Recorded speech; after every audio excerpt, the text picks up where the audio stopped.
Everybody's in a popularity contest. It's a fucking pathetic world we live in.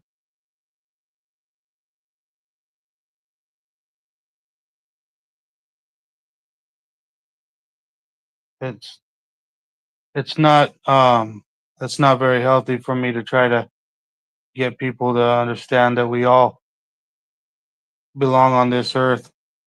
That unhonorable scoundrels are the ones that try to take us out of this earth, say that we don't belong,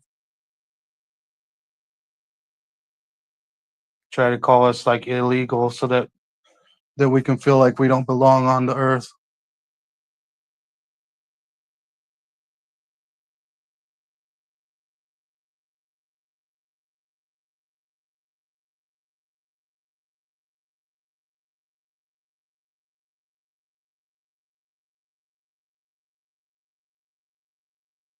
Always seemed like the harder I would try, the harder life was. Um, and things are not very great. Like, like you don't ask to be born the way you are or the way others around you are.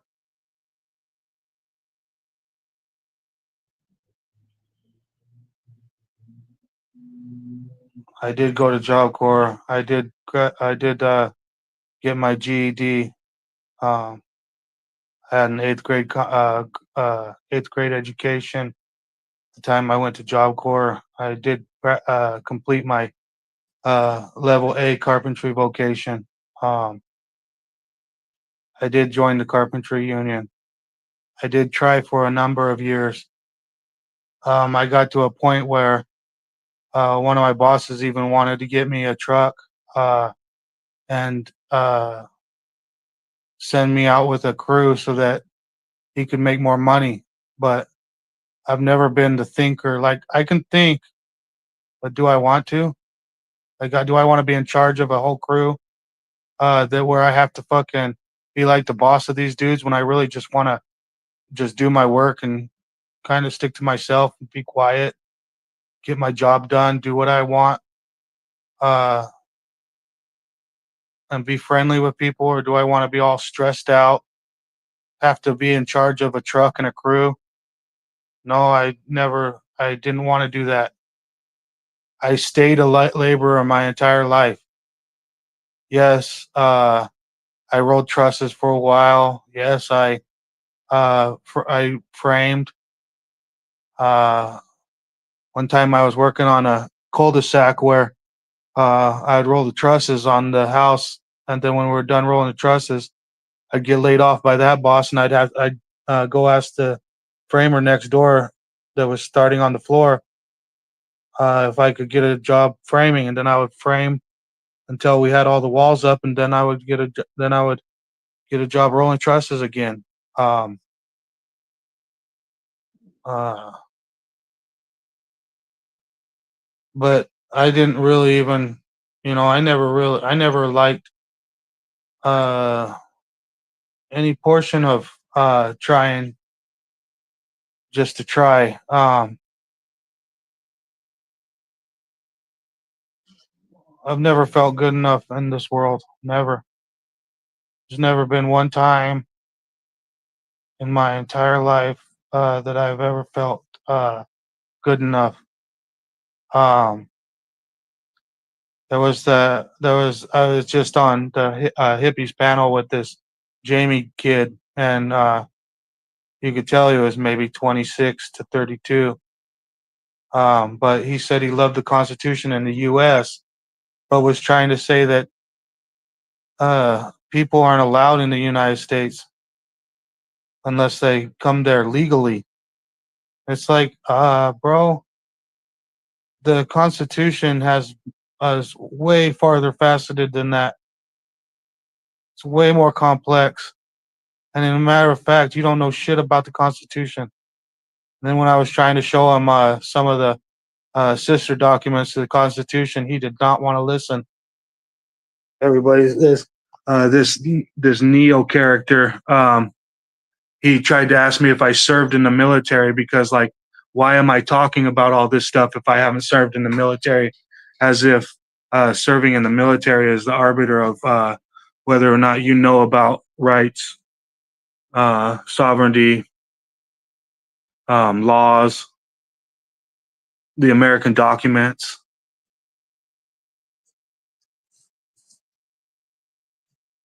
There's cops serving and military serving that can't even prove to even know what the Third Amendment is, let alone the Ninth Amendment, and they're serving.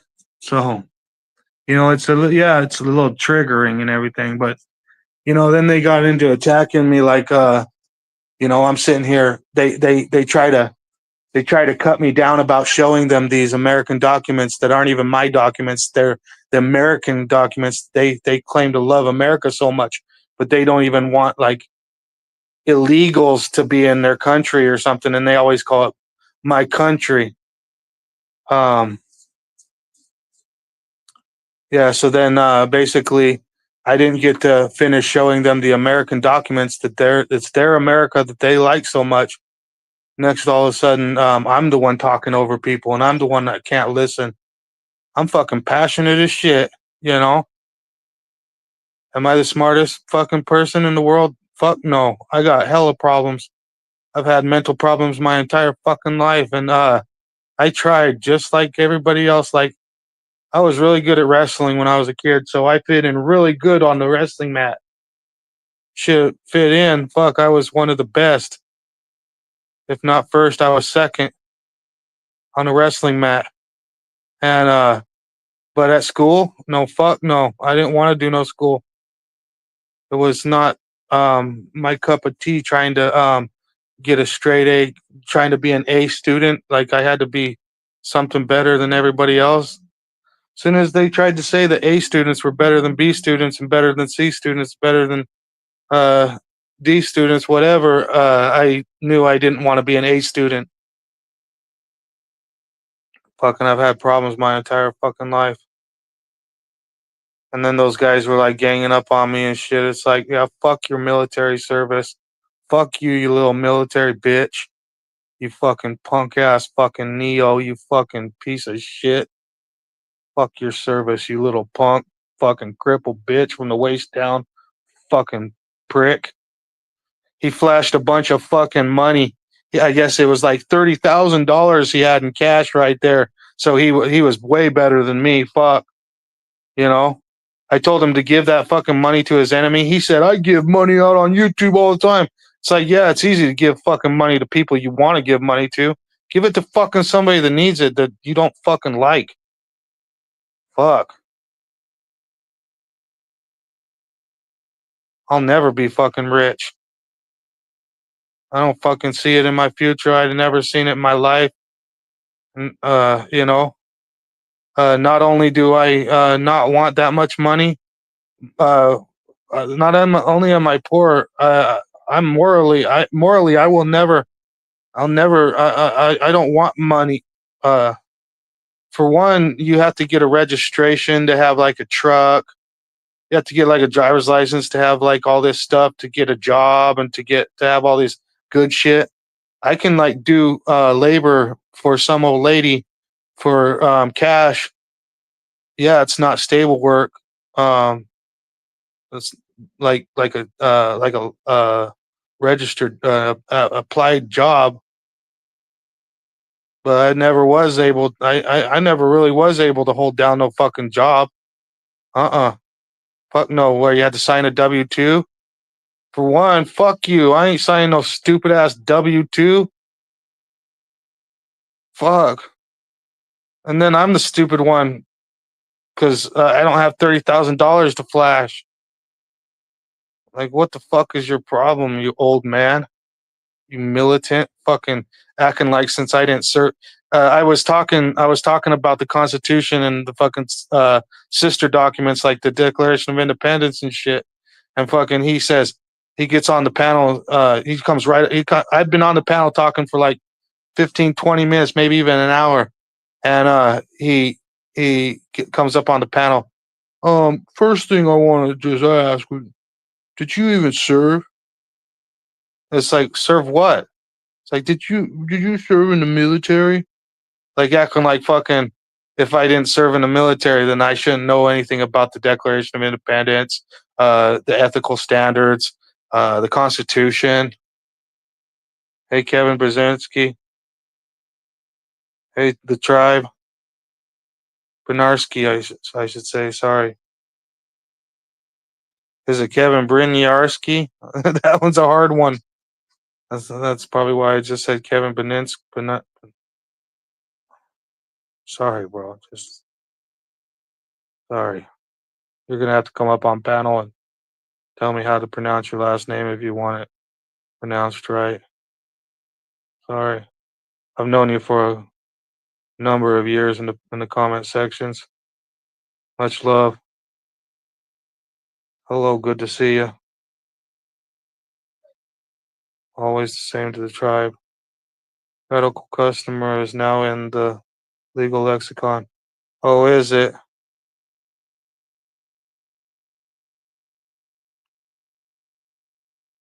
Second time I said it. Brynjarski. It's a cool name anyway, you know? My name's 13 letters long. Well, I say my name, but I should say the name. Because, like, I don't even know if it's my name. You know? I was just born on this fucking earth and then fucking, like, I had to, like, try to act like everybody else. I had mental problems my entire fucking life, and I did try. Like, I tried to have jobs and fit in with people. I never really fit in ever.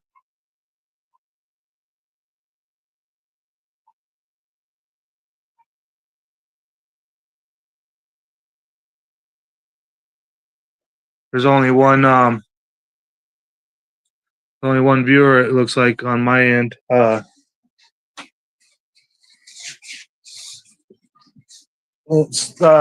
figures, you know, because like the shit I wanted to talk about when I made a panel. One of the things I wanted to talk about was, you know, for a number of years now, I've been fighting. I've been protesting harassment, is what it started out as, protesting harassment, and like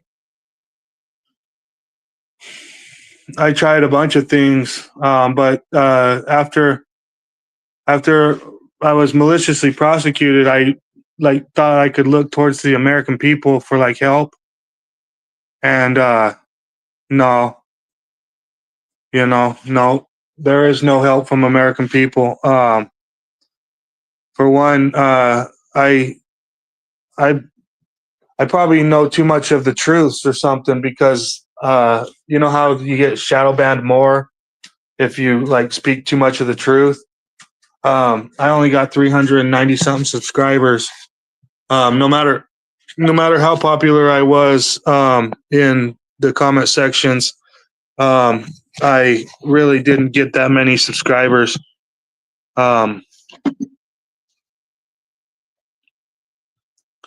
I never really looked for subscribers. My channel isn't for popularity. My channel is for like showcasing evidence. And it's funny because if like you have a channel for showcasing evidence about what the government's doing to you, it seems like people don't even give fucking two shits about what the government's doing to you. It's a sick world we live in. The flashy dudes that are like saying quippy lines and funny shit is popular. The popular ones get like 100,000 views or more. You know, it's weirder than hell. I don't know how to describe it any other than that. Some of the times I've been hella brave in my protesting, and for any of it, I'm not recognized the way that I feel like I should be recognized for some of it. Um, for one, they were doing a slap suit against me um, since before they were slap suiting Lane Myers. I was even in the comment sections telling everybody that this is a slap suit that the Pima County is doing to Lane Myers. It's they were stifling his public participation. I was telling Reluctant Prophet. I don't know if Reluctant Prophet would be able to vouch for that if he can remember or not, but yeah, my malicious prosecution for my protest of public service agents started in 2022, even though my harassment started in 2010. The public service agent was harassing me since 2010. I got all sorts of videos on my channel about it. It's not very popular, 300 and something. Well, nowadays I think I got like 600 subscribers. I don't know. I haven't checked in a long time.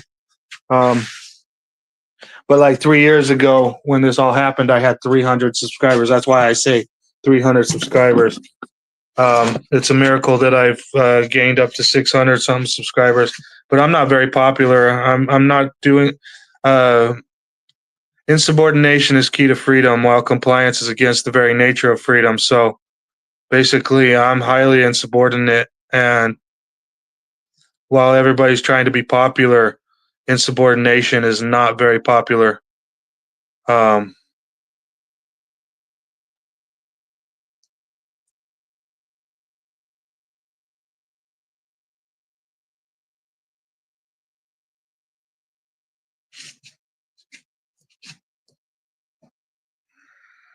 Let's see here. Yeah, 617 subscribers. I've lost a few. I think I had like 630. But yeah, there's a bunch of haters that say that they're your friends that really aren't your friends. They're just waiting for some reason. There's no stability in, like, I got videos where the cop is standing right in front of the guy who'd been threatening me, and the cop tells the guy to stop talking to me, or to not to talk to me, and the guy says, "Oh, I won't talk to him. I'll just meet him, or I'll just find him in a dark alley somewhere." So basically, the day he threatened me and came at me, and I had to defend myself against him. Later on, when he's talking to the cop, the deputy, he says another threat to the deputy, and the deputy basically says, "Don't say that." And it's like, oh, okay, so I'm the one that's really getting threatened, harassed for a number of years. They were actually holding a course of conduct against me. I have actual documentation of more than one instance where they have picked up charges against me for one instance. The district attorney even says, "Yeah, I charged you from that video." Like, they took my video that I made of my protest against this one public service agent, and then said that they charged me with 3 different crimes for that one video, which stalking, disorderly conduct, and obstructing a public official. Yet, what their description of these crimes is that I followed him in public. Yeah, I was recording and protesting him. They say I followed him in public and yelled, "You cocksucking bitch ass boy," and "You're in my house."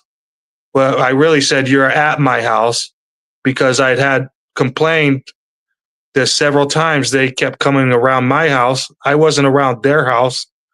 I could see them charging me with stalking if I was around their house, but I wasn't even around their house, which I actually have a right to be. I could go out and stand on the sidewalk in front of their house and protest their their public service. It's a right of the people to protest the public service. It's the right of the people to stand on the public sidewalk. It's the right of the public people to raise their voice. I was not making any threats. They have zero videos of me making threats, zero recordings of me making threats. The closest they came to saying that I made threats was saying that I said I would get my AR-15 and take the law into my own hands. Well, for one, I would have to have an AR-15. For two, I'm allowed to get my AR-15 and take the law into my own hands. That doesn't say anything about a threat. I'm not saying I'm going to shoot anybody. I'm not saying any fucking thing about that. All they said in the paperwork is, given his recent threats that of getting his AR-15 and taking the law into his own hands. What is that? We're supposed to take the law into our own hands. We're allowed to have AR-15s. That's our right. We have our right to own AR-15s, hold AR-15s, use AR-15s, walk with AR-15s, be with AR-15s. But I've never owned an AR-15 in my life. I've never bought an AR-15 in my life.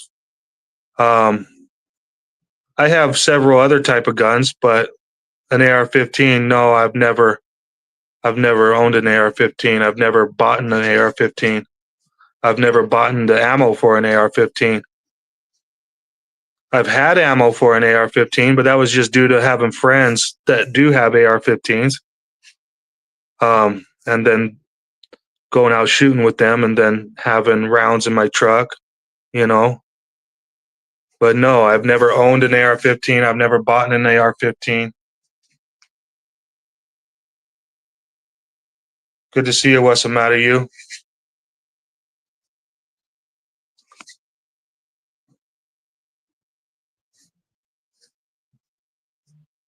Anyone could come up on the panel. I guess I'd have to share the link, I guess, huh? What the hell? These are my problems. Sorry.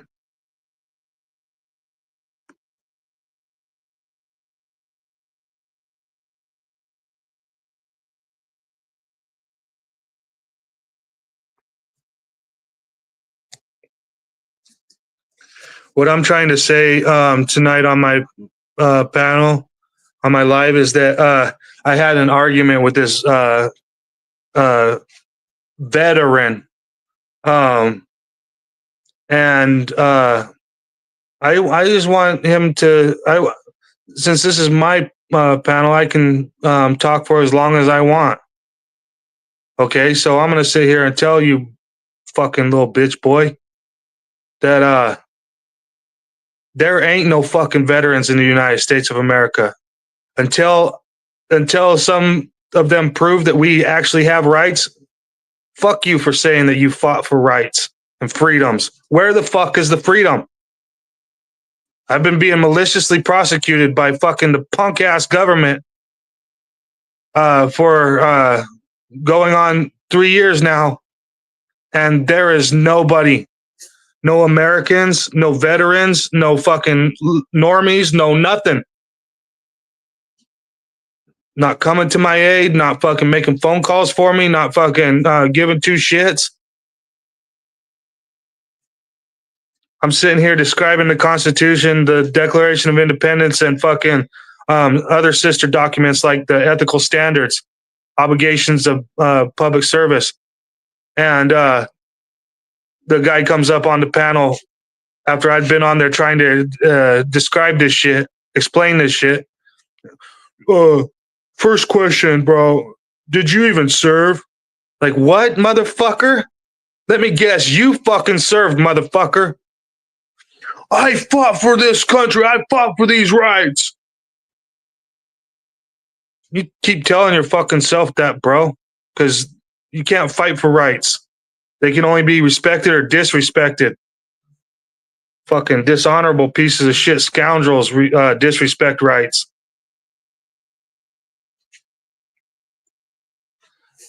When it was too much for them, they were saying something about this fucking sheetrock here. Hold on, there's a fucking bunch of.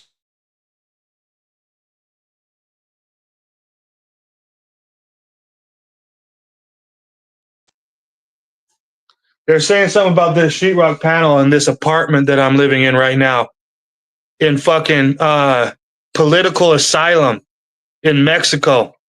This is not my house. What, do I go fucking around with that sheetrock right there and fucking like what, purdy it up, make it look better? This is Mexico, bro.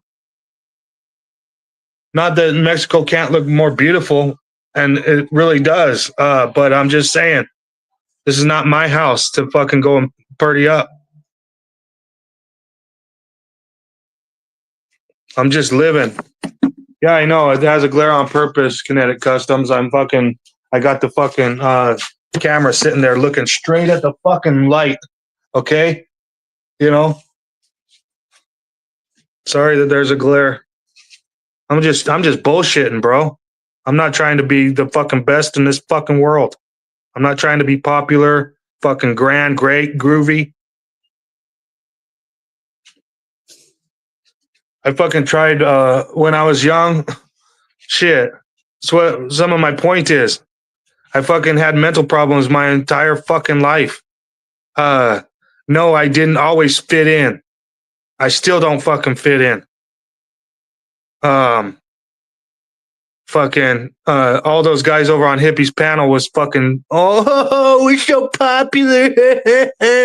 We don't know fucking shit about the American Constitution, but we fucking love America so much. Those fucking Hispanics need to get the fuck out of our country and shit. Fucking two white guys up on there telling Joe Cool about their country, as if Joe Cool doesn't have as much fucking right to the country. Like, yeah, right. Joe Cool's more of a fucking like a USA American or whatever the fuck, you know? Like, he has more right to the land than they do. Fuck. For one, he understands human rights more than they do. Wandering Hippies panel. Bunch of fucking popularity contest pieces of shit, pussy ass bitches. Not Hippie. The other dude's on there. Don't get it twisted. Hippie's cool as shit, but you know, he was joining in, you know, but it's his panel. What am I supposed to do? Fucking like tell him to fuck off on his own panel? A couple times I wanted to, but nah, you know, he's all sitting there. I like veterans and everything. It's like, bro, you know what? I like the idea of veterans too. Oh, fucking rainbows and flowers. But no, fuck no, they did not fight for our rights. And what rights? What freedoms? I want to see them.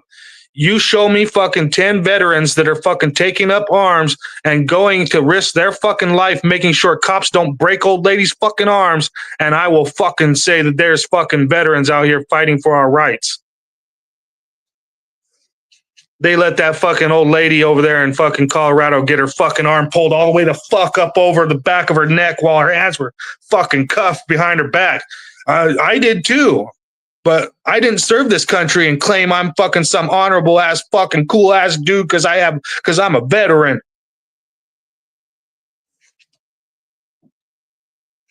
So you know what? Fucking show me fucking 12 men that are fucking willing to go. I might fucking join them. But where's the fucking 12 fucking veterans that fucking are willing to go before anybody in the United States even fucking has to think twice? There ain't any. Sorry for my unpopular fucking beliefs. But are they my beliefs or are they the fucking truths? Trying to tell me, I fought for our rights. I fought for freedom. Where the fuck is it then?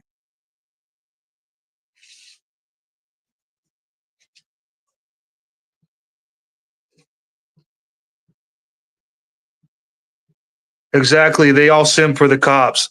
They spent their whole fucking career or whatever. They always like they think the United States government's a career, a business, and fucking they forgot all about service a long fucking time ago.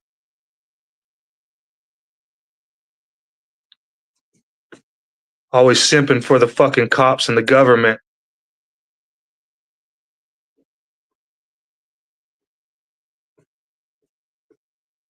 Slammed Carolina down on her fucking face while she was handcuffed back, had her hands out behind her back when they slammed her fucking into the fucking concrete.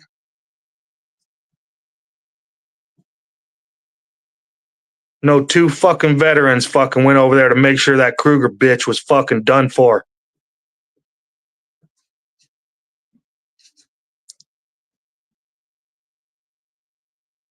Simping ain't pimping. Freedom was left behind circa 1803. Marbury versus Madison.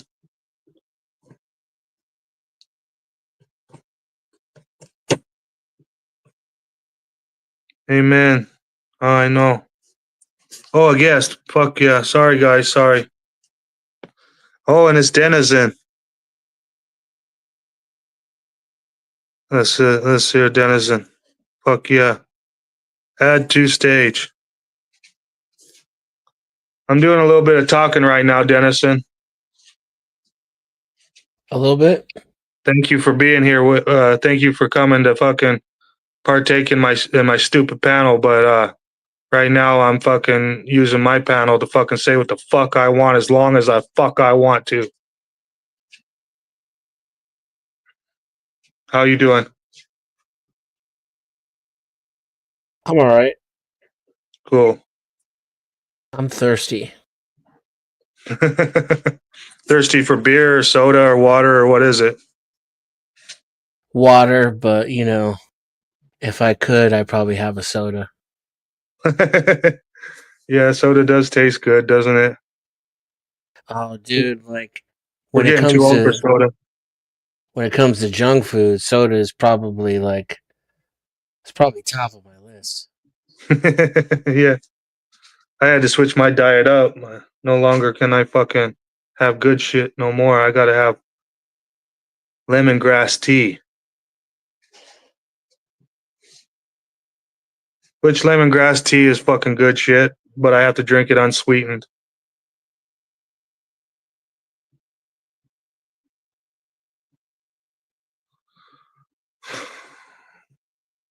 I guess that's enough to make you thirsty, ain't it?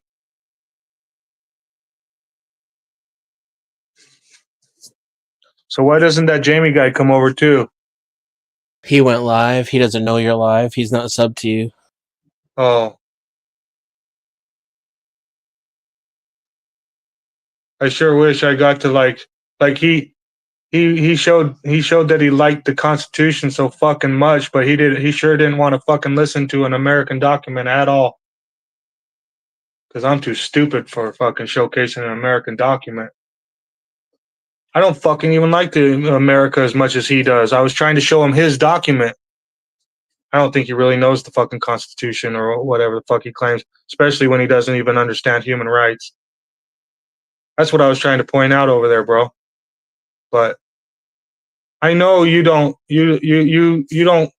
believe in stuff like that. You've already expressed that. So I wasn't talking to you as much as I was talking to him. I'm sorry I was saying you guys and all this stuff. It's probably just a little bit confusing maybe or something, but yeah. I'm always expecting to be fucking like cut off and throttled on. So I try to talk fast and try to get my point out there. Nobody really gives a fuck about a real point. They like fucking pandering around and fucking goofy fucking high school popularity. You guys didn't see it, but that fucking Neo fucking cocksucker fucking we had it out earlier and fucking oh he loved it when you guys all got to fucking taking on against me so that he could fucking do all that stupid shit he was doing.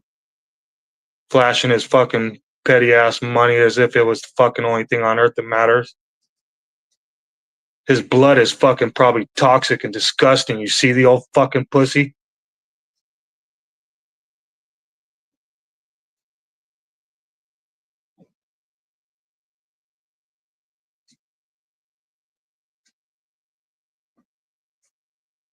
Obviously, you didn't see him. You did see him, but you don't want to state your opinion. I saw like pieces of it. Not enough to have an opinion. I mean, what he did tonight was pretty embarrassing. What I was talking with Hippie and Nikki and some other person for maybe 30 minutes, an hour, maybe an hour and a half. And then he comes up on panel. I was trying to showcase that 1940s House Joint Resolution where their own United States government mentions sovereign citizenry. And he comes up on panel is like, first question, did you even serve? And I was like, what? Serve what? And Nikki called me a retard earlier, and it didn't really even fucking bother me. It doesn't really even bother me anyways, but I start to getting pretty hyper when I'm about to get cut off by some douchebag like that. And fucking, it's like, no, motherfucker, I did not fucking serve. And they're like, they said something about the military. I told them I fucking think that the military is a bunch of fucking pussy ass cowards. And then he's like, "What? I served for this country. I fought for these rights and these freedoms." Something like that. That was basically our earlier fucking argument. So basically, I was like, "Yeah, fucking right." But anyways, that was pretty fucking cool when you, Joe Cool, fucking, and that Jamie guy agreed that the fucking U.S. military at this time is not very awesomely honorable. Then everybody like kind of quieted up and was like, oh, maybe we do have to sit here and listen to this dumb shit. You have rights, character. It's funny too. I've been coming up on these people's panels for years and with these people, and all of a sudden when they start getting irritated with me, they all of a sudden don't know who the fuck I am, don't know how to say my fucking stupid ass YouTube handle, stupid shit. I don't even like the "you have rights, cops have duties" denizen. It's not real. We don't have rights. Cops don't even fucking give two shits about their fucking duties. The only stupid reason why I have it as "you have rights, cops have duties" is because I was trying to remind some fucking people that, hey, we're the ones that are supposed to have the rights. They're not supposed to be walking around like they have rights. They're the ones that are supposed to have duties. But no, they're never going to have duties. The United States is never going to be the United States. I don't even understand why they even give a fucking shit to even protect the border. They're a bunch of lying ass dumb fucking shits. We're like months to years away from some of these Israel's or United States' just being brutal fucking pigs and just taking over countries and shit. They're already thinking about like making Canada part of the United States of America. So yeah, that's gonna just go over real well without a fight at all. They're just gonna fucking they're just probably loving that idea. How about no borders? How about no more countries? How about we're all indigenous to this earth? How about we stop being fucking taking sides and stop making it? But then it's like, oh, that's a utopia. You're talking about a utopia. You sound like a sovereign citizen. Yeah, I sound pretty sovereign, don't I? But a fucking citizen? Fuck you, citizen.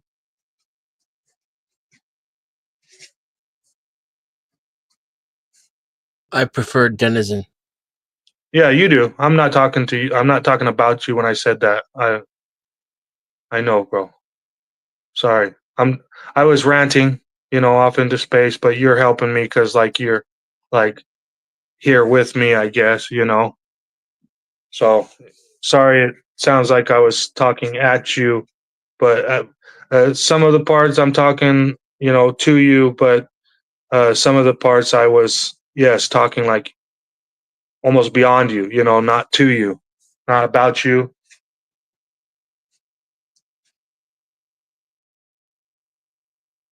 I was ranting before you came up. You probably heard a little bit. Yeah, I was back there for like 2 minutes.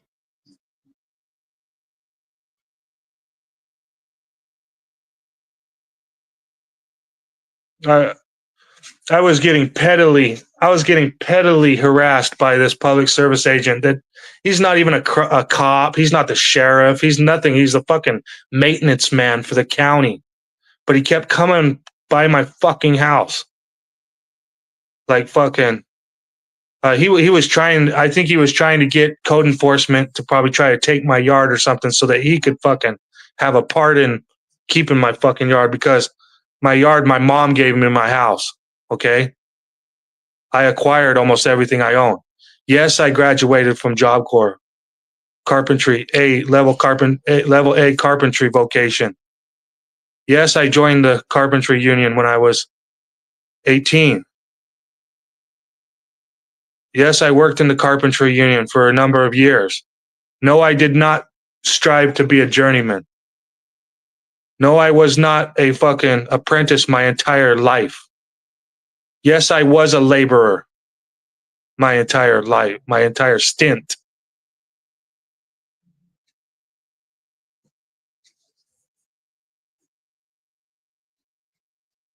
I had one of my bosses ask me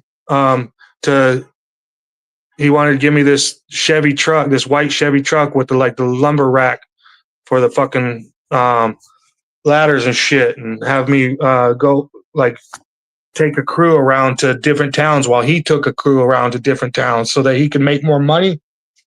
But I declined that because that's too much for me. I'm not the fucking smartest one. I do not want to be the thinker. I just want to, like, they want, go put up that trim over there in that room. Yes, sir. You know, fucking, I'll go and put up the trim. You know, help. You know, I've helped build decks. Fucking, I've helped remodel bathrooms. Everything from the tile to the paint to the fucking, setting the floor in 5/8 and fucking setting the fucking slope, mudding in the fucking floor, all that stupid shit. And just like any other fucking construction fucking worker, like it was almost like they were talking about it as if you're so fucking accomplished in construction that you're somebody or something, is what they were trying to talk and make it think. It's like, fuck.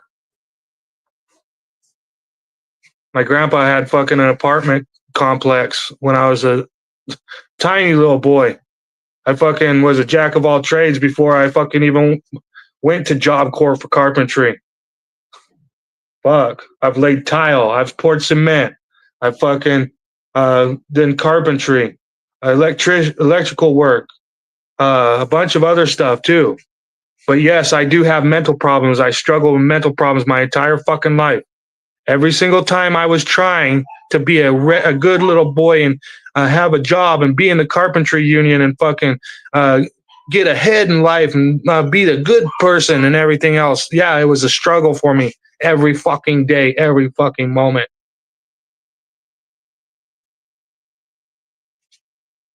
So no, I'm not going to be as accomplished as you guys want me to be, but I'm as accomplishment as I want to be.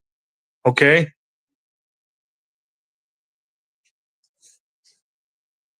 And you're probably as accomplished as you want to be, no doubt. But I'm not going to be fucking accomplished as everybody else. And this is not my fucking house. That's not my fucking sheetrock work. That shit was here when I moved into this apartment.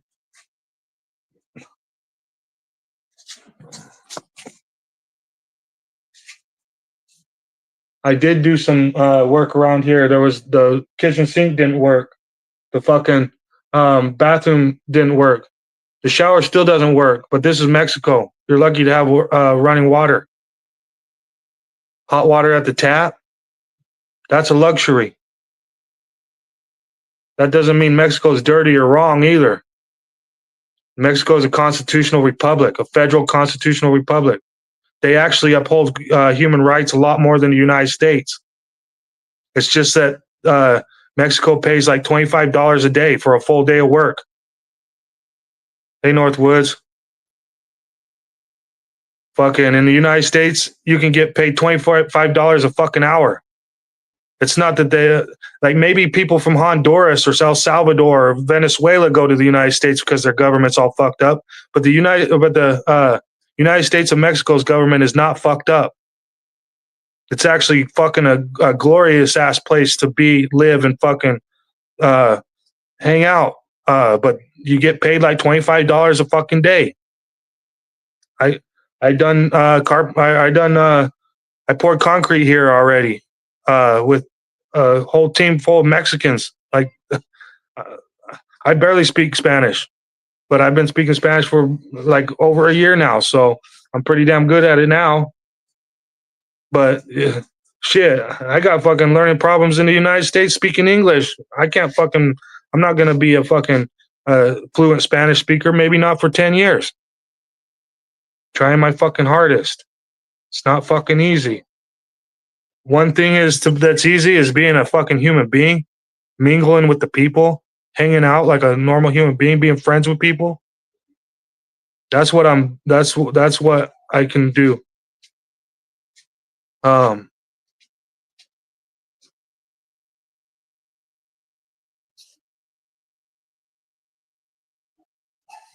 I shouldn't even be able to do that really, but I'm kind of in a survival situation. Not one of the fucking Americans in America is trying to help me the fuck out. Me and my little sister done some hella cool shit so far. I did a writ of special appearance. I fucking did a affidavit of change of status. Fucking notified the public that I was pro per. Then I fucking did a motion of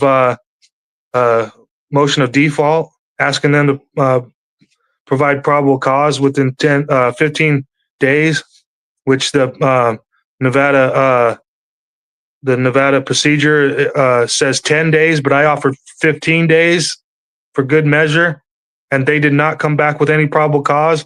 So the judge dismissed my case, summary judgment for lack of probable cause. I did that with paperwork from Mexico. But there's a lower court justice of the peace that's fucking instructing the court clerk to fucking lodge my paperwork in the file instead of fucking filing my paperwork like they're lawfully supposed to. They're the ones that are actually in obstruction of justice. But can I get fucking 5 good fucking Americans to fucking go down there and tell them that? No, I fucking can't. Yes, I am the fucking victim. Yes, I am fucking scared. I have been held down to the floor with the fucking 6 of them kneeling on my back. Handcuffed, pulled up over my fucking head to a 90-degree angle. Put some handcuffs on behind your back, people. And fucking then have somebody lay on your stomach and have somebody pull your fucking hands while handcuffed up to a 90-degree angle behind your back. Both of your fucking shoulders are gonna rip the fuck out. You can't even fucking do it. It'll fucking damage your shit. Then have a 250-pound deputy fucking kneel on your fucking upper chest while you're on your fucking stomach and try to breathe.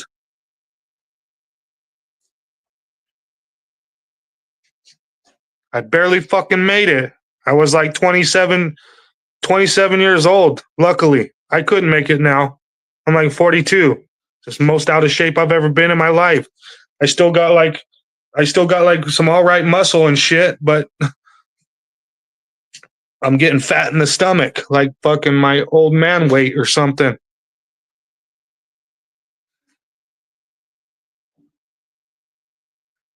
Oh, I know. No, I haven't seen your Armed Kinetic Customs.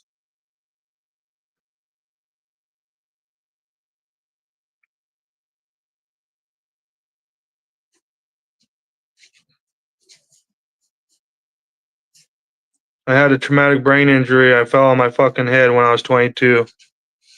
So no, it gave me pseudobulbar effect, or whatever. Fucking, I have a hard time with my emotions.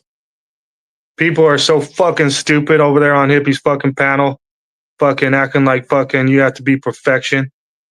I'm sitting there trying to show them not my fucking documents, but the fucking American documents, and the whole conversation was about America, the right to be in it, the Constitution, fucking various human rights that stem into constitutional rights enumerated in the Constitution, therefore civil rights, but still at the end of the day natural rights. But no, we can't fucking we don't want to fucking hear that. That would fucking imply that fucking anybody was allowed to just walk on the face of the earth. You have to be born within the boundaries, or you have to come in legally, which means that you have to ask, "Hi, Mr. Officer, can I was like born in Honduras and everything, but can I go up and like hang out in the mountains of Colorado? Maybe I'll go up into the mountains of New Hampshire. Pretty please, can I? Or if you say no, do I have to just like go back to Honduras? Or am I gonna walk the fuck across the border freely, exercising my human right to free movement and travel? Oh, I think I'll choose the latter.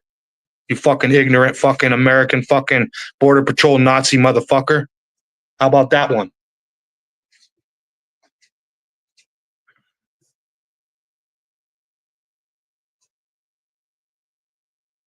Joe Cool was trying to explain to you guys, but you guys didn't really like Joe Cool's fucking explanation. I don't understand why you don't, Dennison. I do. I understand why, because you said the world is not roses. Fuck you if you have rights. The world that we live in right now is fucking a bullshit authoritarian fucking prick. But I don't want to fucking I'm gonna argue that until the day I die. I'm gonna argue that till the day I die. I fucking actually like upholding others' rights. I like being fucking I like being honorable. Like I like being honorable. I like I like other people, you know. Yes, if they step on your fucking toes, that's intentionally. Yes, they just committed a crime. But until then, fucking they're in public just like you and me. You have rights, cops have duties. You changed my mind on something major. I used to say I believed in secure borders. Now I see that is wrong. So they just accept the situation. How cowardly. What do you mean? Like when they go up to the border and they say, "Oh well, I know you asked if you could go to San Jose, but we're going to decline your visa today, and we're going to, send you back to Honduras. Sorry." They just accept that situation and just go right back. I don't think they do. I think they come across the border one way or the fucking other because it's a human right to travel.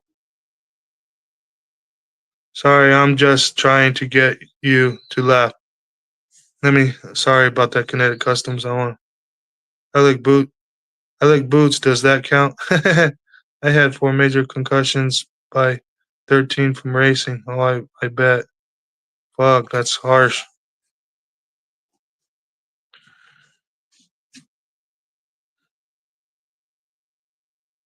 One of these days I'll shave all this fucking hair off. And fucking, I don't know. I don't know if I could show you my scar on my right ear. It's just pink. You wouldn't be able to see it. I got too much fucking hair. Sorry. I scrubbed my right ear off. I landed on this part of my head in the dirt, and my head forced to the side like this. I had scrub marks all the way down through my ear, down my neck, all the way to the tip of my shoulder. For some reason, I didn't even break my neck. But I had an outer body experience instantly. Went off into the darkness. Seen like a dude. I can't tell you it was Jesus, but it was like a dude. He wouldn't show me his face. So I tried to look up at his face, and his torso grew till his head was in the clouds. Then I realized he didn't want me to look at his face, so I looked down real fast because I was scared.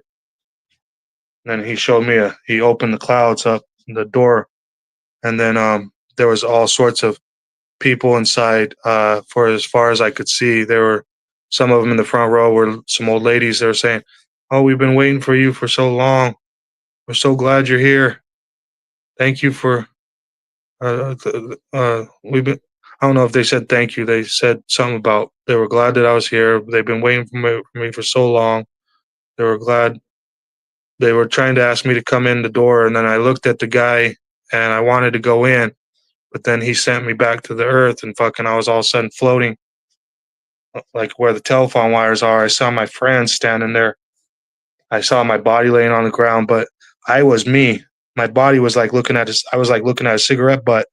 But my friends, I was worried about my friends. I was kept on trying to tell the dude, don't let him cry. I'm okay. I'll be okay. And then as soon as I was thinking that, then I fell into my body. There was a big old blood scab around my head from my ear being ripped off. It bled profusely. I guess there's like a lot of veins and shit in your ear that fucking bleed a lot when you rip it. But yeah. Then that was a traumatic brain injury. I had a brain bleed. I have the brain of a stroke victim. I shouldn't even try, you guys. I should no longer try to fucking read the Constitution. I should no longer try to read any documents. I really shouldn't even be even trying. I really shouldn't, because like it's really not healthy for me. And on top of it, it's not easy for me. It's extremely hard. I don't even know if I'm fully capable. That's why I look for people like that Catherine Henry. She says she's a licensed a state bar licensed attorney. I tried to talk to her on her phone call. She has a phone call in line, and I tried to call in and tell her about like 5 CFR 263.5.101, the basic obligations of public service.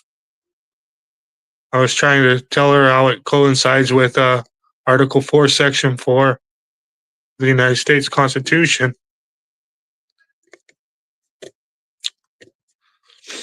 But she was like, she didn't want to hear it. She didn't even want to hear that she was a public service agent. It's like, lady, you're on YouTube claiming to be a lawyer. Yes, you're a public service agent. You're part of the state bar. You said you were registered in Michigan and Florida. You're part of two state bars. A state bar is a state agency. That's a state public service. How can you not be a public service agent? Yes, you are to be upheld by those standards. Yes, you don't even fucking know about those standards, and you're the public service agent. I'm just the fucking dude that has mental problems, that read the stupid shit.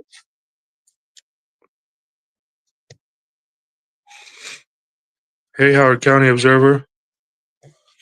It's like, how dare you talk about this stuff? Are you even did you even serve? Serve what, Neil? You dumbass motherfucker. Then he tried to tell you guys, Denizen, that fucking I've called him names before. It's like, yeah, fucking right. Tonight's the only time I've ever fucking been sour with your fucking old dumbass. You tried to tell me that fucking he implied. That's what I mean by tried to tell me. He fucking implied. He said, first question, did you even serve? It's like, what does that got to do with knowing the Constitution, you fucking turd? Fuck no, I didn't serve. I'm glad I didn't fucking serve. I signed up. I fucking took the ASVAB. I passed the ASVAB. I actually had a recruiter. Only thing is I went to jail instead of the fucking recruiter. Thank fucking God. A lot of guys, they get out of their jail sentence by going into the military.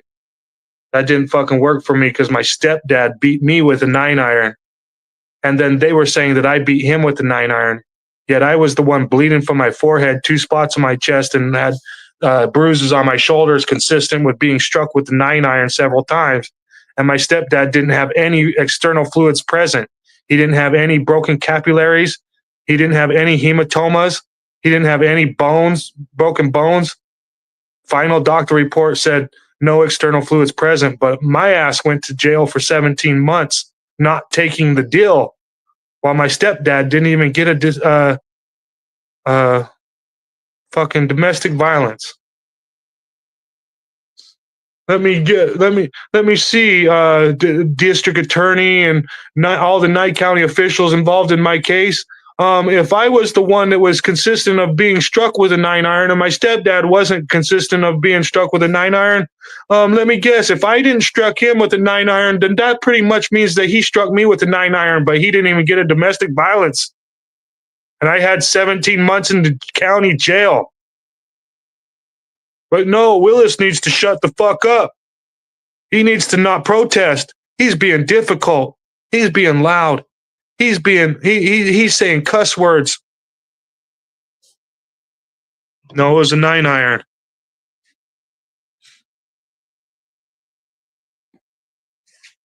Wasn't a sandwich, it was a 9-iron. My stepdad kept it in his bedroom near to the door. I went to tell my mom bye because it was like Wednesday night, and Thursday morning my recruiter was going to pick me up to take me off to like fucking MEPS or whatever, basic training. And fucking I was 25 years old. I was all gung-ho and stupid as fucking stupid. I went to tell my mom goodbye, like, because she probably wouldn't see me for the next 6 months. And my stepdad had a fucking problem with that. He kept telling me, Will, leave. And my mom was saying, it's okay. He's just going to talk to me for a second. Then he'll leave. And then he's like, leave. And then came across the room and tackled me, started a fight with me. When I defended myself, he ran to the bedroom, grabbed a 9-iron, and was just like around the corner, grabbed a 9-iron back into the living room to fucking come at me with a 9-iron.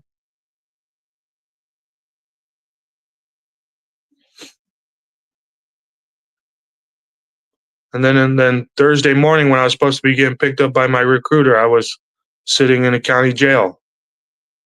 They were telling me I was going to get charged with assault with a deadly weapon, looking at 15 years, 5 to 15 or something.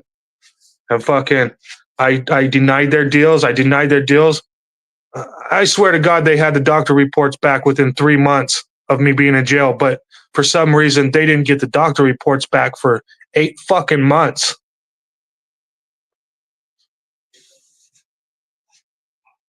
And then I wouldn't take the deals.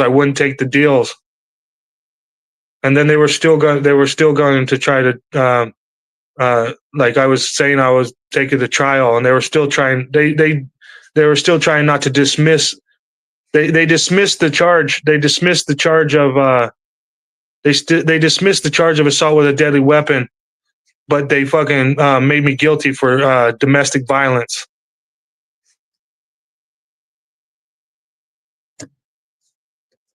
And then I had to do a year in county, and then I was supposed to get 3 years probation, and they chalked up to 8 months. I stayed in there going towards trial as a year, and then they let me out on probation, and then they came and arrested me 9 days later. I got a job as an electrician with my friend that actually. He was my he was my NRA hunter safety instructor.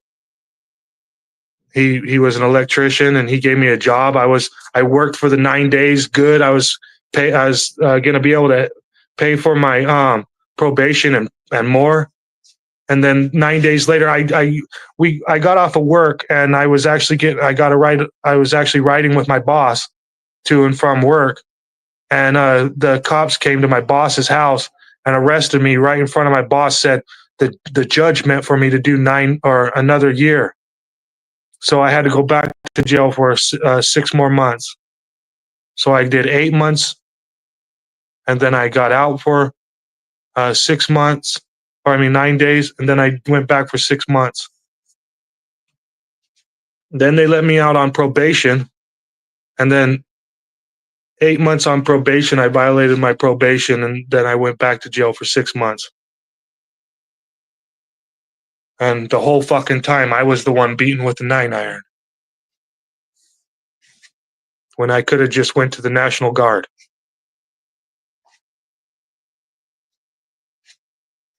I don't even use my driver.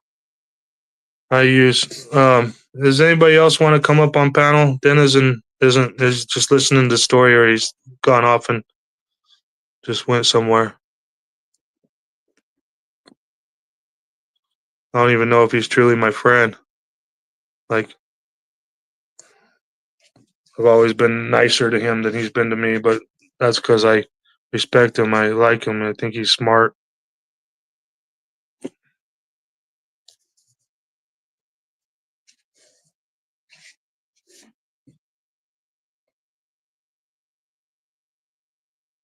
Maybe Northwoods wants to come up on my panel if he's still here listening.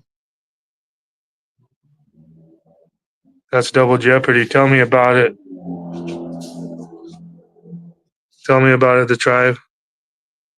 These are instances in my life where while they made me guilty for domestic violence, at least I beat that assault with a deadly weapon charge by not taking the deal and by firing the public defenders.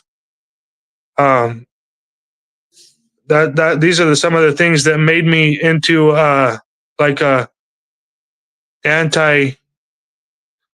not an anti-police. I don't trust those motherfuckers. Maybe you could call me an anti-trust the police and really an advocate for not taking the deal and for always questioning authority and always trying to fight for your life against these malicious prosecutors. Hey, Northwoods, you're still listening? Thank you, bro. You can come up on panel if you want. Dennison's just here. I don't know. He was part of Hippie's panel that was fucking popularity contest, high school studenting me. Oh, those guys are so fucking popular. Fuck. Hey, New Guru. Evening.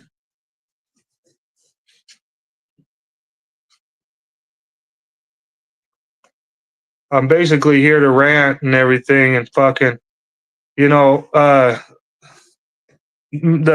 stream, I called it something about, I can't remember what I called it, like fucking, I've never been good enough or something like that. That's basically the truth. I tried to be normal when I was a kid. I never really amounted.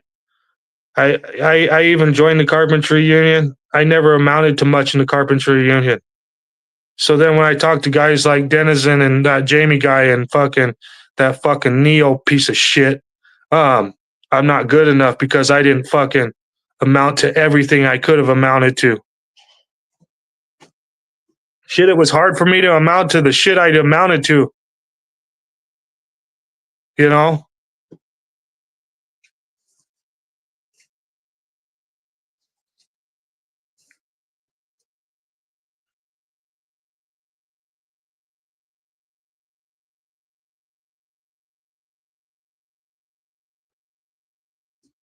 $3 a.m. there, huh, Northwoods? Shit. Fuck. Yeah, it's 12 o'clock midnight here, 12:06. I shouldn't even be fucking, I shouldn't even be up talking. They hurt my fucking heart hella bad. Like this whole ICE fucking shit, this whole fucking snatching people out of public just because their nationality, creed, or color. This shit's really weighing on my soul. My soul is just about to like crack. I'm a white boy. I couldn't imagine if I was Hispanic. Even though I love many Hispanics and grew up with many Hispanics, I don't even know what the fuck it's like being treated like a nobody just because you're from like Mexico or Honduras. That'd be fucking horrible. Like, fuck, man, I work better than most of you motherfuckers here in the United States. Well, fuck, I can't even be here. That's that's exactly how they think. Fuck. And then why is it always the arbitrary on how much you work? You know that fucking neo fuck stick fucking. I got like 30,000 right here. I'm better than you, motherfucker. Like, oh god, fucking wipe your fucking stupid crippled ass with that fucking $30,000, you piece of shit. You're gonna die just like me, Neo. Just like I am gonna die, you're just gonna die. Only I'm gonna die without $30,000, and you're gonna die with $30,000. Who's the loser?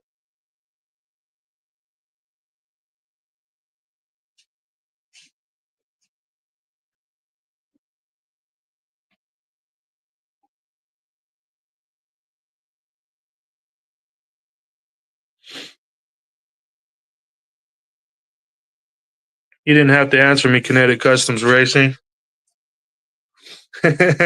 Although it's funny. You're a badass.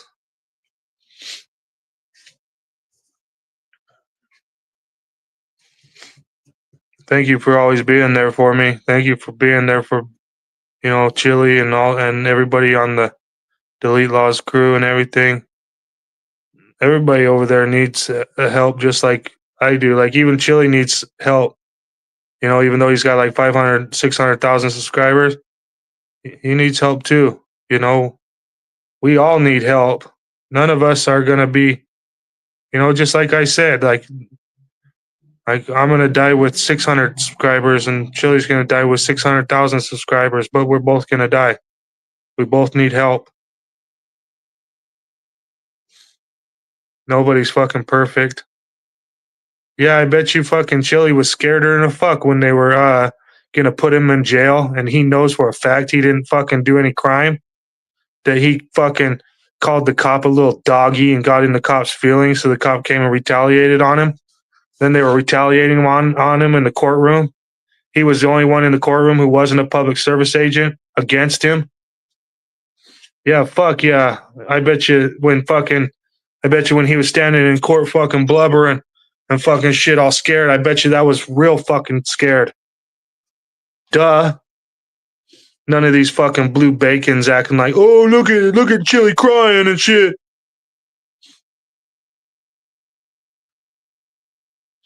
I was put off by Chili crying. We don't need to show them that they're fucking winning, but at the same time, fuck, that's easy for me to fucking say. Shit. No, I'll probably cry too. I'm fucking proud to fucking cry. Fuck no. Fuck. I'm like 500. I'm 5'10", 209 pounds. But hell yeah, I'm gonna fucking cry. I got a big fucking heart. I might not have the best brain, but at least I'm proud of my fucking heart.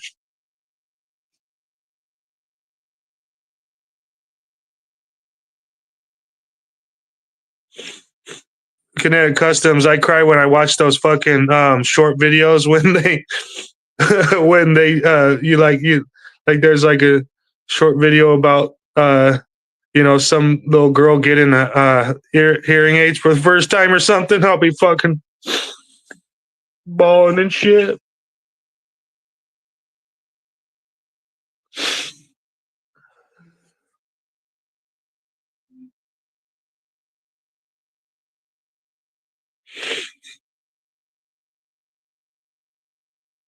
Exactly. Yeah, he was trying to do whatever he could to get out of there. He was in there for way too fucking long for what he did.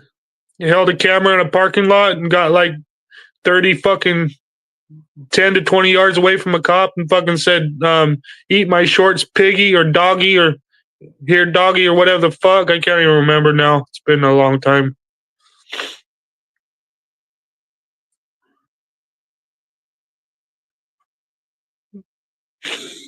What's a worthy thing to cry about? What's the matter, you?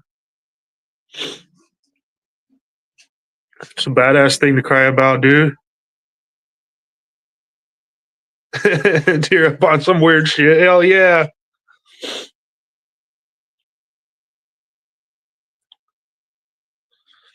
This is the second time in my life that Nye County's got me for 17 months away from my family. Do your job, little doggy. Yeah, that's what it was.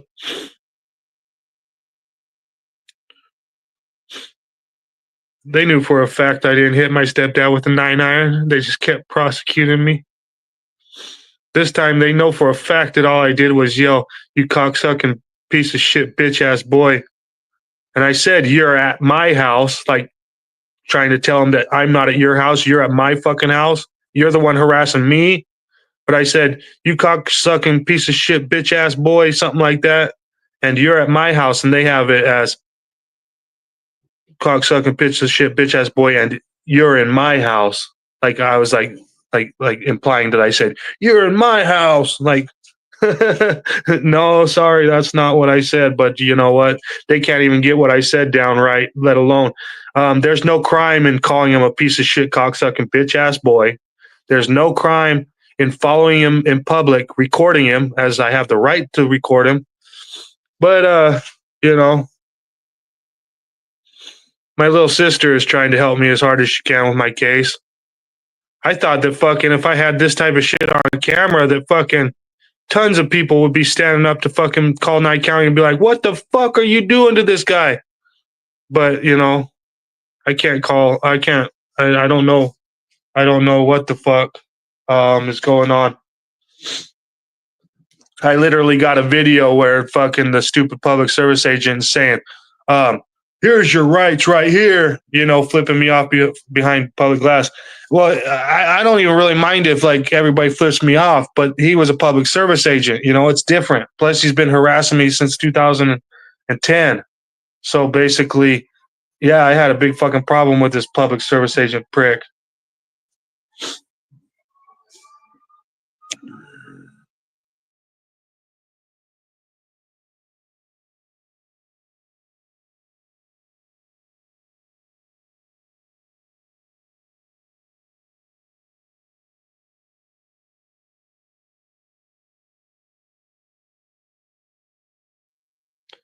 I swear when I'm live, the fucking they send the sirens around my house to try to pinpoint where I'm at or something.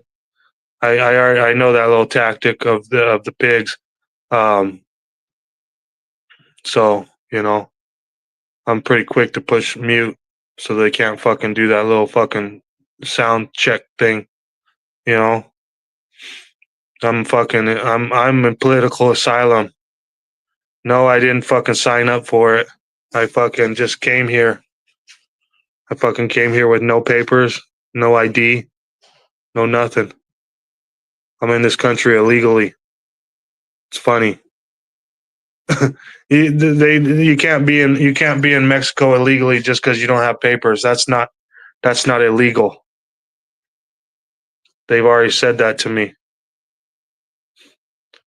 I got rights. I got rights activist friends, human rights activist friends in Mexico. Had them for like 10 years before I moved to Mexico. So it's like, they're fucking they're proud of me. I've showed everybody in my life here in Mexico my videos and what Jim Basinger was doing to me. I showed them all my videos, everything that I showed them my paperwork. They think it's fucking like, what the fuck? The United States government's doing this shit to you? What the fuck? That's basically how they talk to me. Like, they never ever expected the United States government to be petty like this. They fucking they try to move to a country that hates them because it pays better. And they're dealing with fucking all sorts of petty shit by the United States of America. But then fucking when they saw my paperwork and they saw my videos, they were like, "What the fuck?" They're fucking, that's fucking bullshit. They don't understand why lawyer from the United States hasn't stepped up for me. Like, everybody in Nye County can see my fucking videos. Like, Every single agent in Knight County knows that I'm you have rights, cops have duties. When I'm live, I bet you one of these 5 people is a fucking Knight County agent right now. But do you think there's one of those motherfuckers that's honorable at all? Oh, they don't like how I cuss at them. They don't like how I fucking protest. I've never once attacked them. I've never once went over to their house and been like telling them how to clean their fucking yard. I never once fucking went out of my way to fucking like harass them about their shit. Maybe if they were fucking with my neighbors and they were in my fucking town and they were fucking harassing my fucking neighbors, I recorded them, which is my right. That's not going out of my way to harass them. That's exercising my rights. They fucking hate that shit. They can't stand that fucking shit. Not one fucking member of the Knight County is honorable. If there was fucking 1 or 2 members of Knight County that was honorable, they would be asking some fucking questions by now. Like, wait a fucking second. This is not right. He's got all the fucking videos on us. We don't have any fucking videos. If they had a video of me fucking threatening them verbally and fucking walking at them, that they had to defend themselves against me, that would I would probably already be like sentenced. It wouldn't even be like oh, will you take a deal and then charge me for the fucking shit that they told me that they were that I could take a deal for. They literally told me that for my battery upon a peace officer charge, I could take the deal for disorderly conduct and obstructing a public official. And I didn't take that deal. So then they charged me with it anyways. And then implied that it was on the Dylan Audison employee instead of the fucking Thomas Boney deputy. And then it turns out that Thomas Boney fucking actually did fucking push me while I wasn't under arrest and while I wasn't fucking detained and while I was just using my voice and my camera standing in public asking a question of a public service agent. He came and shoved me. I didn't even really know it was him at first. I'm fucking standing here aimed this way, and he comes from over here on my left, like fucking pushes me. I didn't know exactly who pushed me right off the bat. I reacted. I said, "Don't push me," and I reacted. I was like, "Don't push me," and then then you could hear the deputy say, "Now you're under arrest for battery on a peace officer." Perfectly. Factually fucking proven that I wasn't under arrest before he pushed me, and I wasn't under detainment before he pushed me. There was 4 cameras there. There was my camera, my niece's camera, my brother-in-law's camera, and the deputy's camera. And fucking all 4 of the camera angles don't show him fucking putting me under detainment or arrest. They just show him walking across over to where I'm at and shoving me. All except for my camera. The only thing my camera catches is when he gets right in my face to shove me. Like right up on me when he's shoving me at the time. Then, my camera was actually Trent Goodbody's camera because he had like 100 and some thousand subscribers. So he gave me my phone when he knew I was going down to the protest. He gave me his phone to use. Sorry, not my phone. He didn't give me my phone. He gave me his phone to use on his channel with the 100-something thousand subscribers. That's how everybody saw what happened. There was a lot of people live in Freedom Government's channel that morning. Later, Kinetic Customs. Later, all rubber side down. I like to do rubber side all ways. Sometimes in a wheelie, sometimes in a scrub, sometimes fucking wrecking the shit out. It's not always it's not always bad to wreck. Sometimes it's a learning experience. Sometimes it's fun actually. Hurts a little bit, but you're like, oh fuck, that was fucked up. One time I was in 5th gear going across the desert. I put a 125 Lifen motor in a Honda 90 Trail 90, and I was going across the valley out in the middle of the desert. I was all by myself, and fucking the bolts rattled out of the Trail 90 front fender. So one side of the fucking bolts was attached, one side of the bolts wasn't. The fender's made out of metal. So fucking when the fender went down into the front tire, it instantly grabbed, and I was like fucking clipping along in fifth gear, all leaning back with my arms stretched out, fucking flying. I was probably doing 60, 65 miles an hour, maybe more. I had a 17 front tooth and a 36, 34 or 36 tooth rear sprocket on a 17-inch rim. It was fast, 4 speeds. It was like, the Trail 90 is like 2 gears, and then you can switch. You have the switch to make it 2 low gears or 2 high gears. Well, the Lifen 125 has just 4 gears up. Badass bike. Feels like you're riding like an XR200, but it's a Trail 90 with a 125. Feels like you're riding like an XR200, but it's actually a Trail 90 with a 125 pit bike motor, 4-speed with a clutch. And it's like riding a little goat. You can go anywhere the fuck you want in Nevada. Somebody's following you. Just go straight up the fucking mountain, side hill that bitch, back and forth all the way to the tip. No roads.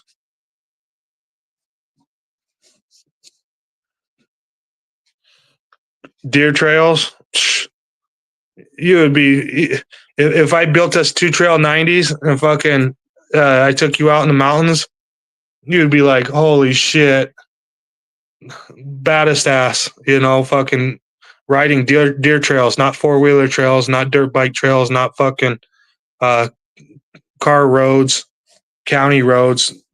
We'd be side heeling it on deer trails up through the mountains, pine forest with fucking cedar and pinyon pines. Late October throughout the middle of November, we could be pine nut picking, sitting back in the shade as we're up in the mountains. We could sit there for like fucking 3 months and never see a soul.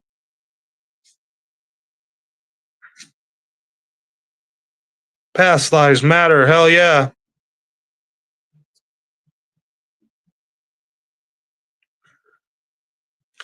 I know about this one canyon where if you didn't know about it, which nobody knows about it, it looks like one of the driest gulches in all of Nevada. You wouldn't be able to fucking find water there. I don't care if you dug 20 feet. But there's this one bush where you fucking go up around the backside of the bush and then come back underneath the bush. But the bush looks like it's sitting on the floor in the bottom of the canyon, but it's not. It's actually up on the side hill. But the bush is like 30 feet around. So you go up behind it and come back under, and the wall of the side hill is like damp, maybe, but you can't even tell it's damp. But what you do is you take like a pine branch and stick it into the fucking dirt in the wall of the canyon underneath this tree, and all of a sudden the water will start just dripping, and you can fill a bean can in under 30 minutes. So basically, you just set your stick in the wall, kind of angled down at an angle like maybe like this, and then you just wait till it drips a couple times, and then you just set your bean can underneath the drip, and then you just go back out from underneath the bush and maybe smoke a bowl, sit down, park your bike over the side and sit down under a pine tree in the shade, just fucking chilling, smoke a bowl, lay out your little spread so that, like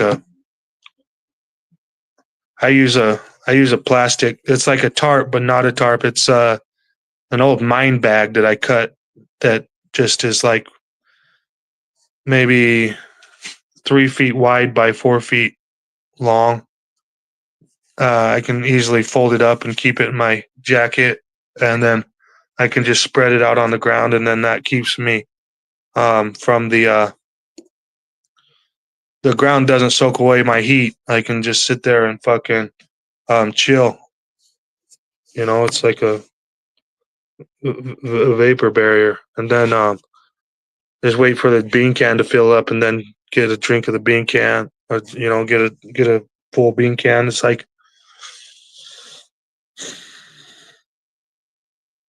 12 to 20 ounces or something. I don't know, 17, 18 ounces of water at a time every like 10 to 20 minutes.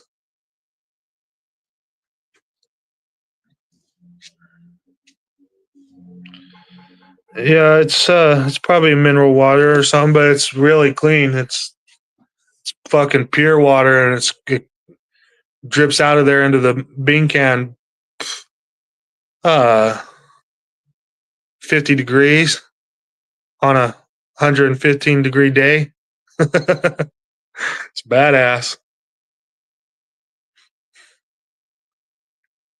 But I know about all sorts of stuff like that. I could go through one mountain range and go to 5 to 7 natural springs and get hella fresh water, the freshest water you ever drank. Plus, on top of it, riding dirt bikes in Nevada, you're like constantly ingesting the alkali dust, so it's hella healthy for you. It's like full in. It's like rich. Sorry, that was the word I was looking for. It's rich in magnesium and alkali. So it's basically you're like riding dirt bikes, but you're also taking in all these badass healthy minerals for your body. It's fucking cool. Me and my best friend, we used to like ride all day, and then when we get bored or like we get tired, we would park our bikes up against something, lay them down on a bush or something, and then we would eat handfuls of granite sand, probably 2 or 3 handfuls of granite sand apiece. That was nice. It was fun.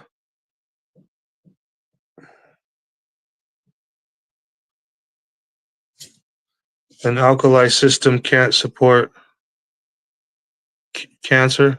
Yeah, Nevada is good for some of that stuff. Plus, on top of it, the Shoshones in the area, they have cures for cancer. They have this bush with these. They almost look like black jalapeno seeds all over the bush, and but they're like a red, brown with black, and you make a tea out of that, and it makes you really skinny. It basically takes every single thing out of you and cancer. You know what I mean? Like the cancer is already going to make you skinny anyways, but basically everybody that takes this, like I've seen Native Americans that are like 300, like 6'4", 360 pounds, um, dwindle down to stick figures, but they didn't die.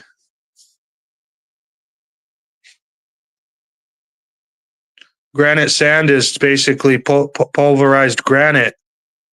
Yeah, the canyons, the mountains, like you can look at the mountain, and it's just nothing but granite rock, and all the whole wash out into the valley is just granite, gravel. It's like gravel all the way down to sand, but like granite sand is not necessarily a gravel and not necessarily a sand. It's made of tiny little. It's like a handful of particles. It's pulverized granite.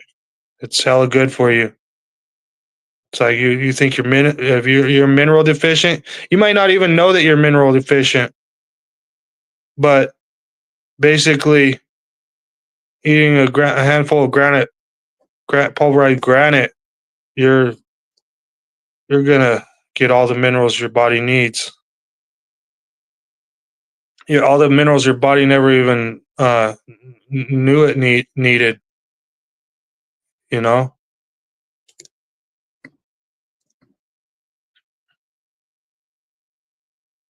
you go right in, and you see the white powdery crust on like a brown um, playa mud, but it's like a hardened, dried mud.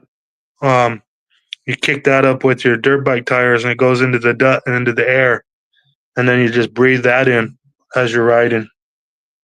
That's, I mean, you don't try to breathe the dust. I mean, I'm not saying you go out there and try to breathe the dust. It's just inevitable. You're actually trying not to breathe the dust. There's so much dust, but it's inevitable to not breathe the dust. So you're like getting the dust whether you like it or not, but you're like trying not to get the dust, but you get plenty of it.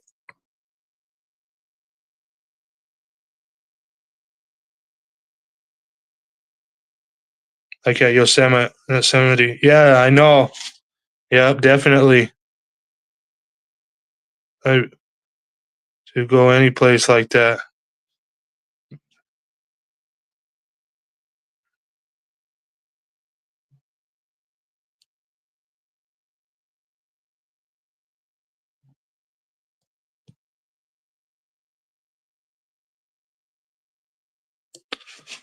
I'd be re, I'd be reticent. Reticent. Sorry, for some reason I can't even comprehend the word that it's supposed to be, or if that's the right word. To hesitant to go any place like that. Yeah, there's definitely Bigfoot in Nevada. What's the matter, you? I seen one when I was 10 years old. I seen a Bigfoot there, but it was in Elko. It wasn't down in Knight County where I live. Where I live now. It was in Elko, Nevada. Um, yeah, it was freaky as shit. But there's sightings of Bigfoot all over the state of Nevada.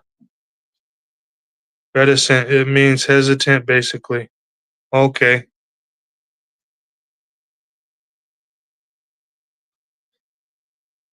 Yeah, there's hella mysterious shit about Nevada. Out there where I live, there's a cave that people have not found.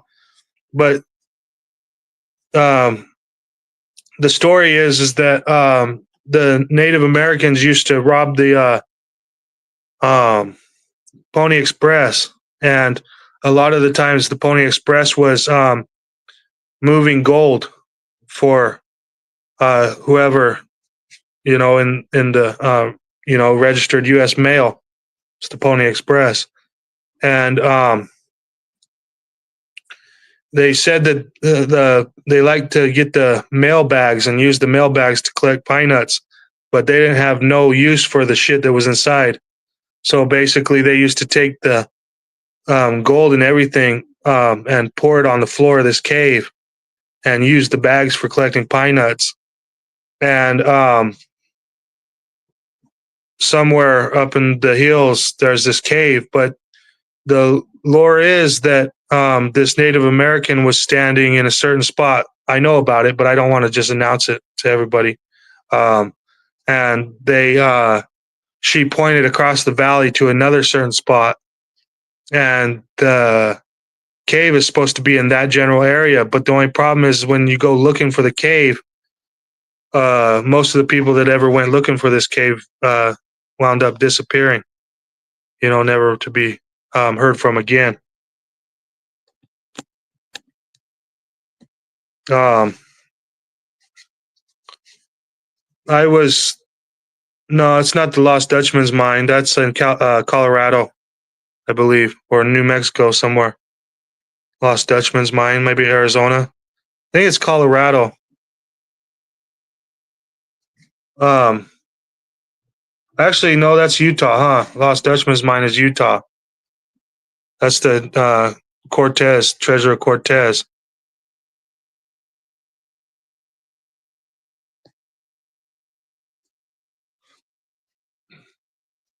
We have the skunk ape and chupacabra in Florida. Yeah, yeah, yeah. The skunk ape is basically Bigfoot, only like they get only about like 5 foot something tall, which doesn't mean that they're not a Bigfoot just because they're small in stature, but they stink really bad.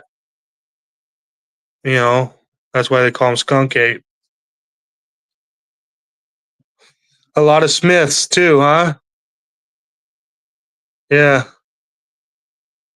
yeah.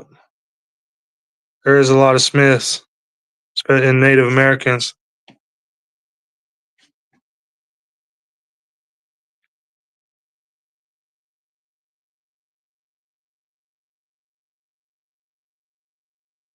There was a there was a there was two mountain men that set off with Lewis and Clark. They left they left Missouri with Lewis and Clark.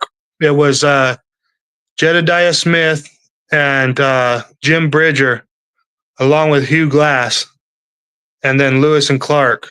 And they left Missouri and they headed north. But just outside of St. Louis, like up probably in the Nebraska area somewhere, maybe around in that area, maybe Nebraska or South Dakota area. Hugh Glass got attacked by a bear, and the bear tore him up hella bad, but it actually didn't kill him. So Lewis and Clark, they wanted to keep going, but Jim Bridger was only 13 years old at the time, and they told Jim Bridger to stay with Hugh Glass. And Jim Bridger agreed he would stay with Hugh Glass. Jim Bridger didn't really want to leave Hugh Glass, especially not in the state he was in. But Lewis and Clark, they had federal orders, and they didn't really want to wait around. They were going to find the West. They needed to find the Continental Divide. So they were basically spies, government spies.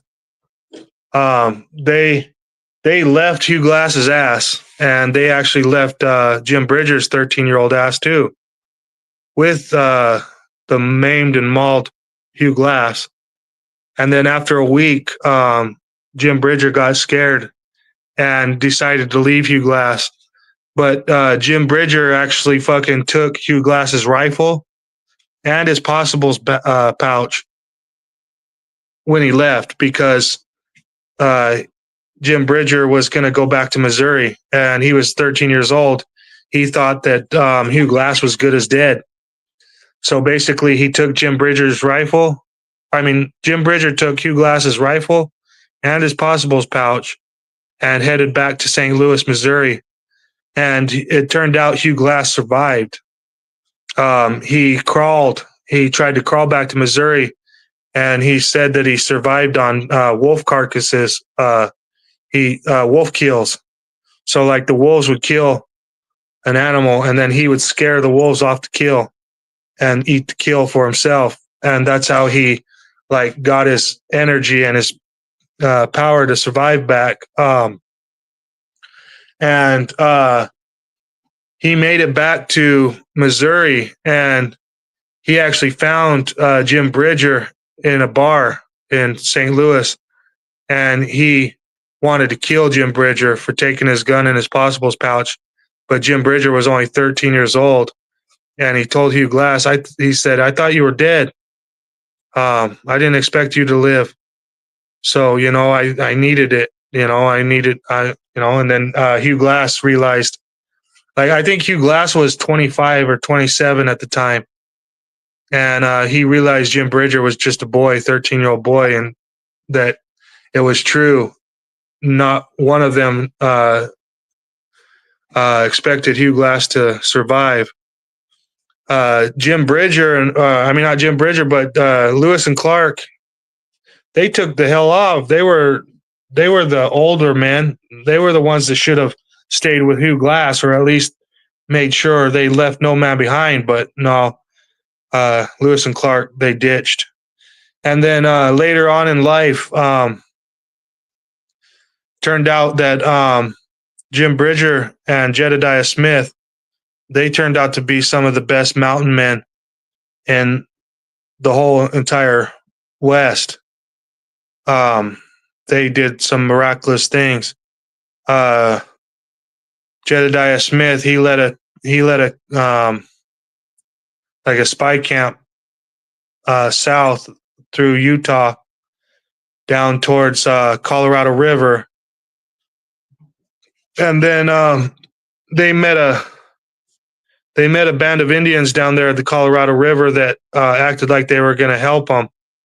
They all went into camp, and then it turned out that the natives, they turned on them and killed almost all of them but 3. And Jedediah Smith and like 2 other guys, they had to find their way across the Mojave Desert to Los Angeles. That's where they were going. At the time, it was still Spaniard Los Angeles. It was, it was the whole West was Spanish, and so they miraculously made it through the Mojave Desert with a Native American guide, and they made it to Los Angeles, where the Spanish took them into prison for being U.S. spies. And Jedediah Smith talked the Spanish into letting him go. I think somebody sent a posse after Jedediah Smith. They needed to go and get him back. It was like the Spanish stole a United States person, and they needed to go and get their United States person back or whatever. But they basically talked the Spanish into believing that they weren't spies.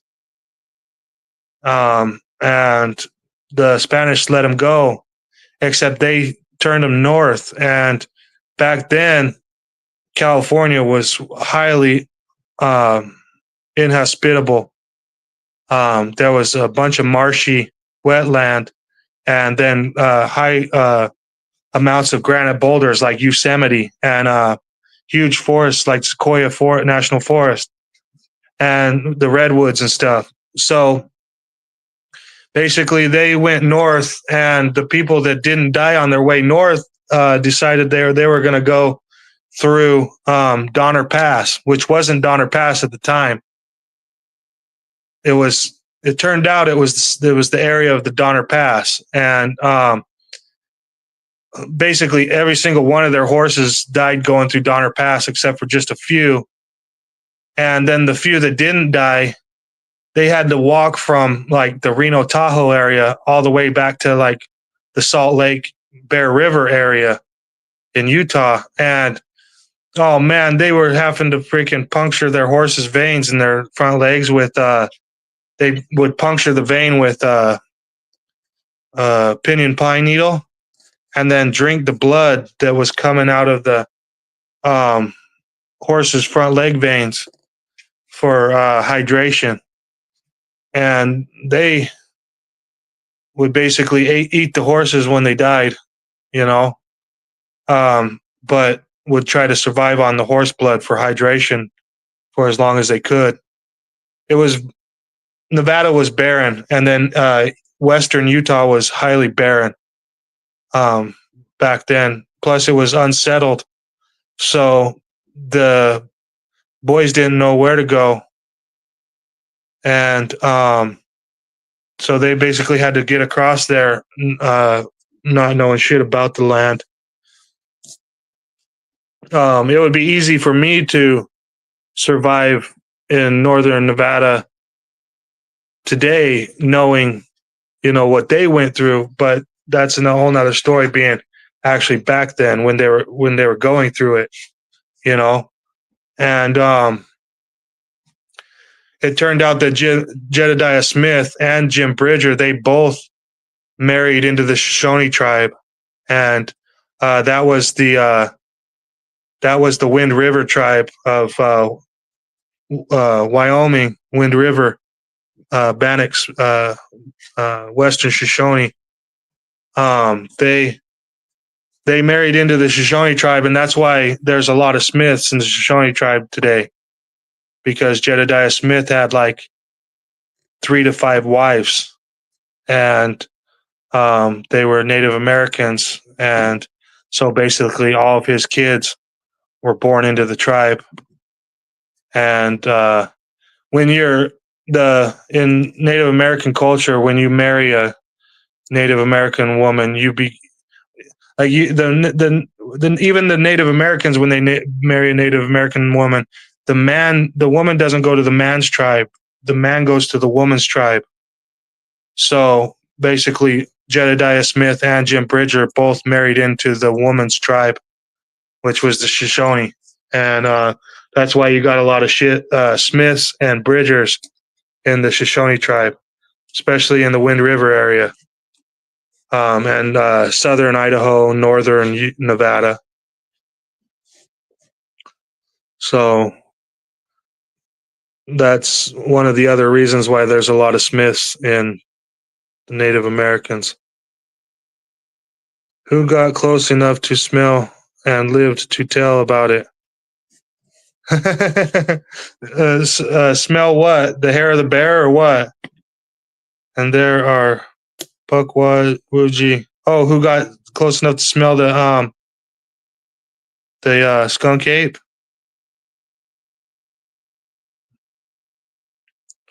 That's right. Lost Dutchman's is in Arizona. Yeah, Arizona, huh?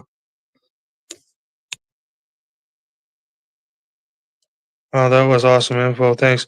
Yeah, you can look it up. What's the matter, you? I mean, the Lewis and Clark expedition is one of the most famous, but oftentimes when they tell the story of Lewis and Clark, they tell the story of Lewis and Clark. They don't remind you that Jedediah Smith, Jim Bridger, and Hugh Glass was part of their party. That's the famous Hugh Glass bear attack instance when they just left Missouri. They had just moved north out of Missouri when Hugh Glass got attacked by the grizzly bear. Yeah, it was pretty badass stories. Back then in the Mountain Man days, that's why they would say, "You got the hair of the bear," because if you got the hair of the bear, then you were like a real tough son of a bitch, you know? Because it's hard to get the hair of the bear. If you got the hair of the bear, that means that you fucking took on a bear, pulled his hair out with your own hands. You know what I mean? Basically, killed a bear with your own hands and pulled his hair out in the process. Yeah, that's one of my favorite. That's one of my favorite studies is the Mountain Men.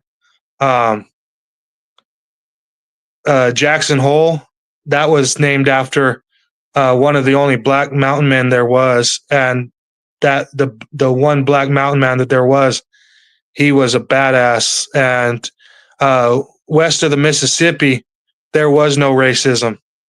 You had everything out there. You had white people, Native Americans for the most part, French people, black people. Sorry, yeah, and then you had your Spaniards, but were considered white people too. But like, yeah, the French were considered white. The English, U.S.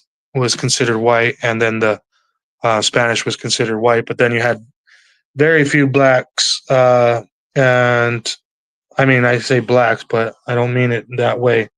It's just the way that they told the stories back then. And then,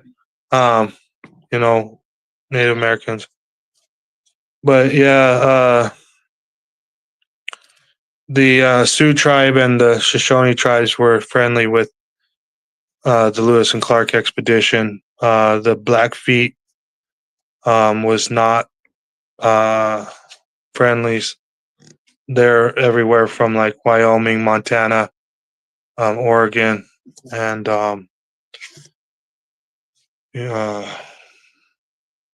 Nebraska, South Dakota, all that.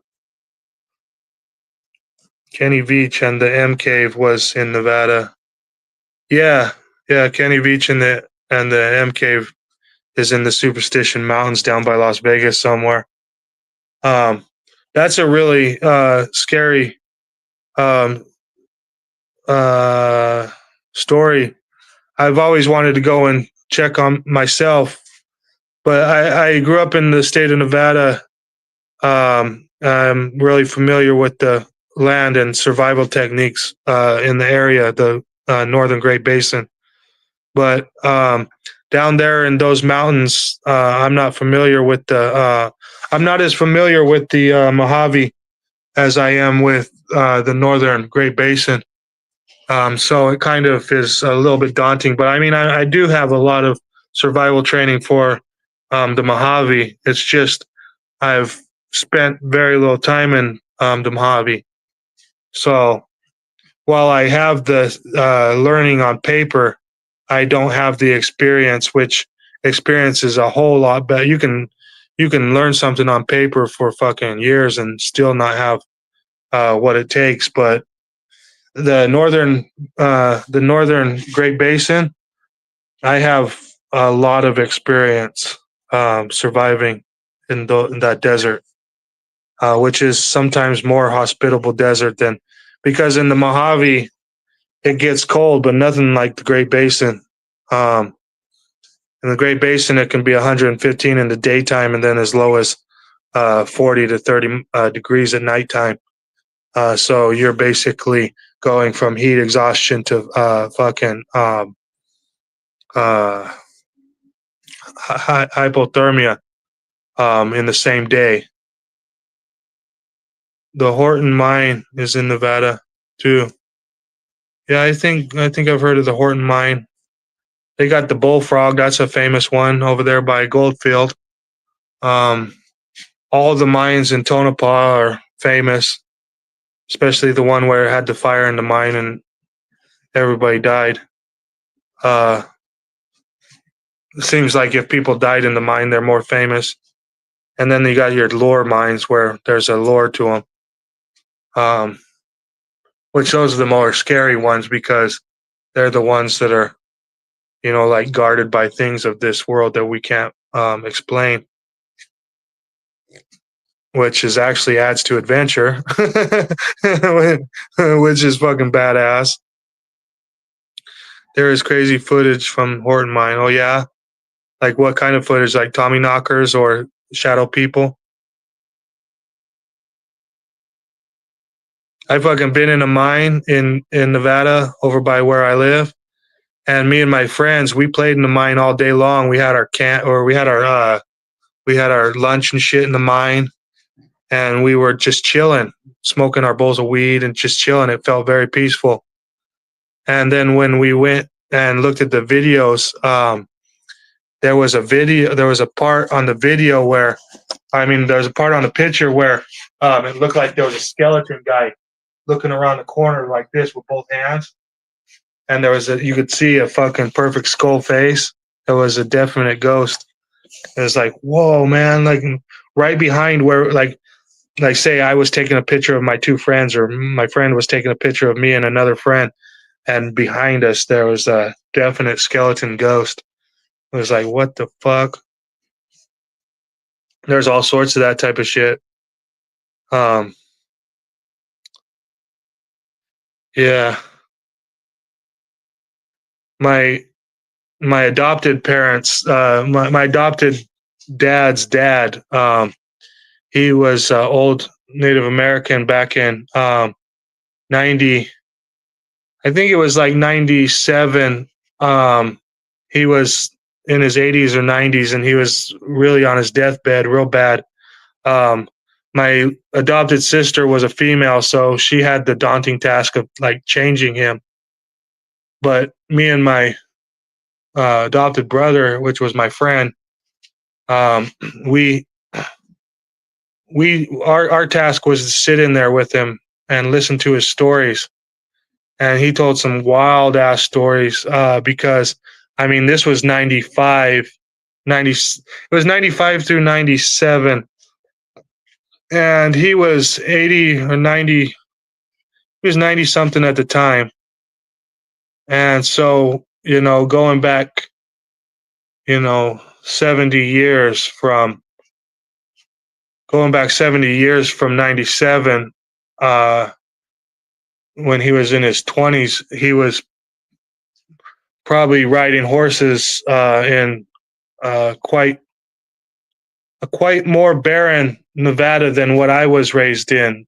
And he told us stories of one time he was walking his horse on the mountainside, and a coyote came out of the bushes. But when the coyote ran up to his horse, all of a sudden the coyote's head shapeshifted into a Native American's head and started talking to him. I can't remember now what he said because this was back in 97, but I remember the story. I just can't remember what he said that the Native American coyote said, but obviously it was a shapeshifter. And back in 97, you didn't even get many popular Native American shapeshifting stories back then. So, these people, like the Native American people in the area, they seen some actual shapeshifters for years before anybody even heard, before the white man, so to speak, had ever heard a story about the shapeshifters.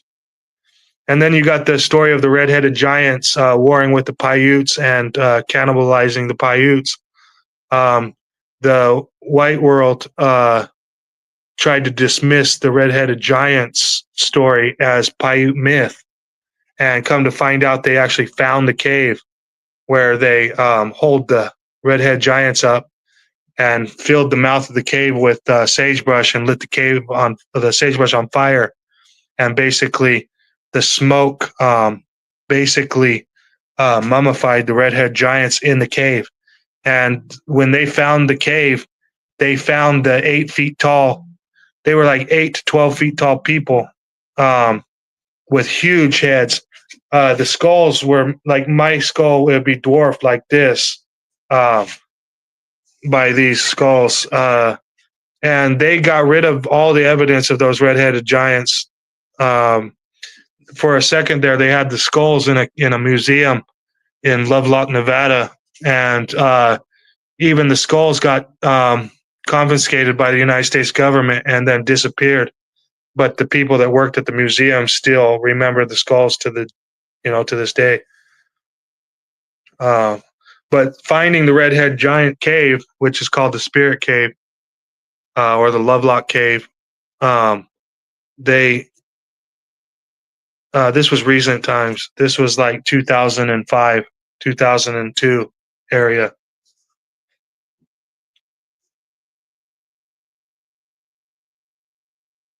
Oh, that's cool. What's the matter, you?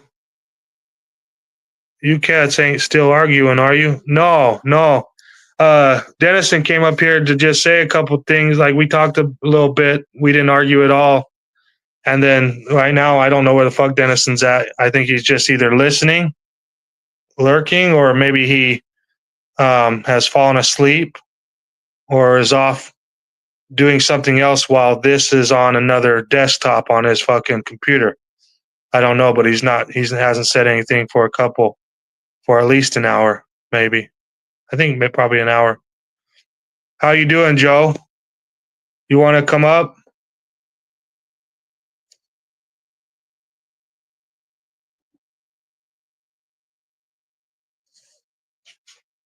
I'll put the link in the chat, Joe, if you want to come up.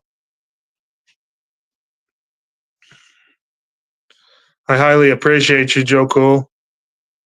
You're a real true human being. You're a being. You're like I don't know if human being is the right word, but you're a true living soul.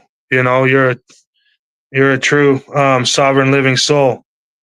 You really know about how it's right to be human and not, USA should always come second to humanity. We the people came first, and then we the people decided we needed a country. So we the people wrote up a constitution and a Declaration of Independence. So first came the people, then came the Constitution and the Declaration of Independence, then came the flag. So basically the flag is third in line. The Constitution is even second in line to the people. people, the people doesn't mean just the United States of America people. The people means fucking all men are created equal. Hey, what's the matter, you? Howdy. Hey, I'm glad you're sounding you're sounding a little bit less down talking about this stuff. yeah, down and less stressed out too. Yeah, Yeah, there's nothing to cave be though, stressed that was out about. 1911 they were mining guano out of Block Cave in 1911 when they discovered those bones. Oh, 1911? I thought it was a Yeah. lot later than 1911. No. But that I thought story it was has like that kind of story where 19 I thought it giant was like bones are 2000. found. No, it was 1911. Why did it not? Why did it That not story, come that kind of out? story where I don't I understand. knew about it before 2011. Yeah, I knew about that before 2000. I mean, before, yeah, 2002 I knew or about that back in 2005. 1994. Oh wow! No, I'm saying I knew. Yeah, yeah. I first read about them finding those bones back in 1994 in this book that I had. That's badass. Yep.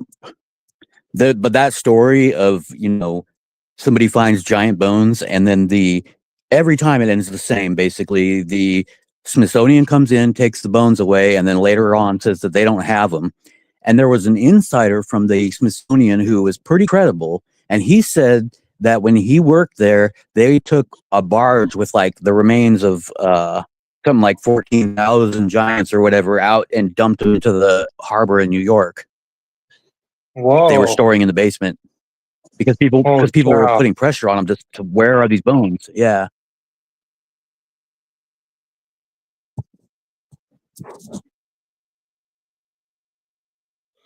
Oh. Yep. Oh, okay. It says that the National Register of Historic Places. So it wasn't put on the. It was recently put on the National Registry of Historic Places in the recent times. I thought it was discovered in the recent times.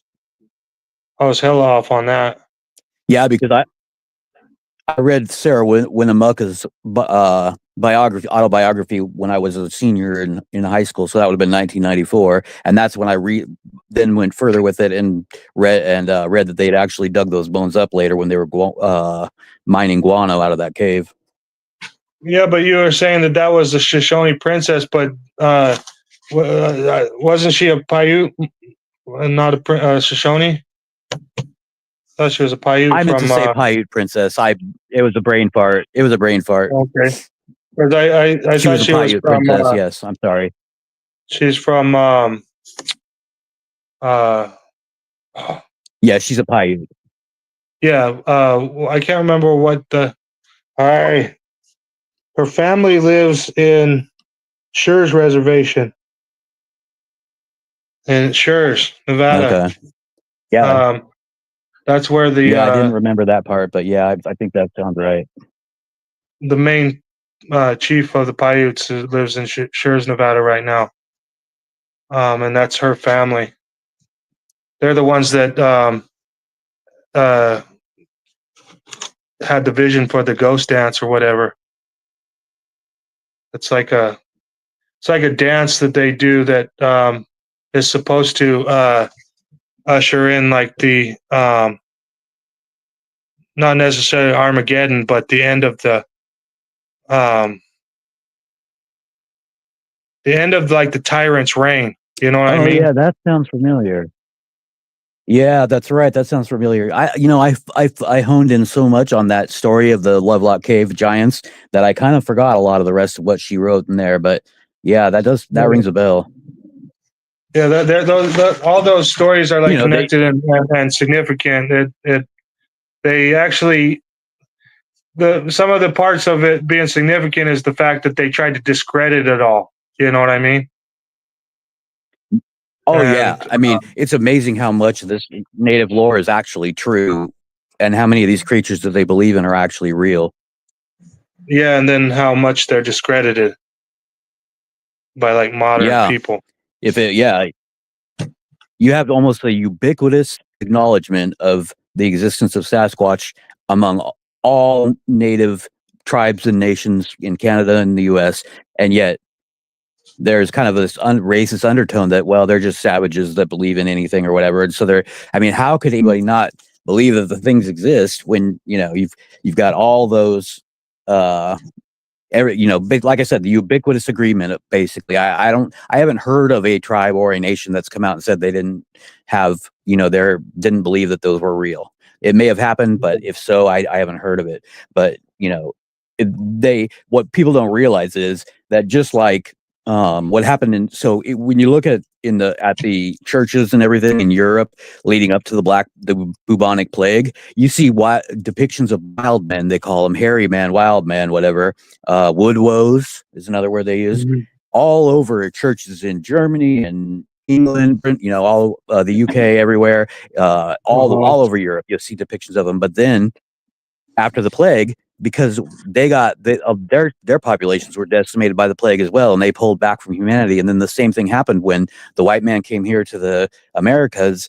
Not only did our European diseases kill off many of the natives, but it also killed off a lot of the Sasquatch. And so they kind of pulled back for quite a long time, Mhm. I'm making the point that it's kind of understandable that they weren't a lot around when at the earlier on in the country, there weren't a lot of them around and people didn't understand they're real. But you did have Davy Crockett. He shot one in his autobiography. He talks about shooting this hairy, monster thing that fits a perfect description of the Sasquatch. And he sat there and, he sat there and basically dissected it and described everything about it. And then also going back to Leif Erikson, they were over here. He's over here with his Vikings in Nova Scotia, hunting Native Americans for sport, basically, and just slaughtering them. And what did he say he was driven off by, him and his men? 10-foot tall, a tribe of 10-foot tall hairy men that could just crush your skull with their hand. The one thing is some of the they hunted some and they lived with others. You know what I mean? That's how Native American tribes are amongst themselves. They hunt, like the Sioux would hunt the Blackfeet, but they would live amongst the Shoshone. You see what I'm saying? So. Oh yeah, like, different tribes and nations had different relationships with them. Some were friendly, some were very unfriendly. Yeah, they were all over in Canada, all around the Great Lakes. And then in New York area and down the East Coast, there was definitely red-headed Vikings all in there. You know what I mean? Yeah. Now the red-headed giants, though, don't get me wrong; those are not Sasquatch. Those are a different. And they're not those are Vikings a giant either. Yeah. Yeah. No. They were a whole different race of being. They said that their woven fabrics were making the Native Americans' woven fabrics look like child's play or something. You know what I mean? They had like this woven textiles that were highly advanced and intricate, highly tightly woven. Yeah, if you look at the story about I hadn't heard of that. Yeah, they had a whole different. I did know different type of clothing. Yeah, I did know that one of the other things that they took out of that cave, besides the bones, or several of the other things, were they took out sandals that went to giant feet, and they also took out duck decoys that were woven. That obviously, because there used to be a lake there in front of the cave, and it's dried up now. But at the time, and they were using duck decoys, obviously, to catch ducks, which is very interesting. Yeah, that reminds me. There's these lakes, and we call them Likes Lakes because there's like 3 or 4 lakes right in a row with each other, and they're called Likes Lakes, or they're called Papoose. And where are they? They're outside of Fallon, Nevada, right south of Lovelock, right? And we swam in them since we were kids, but then come to find out, they uh, they got burials inside the lakes that we didn't know about. You just see spots where there's reeds sticking up out of the water, and in Yeah. reality, they what they used to do is they used to put their dead in like a fetal position, and then like basically stake them down to the bottom of the lake. You know what I mean? To bury them. Yeah. Yeah, that's And scary as fuck. yeah, and when we were kids, I mean, the lakes are probably like 9 to 12 feet deep at the most. They're basically ponds, but it's called Lykes Lakes, and they're probably 100 yards wide, you know. And And they're clear. Are they clear that you can see to the bottom? no, you can't see the bottom. They're muddy, Oh, okay. and they got lots of waterfowl. You go duck hunting. These are like prevalent for duck hunting. They got the reeds, you got the natural reeds sticking up out of the water. And like I say, it's like 9 to 12 feet deep. You can basically walk from the beach all the way out to almost the middle of the lake before it goes below your neck. You know what I mean? So, Yeah. or deeper than your neck. So, yeah, we were walking around in there as like kids all the way up into adults, having hella bonfire parties and everything out there at these lakes. And yeah, then we found out that they started doing studies on the burial practices of the Shoshone and the Paiute, where they used to pin the dead down to the bottom of the lake with like reeds and leaves, and like they'd pack them in to the bottom, Yeah. and then the mud would kind of like the sediment would settle up over the top, so basically they would stick so many reeds that it would hold, like cattail reeds. They would stick so many of those that were holding down the bodies. And like, yeah, there's some of the patches of cattail that are like actual patches of growing cattail, but some of those patches of cattail are actual reeds holding down the dead, And Wow. yeah, when we I'm found that out, already that was sketchy like, on water that I can't see. If I can't see it to the was bottom like, of it, I'm already sketchy on it. yeah, But it no was one like knows burials 2000 in and like there. fucking 9 or 2011, sometime in there, where we found out that that was when they were starting to do these studies on this burial practice, and we've been playing in there since the late 90s. Nobody ever had their ankle grabbed or anything. No, not that I know of.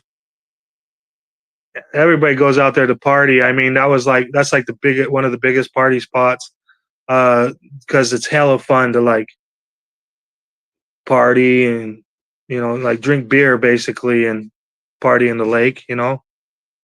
Yeah. But yeah, there's a lot of people breaking glass where the Native Americans children play, like that joke on that movie.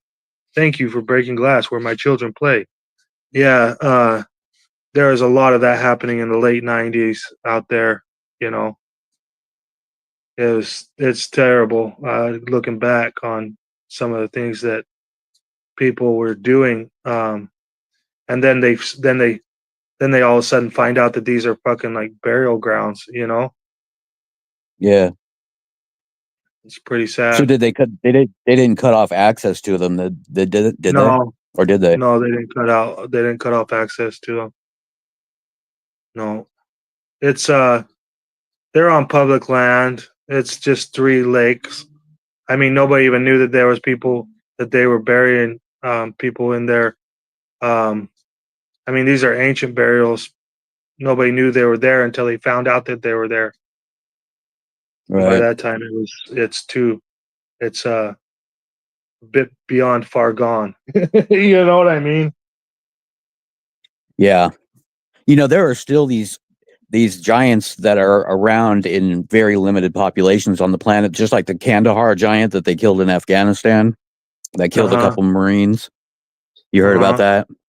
Yeah, I heard about Yeah. that. And Yeah. then there's an account by a doctor, and he's a really credible guy, and he was with his family, and they were in somewhere either in the northern US by the Canadian border, or possibly up in the central Canadian, wilderness area. I can't remember which, but basically there's nothing or not much around there at all. And he was up in Canada, actually, and right in the middle of the continent there, where there's just nothing.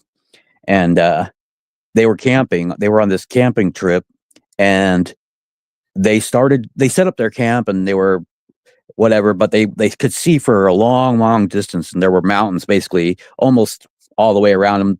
They couldn't tell if it was 100 miles or 500 miles or what, but in the distance they could see mountains, because they were just the way it was where they were. And they saw this gigantic thing come out of a crack in a mountain, whatever, far away, and start running their direction.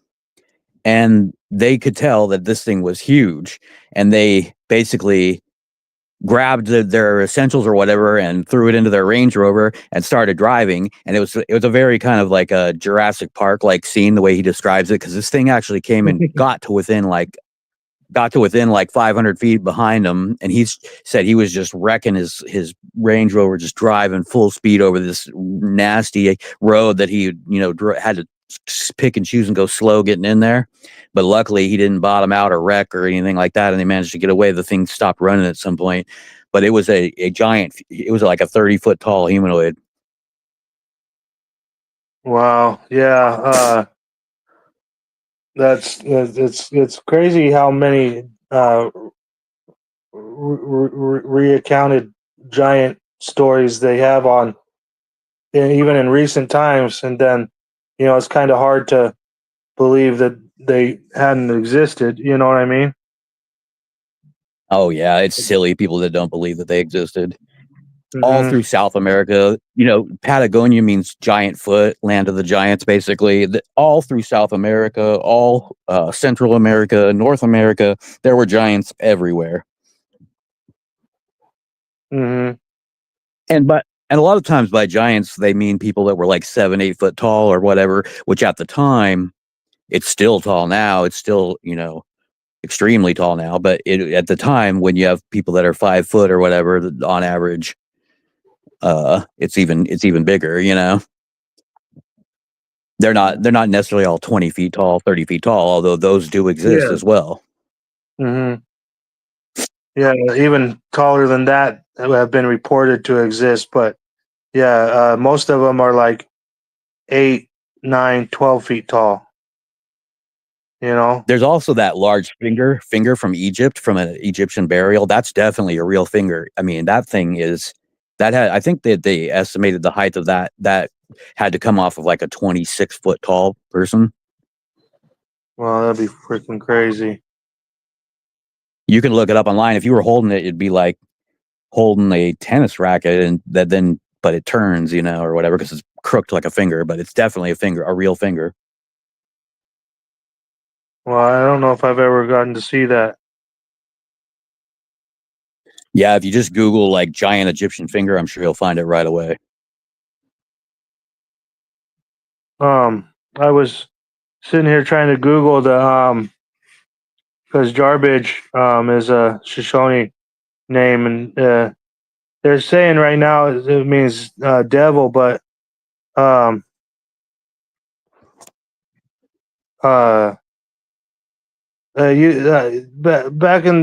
back like 12 or more years ago when I researched it, it would say that Jarbidge meant monster from the canyon, but now they're trying to say that it means devil.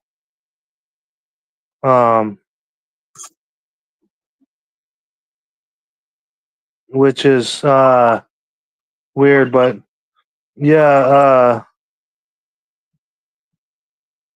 they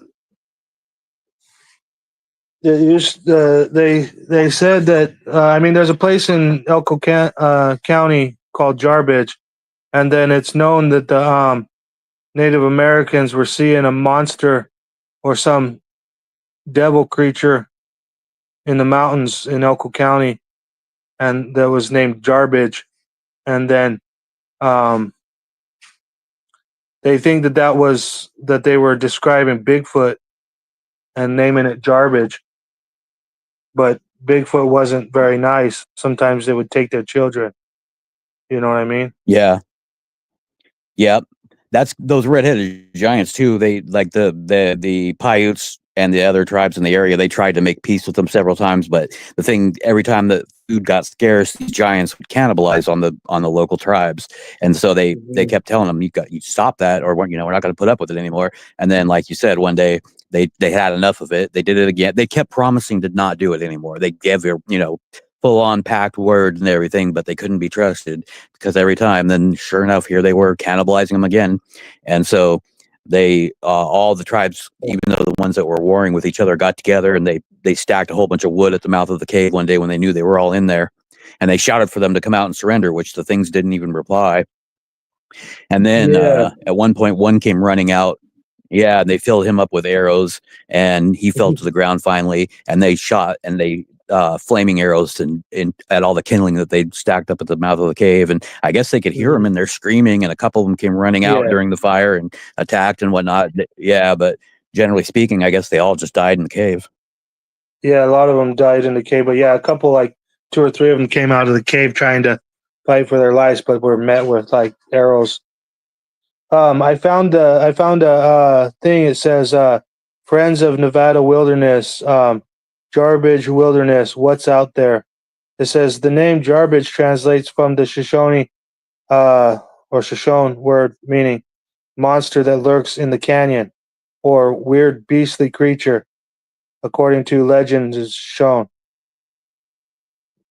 So yeah, that's If you look at place names all across this nation, if you look at place names, they're just repeatedly called Devil's this or Demon's Rest, Devil's Bowl, Devil's whatever, on all kinds of things that are very similar to that.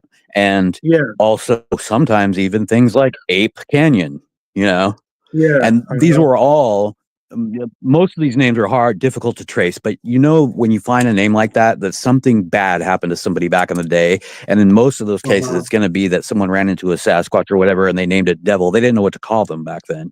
We didn't have the word Sasquatch until recently, and we didn't have even Bigfoot until the 50s, the name Bigfoot.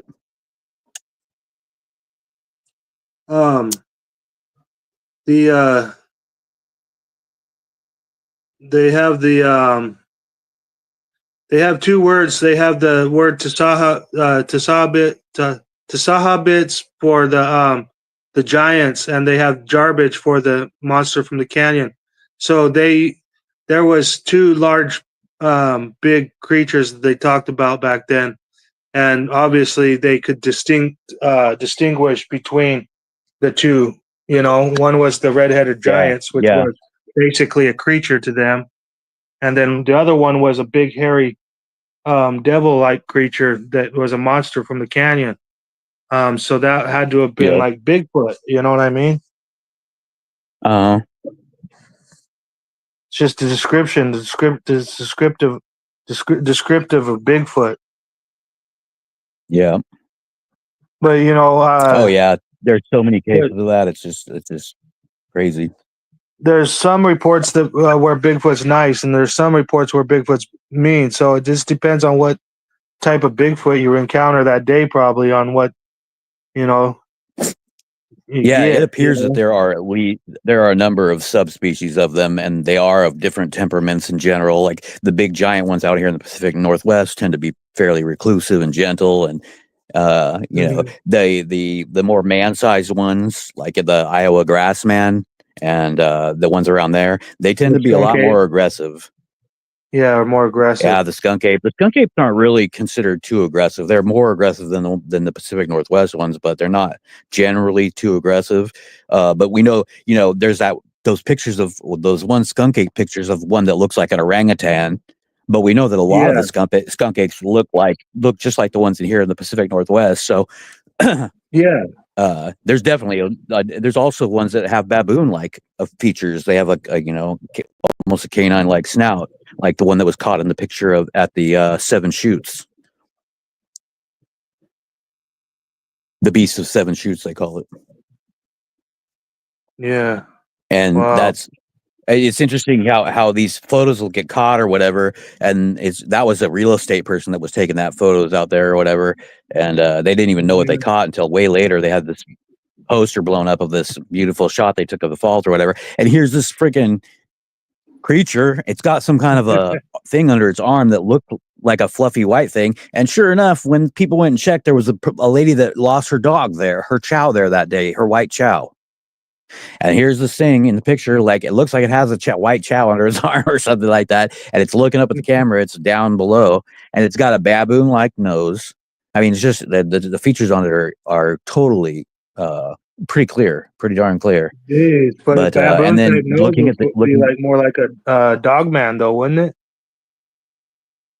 Well, You for know? quite a while, a lot of Sasquatch researchers refused to believe in dogmans, and they would say, "Oh, it's just these type 3s that have these baboon-like snouts. That's what people are seeing and calling dogman." But now we know pretty confidently that that's not the case, especially since there have been creatures with reverse articulated rear legs caught, humanoid creatures caught on film, analyzed by top analysts, that cannot be fake, and they definitely prove that there are bipedal. Yeah. So definitely, and that was the case for a long time. I think most researchers now believe that there are dogmans and Bigfoots out there, and there's so many accounts of dogman now. It's just ridiculous. Actually in the last couple of years, there's been more dogman reports than there have been Sasquatch reports. And then you've got all these, like there's those ex-cops, and I'm, as much as I don't like cops and I know they're liars and whatnot, these were kind of older detective guys from back in the day, and they were camping at the Land Between the Lakes, which has all kinds of different. There was that family that was killed there in their RV, and they were just torn to pieces years ago. Well, this guy was there hunting with his buddy, and they got attacked in the night at their camp by a group of dogmen. And then when they managed to finally get in their truck and drive out of there in a frantic hurry, they're driving out, and he's like, "I know this is going to sound crazy," because he's like, "This story already sounds crazy," but he's like, "I don't want to just lie, or whatever." He's like, "But when we're driving out, our headlights hit these things. We're standing a ways away from the camp. They were Sasquatch." And the person's like, "What, Sasquatch now?" Because he's been telling the story about these dogman attack the whole time. Yeah. And he said, "Yeah, but they weren't." He said they didn't look like a lot of Sasquatch are described. They like all clean and nice, nicely groomed and everything. They look really rough, and they had obvious big sharp teeth that they were kind of making faces at them. So I mean, there's a number of different subspecies of the things. Some of them are definitely surviving Neanderthals. We know that because there's a case. Well, we know that too because there's Neanderthal tracks from a cave in Torino, Italy that were found. Nobody disputes that they're Neanderthal tracks. There were Neanderthal remains and artifacts found all around. And they perfectly match not only the foot form, which has a hinge in the middle of it, unlike a human foot. Their tracks don't look, hominin tracks don't, Bigfoot, hominin, Sasquatch, whatever you want to call it, they don't look a lot like ours. I mean, they look like ours superficially, but they really don't. Yeah, they've got a hinge in the middle of their foot. Yeah, their foot bends like this. And yeah, exactly. But then they also match perfectly the dermal ridge. So Jimmy Chilcutt, he's an expert on primate dermal ridge patterns. He can look at a primate print and tell you that's an orangutan, that's a gorilla. They all, among the species, every one is individual as well, but there is a general pattern that can be identified as well. And anyways, that is Neanderthal. You know a lot about this shit, so you're highly interested in this, huh? It's awesome. Oh hell yeah, yeah. That's cool. They perfectly match the when I was like 10 years old, so it's like it's cool to find. Yeah, that's a trip. I wanted to ask you about that. Tell me more about that. Tell me more about seeing that one. Unless it's traumatic or something. No, it's not traumatizing. It's just weird. I told the story before, but I just sometimes I have a hard time telling stories because I feel like I've told them too many times and I have a hard time every time.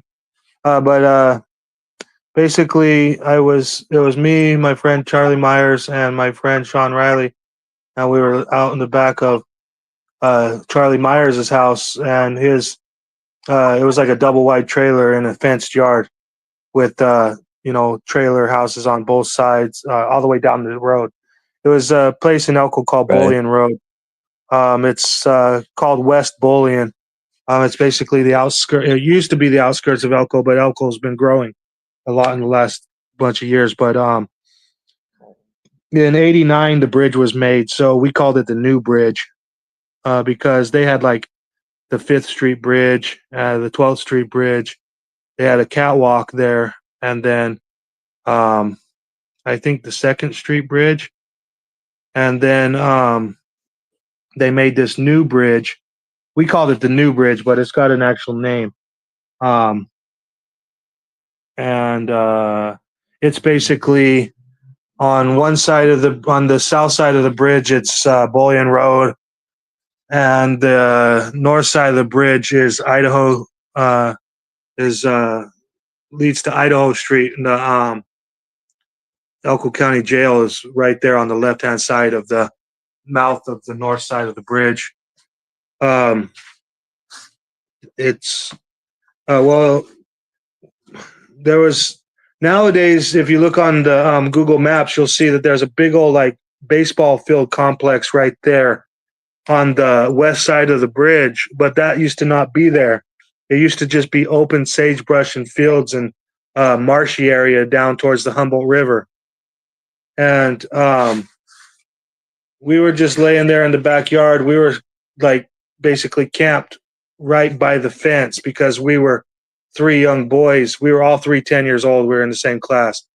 We were like basically camped at the very back of the yard that we could get to because like that's like the furthest from the house you could get in the yard. You know what I mean? Right. So Yeah. we're like trying to act like we're out there camping, and we're just 10-year-old boys. And it had just got dark. It was probably 30 minutes to an hour and 30 minutes after dark, and we were getting ready. We were basically in our camp. We were in our sleeping bags, and we were just like basically looking at the sky or looking through the fence and bullshitting. They started to tease me because they had the new mummy style military bags, and I had a Coleman sleeping bag that my dad had got me.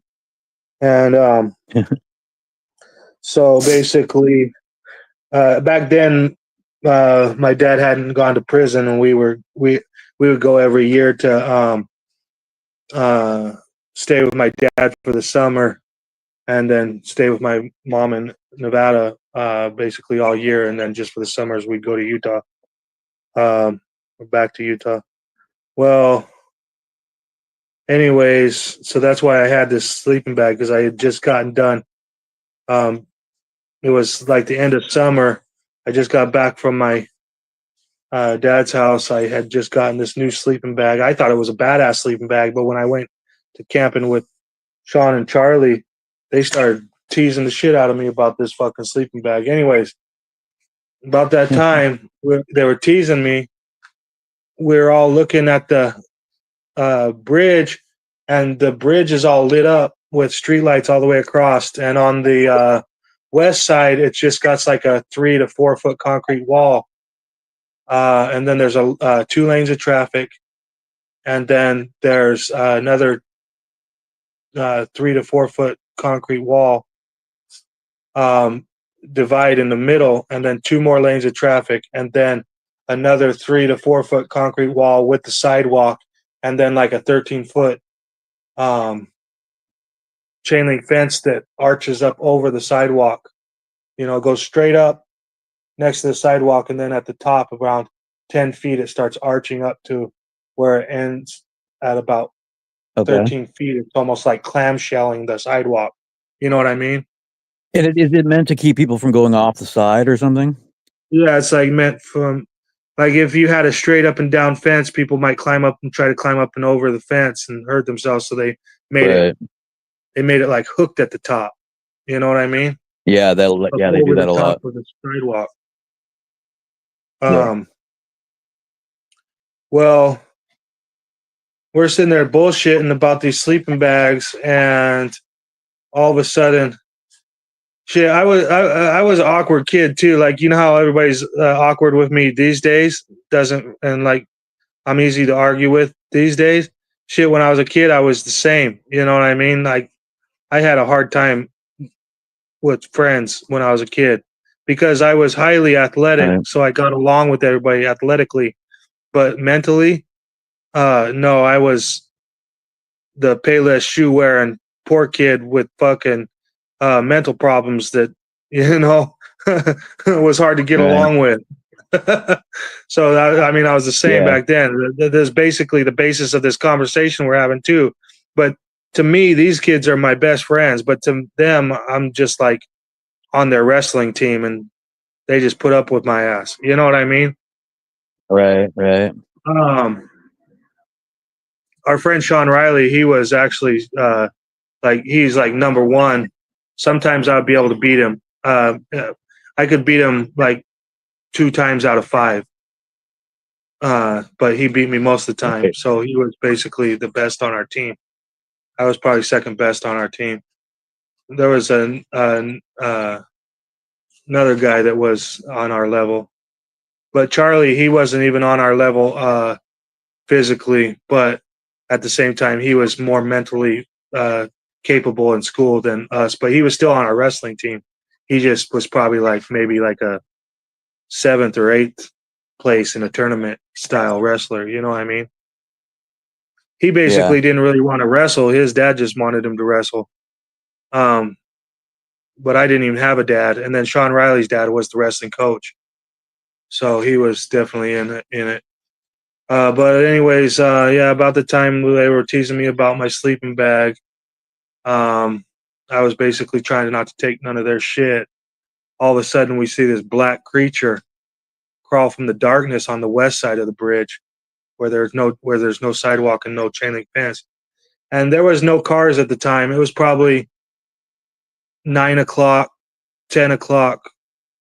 You know, it was somewhere between 9 and 11 o'clock on a summer night, the end of Yeah. summer, probably August, September. You know what I mean? Yeah. Yeah. So it had just gotten dark at 8:30, 9:30 o'clock. So, you know, we're laying there. This big fucking creature crawls up over the 3-foot wall of the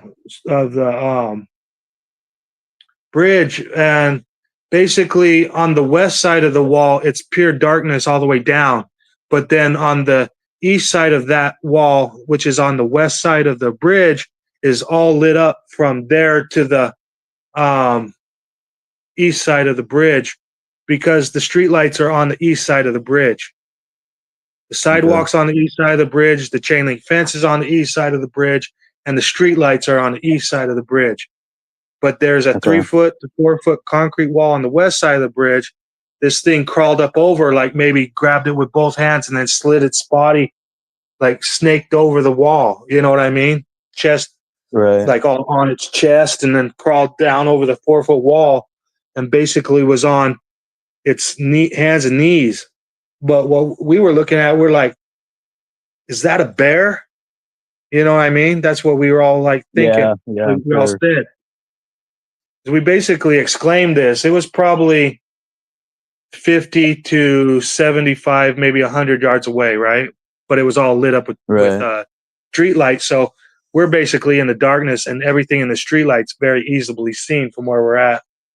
Yeah. The thing looked black and hairy and large, okay? But it was down on all fours at start, and it stayed there for probably to the count of 10. You know what I mean? So we're all Yeah. like, is that a bear? But then about the time we got done thinking, is that a bear? All of a sudden the fucking thing stands up. You know what I mean? And when Yeah. it stood up, Right. it was not anything like a bear. Like a bear is uniform thickness all the way down with shorter hind legs. This thing had tall Right. hind legs, and it stood like a man, and it was buff like a Right. wrestler. It looked like that dude, Brock Lesnar. You know what I mean?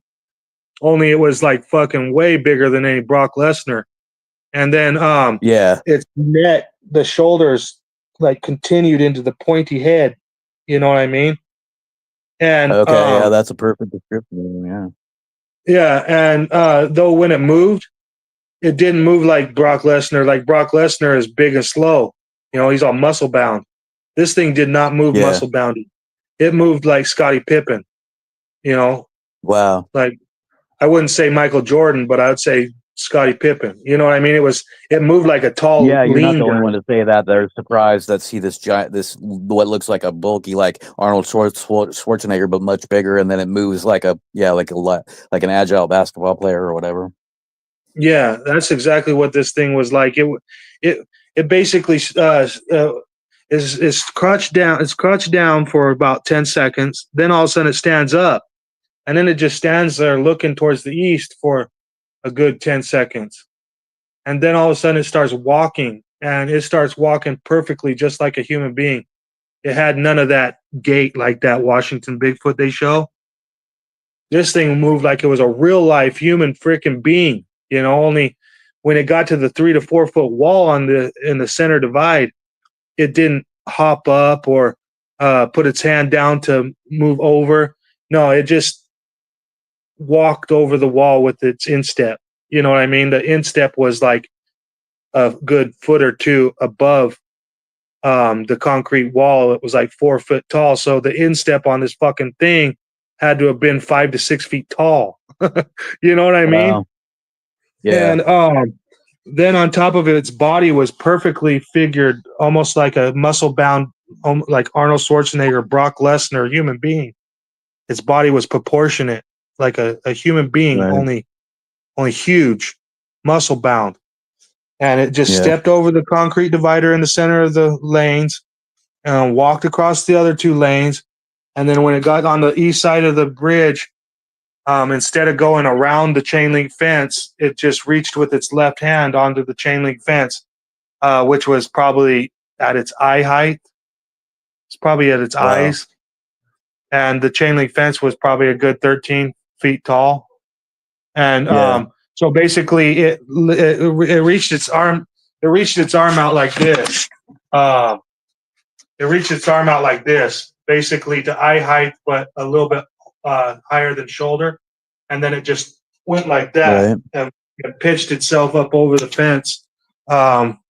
It went left feet first. It grabbed the chain link fence with its left hand, and then threw its body over sideways in the air with its hand still on the top of the fence, and then pitched itself off the fence. Which the fence is where it climbed up on the wall onto the bridge had to have been probably 20, 25 feet. And then on the other side, it walked straight across the bridge. So now you're talking about jumping up and over a 13-foot fence and then down 13 feet plus 21 feet on the other side into the darkness below. Wow. And basically that was the extent Crazy. of the sighting. Yeah. No chance that was a human in a costume. Yeah. As so Yeah, many as skeptics always like to think. I was estimating now that I'm an adult because I was 10 years old back then. When we saw this thing, we watched it until we seen it no more, right? So basically it was really just like Yeah. 10 seconds, 20 seconds, 30 seconds, gone. You see what I'm saying? It was Right. gone within 30 seconds, basically. So it was just like maybe 30 seconds of a sighting. But it seemed like time stood still. We were actually seeing what the fuck we were actually seeing. And it was so real that it was beyond real. You know, it was so real that it was like realer than real. You know what I mean? And then we got our sleeping And bags your up and mind's we trying to ran. wrap. Yeah. We were Yeah. wondering what Go the ahead. hell, why did we just see this? We ran in the house and Charlie's parents were gone for the weekend. So it was only us 3 boys there. And we thought Charlie's older sister was there with us because we were 10 years old and he had a sister that was probably somewhere between 14 and 17. And she was supposed to be there with us at the house, but I think she went out partying for the night. You know what I mean? Because her parents were gone for the Right. weekend. So basically, we were three boys having fun, had the house to ourselves, and when we ran inside, we were not feeling safe enough inside. So we took Charlie Myers's bed and we put it up against the wall. He had like a queen size, and we put it up against the wall, and then we all got behind it. You know, we left it at an angle, and then we all got in behind the bed, and then we basically passed out. And I can't even remember how I got home. It was almost like I can't remember the time after I fell asleep behind that bed. All of a sudden, there's no more memory except for the rest of my life. You know what I mean? Right. I contacted Charlie Myers and Sean Riley since on Facebook in 2012 when I got my Facebook, and Yeah. Charlie Myers, he said he said, I can't believe you brought that up, because I wasn't really like, hey guys, how you doing? I found you on Facebook, awesome. I was more like, hey, do you remember that time when we were 10 years old and we saw that? And Yeah. freaking Charlie, he said he can't believe that I brought that up, that he was trying to put that out of his memory. And Sean Riley, he wouldn't even answer me. He wouldn't even contact me back. Wow. So it was pretty crazy. I think that Sean is a little bit too successful to go trying to recount that memory. And Charlie, he's just like a little bit too. His dad was the president of the Pepsi company in Elko. So they were a pretty Oh, wow. successful family. I came from a poor family, single mom, but we lived in the same trailer park as Sean Riley. But he had both of his parents. His mom was a Palauan from the Philippines, and his dad was an Irishman, a badass wrestler, NCAA champion. Wow. His dad was Guy Riley. He's a badass NCAA champion wrestler. He was fucking cool. And then, yeah, it was cool because Sean Riley was in my class. I came from Utah, and in Utah, I went to Brockbank School for kindergarten and first grade. So I didn't see a brown person up until I was in second grade and moved to Elko. And when I first moved to Elko, all of a sudden I was on the south side of Elko, which was the Hispanic side of town. And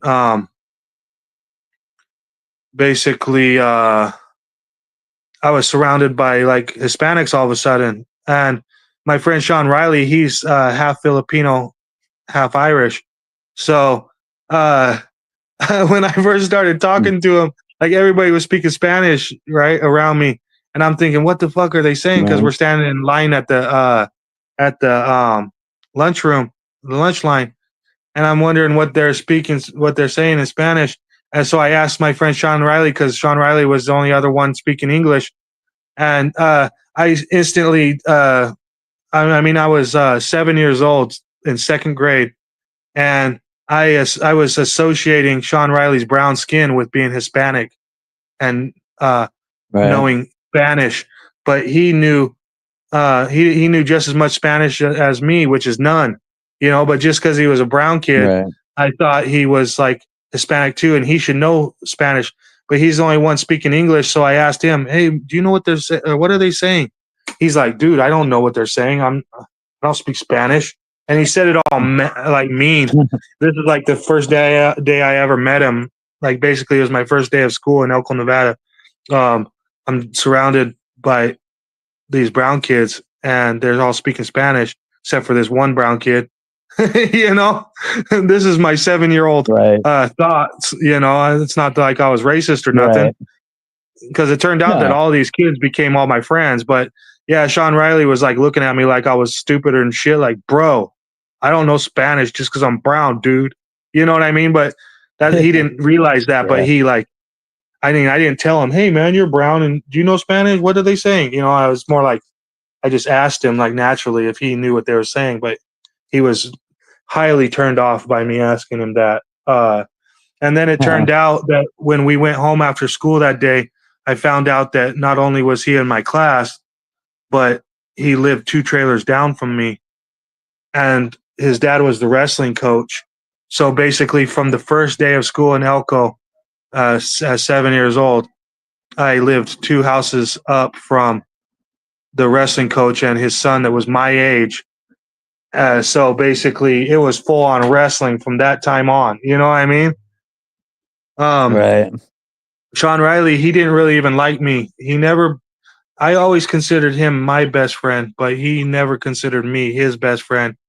But shit, I was highly good at wrestling. I didn't have a dad that taught me wrestling all the time, but he had a dad that taught him wrestling all the time.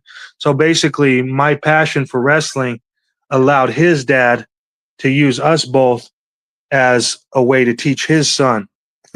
You see what I'm saying?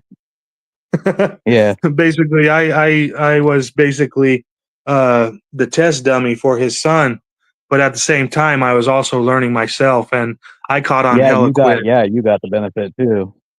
Yes, I was highly benefiting from it. So basically, I was almost like a second son of the wrestling coach. It was highly cool because Guy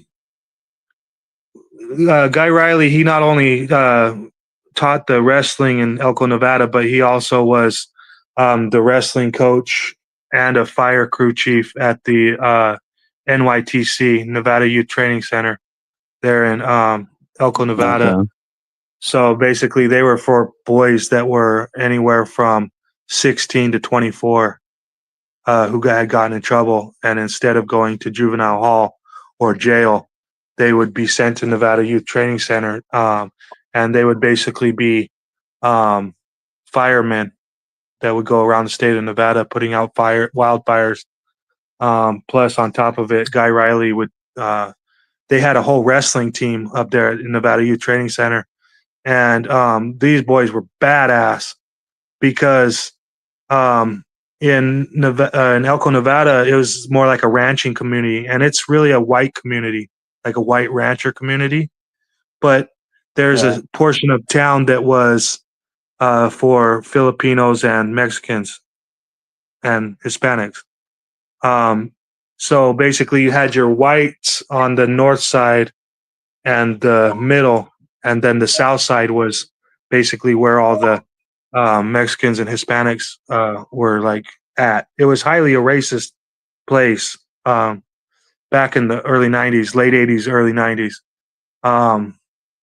But there was no black people there.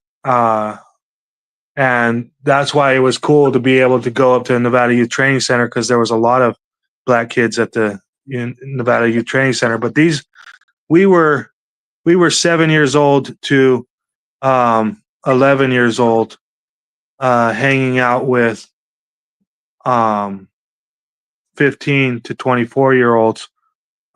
Basically, they were some badass wrestlers because they were actually like more advanced mentally than me and my best friend Sean.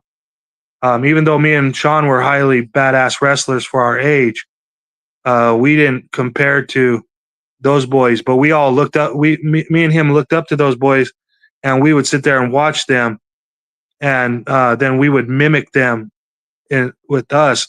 Like if they were rowdy as hell, we would be rowdy with each other. So then all of a sudden, that even increased our toughness at an earlier age. So we had a benefit. Not all the boys in our wrestling team went up to Nevada Youth Training Center. It was a lot of the times just me and Sean.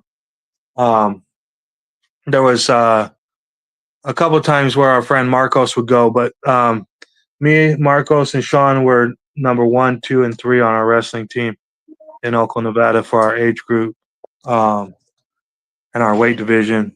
But yeah, we were some pretty badass kids. But yeah, it was fun going up there to Nevada Youth Training Center because these kids were supposed to be like criminals, you know what I mean? But in actuality, they were like 15 to 24-year-old awesome kids. You know what I mean? They were really nice to us. I'm sure. Yeah, there was a lot of Not that one going on time. back then. Like, kid gets caught Yeah. smoking weed once or something and end up in one of these places. Yeah. Yeah, that's exactly what they were. Maybe they got caught like stealing a car one time or smoking weed one time or shoplifting one time and end up in this Nevada Youth Training Center and are treated like Yeah. they're like these hardened inmates. Yep. But for us, for me and my friend Sean, his dad was the wrestling coach and for Nevada Youth Training Center, and all these boys they looked up to his ass because he was a hard ass coach. He was awesome, actually. You know, like you know how those hard ass coaches are the cool ones. You know, that's how Hold on Guy a second. Riley was. What? Nothing happened.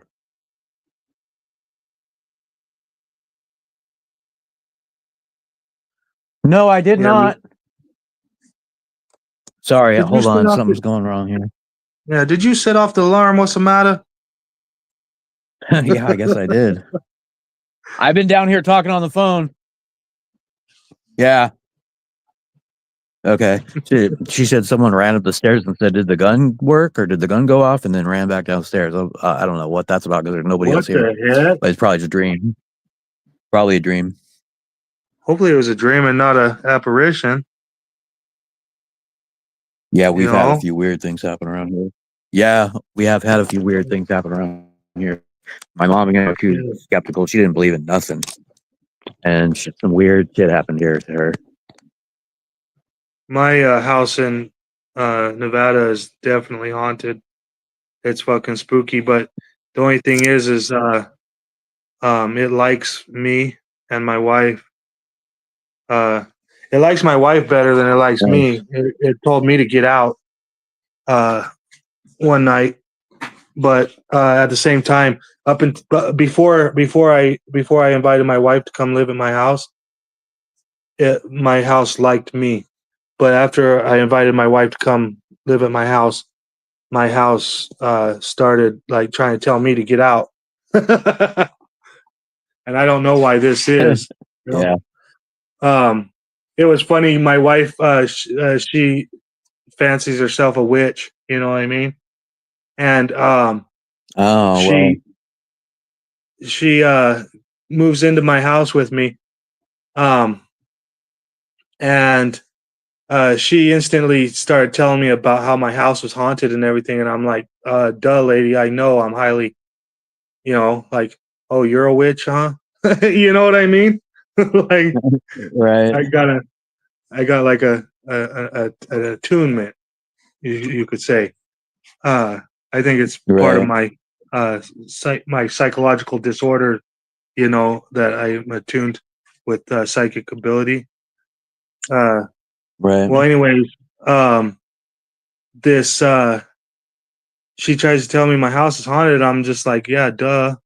And there's a room, there's a room in the middle of the hallway. Like you leave the living room, you pass the kitchen door on the right, and then you go a couple feet down, and there's the first bedroom on the left. Well, that's like the highly haunted room, and it's also the master bedroom of the house. And then there's a room just past that on the left, and then on the bathroom is in the middle of the end of the hallway, and then there's a room on the right. And I chose the room on the right of the bathroom down at the end of the hall, rather than the master bedroom, because my sister who had passed away actually lived in that bedroom. She passed away going to work on the highway out there. She rolled my mom's car. Actually, she for some reason left her car at home and took my mom's car to work that day. Rolled my mom's car, died. But yeah, that was my sister's last bedroom.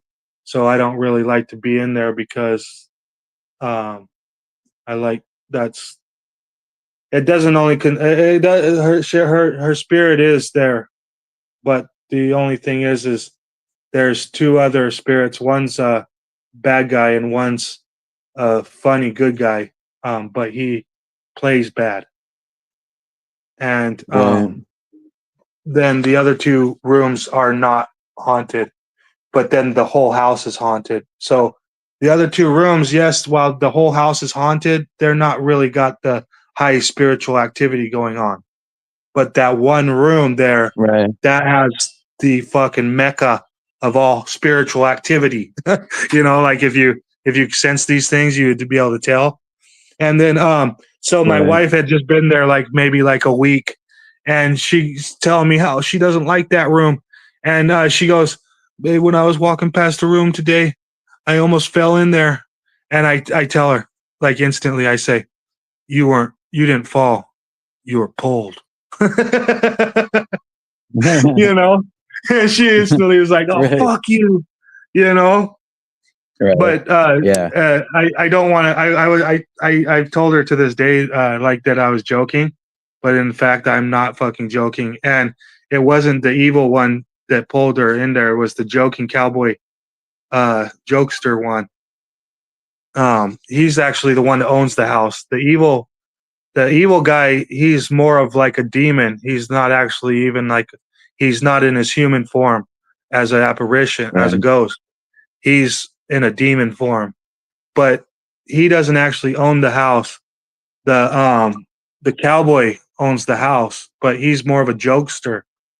Um, and he really liked me. I'm I'm like a man. I'm like the man of the house, but I was raised by my mom and then three sisters, and my oldest sister Belinda, she basically got married and moved off. Back, she moved back to Utah, and my oldest sister, that passed away, she basically stayed in the town and stayed around my mom.